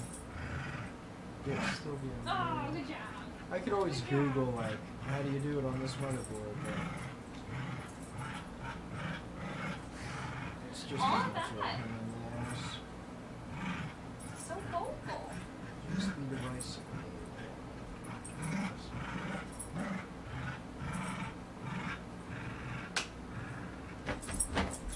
Wait.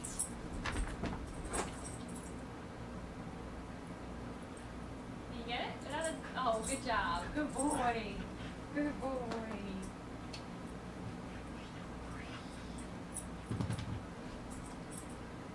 So happy.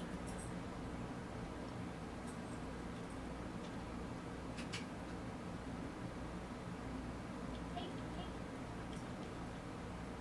Can I have that? Can I have it? Oh. Why are you doing this? Oh my goodness. Oh my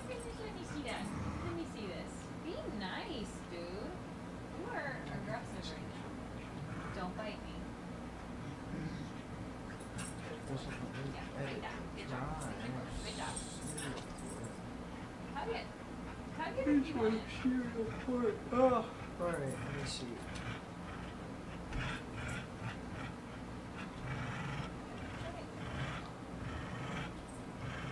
Good job. Good boy.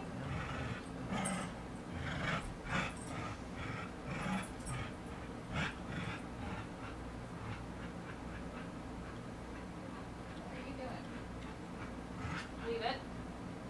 Leave it. Leave it. Good boy. Sit.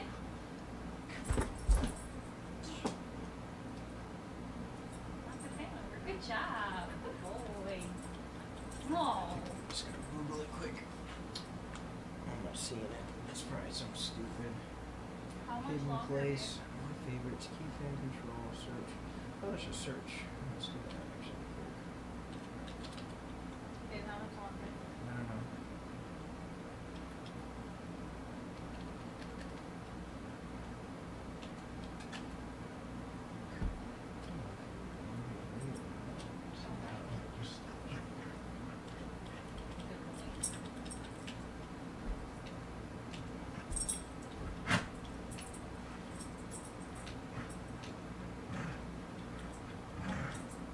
Smart information.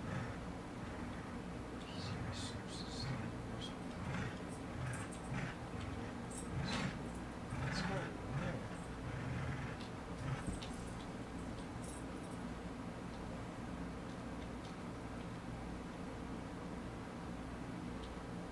What are you doing? Don't bite me. Good boy, you didn't get my hand. Oh, I did turn you.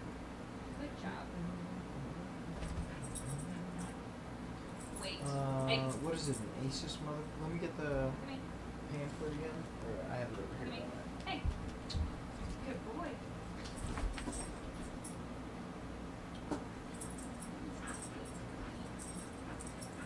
What is that?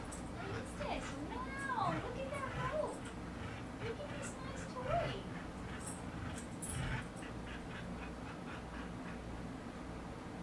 Yeah, you chewing on that?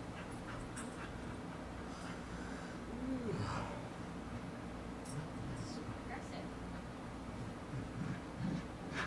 Relax, bud. Hey. 40.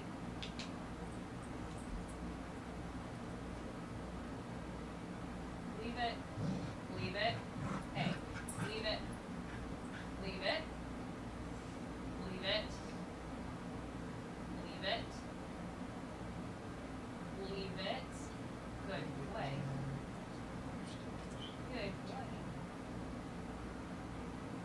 Hey. Look at me. Good boy. Good boy.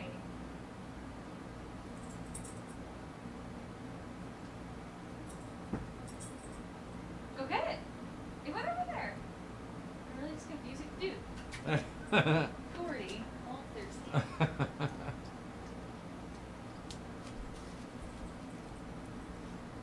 You want this?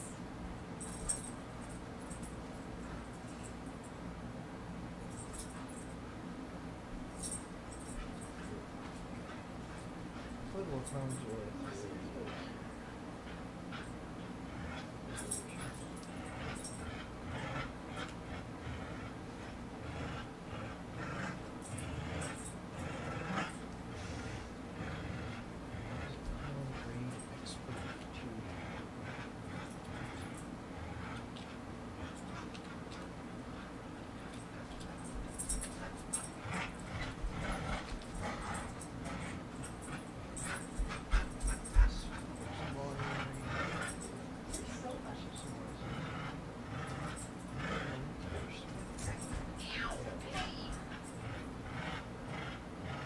Look at that, dude.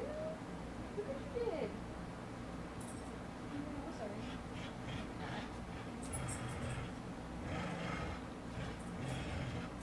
Leave it. Leave it. Leave it. Good boy. No.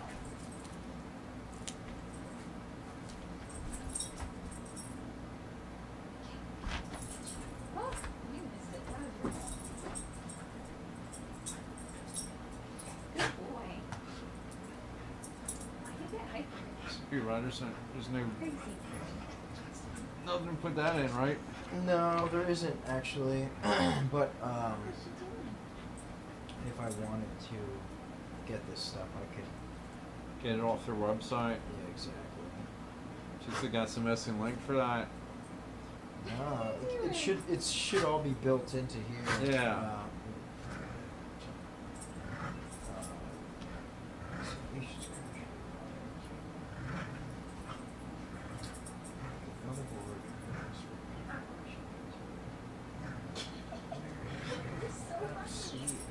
This says it comes with a utility in here.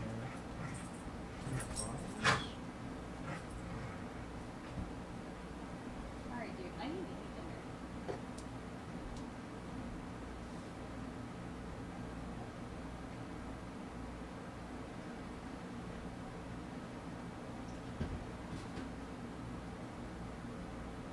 Do you have a plan for food?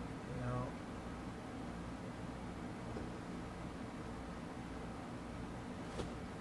If you want to, Ryan, come back like, tomorrow or something. No. Once this is going, we can get it going. Yeah, just give me some. Just give me some. All right. Let me mess around with this a little bit.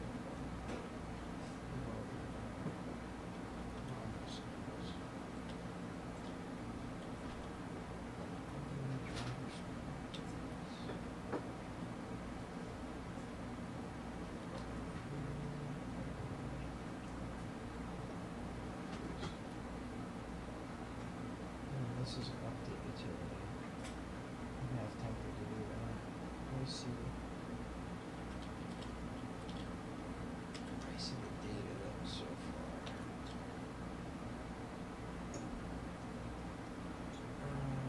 Where's the BIOS data? Version 2.20.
Let me connect it to the internet and run an update.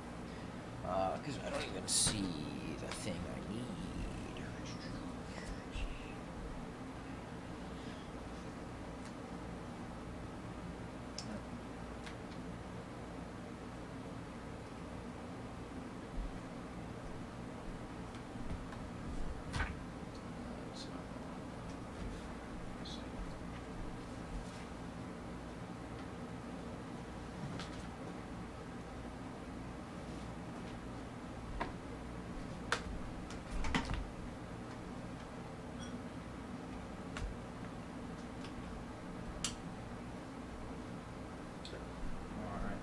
Let's run an update.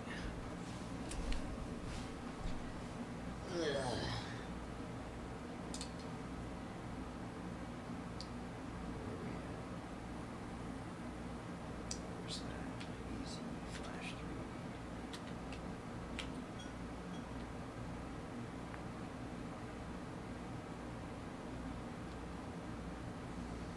Yeah, I think I'm gonna cut the live video here because the PC build is done. And, to stream this process is just stupid. All right, and there it is.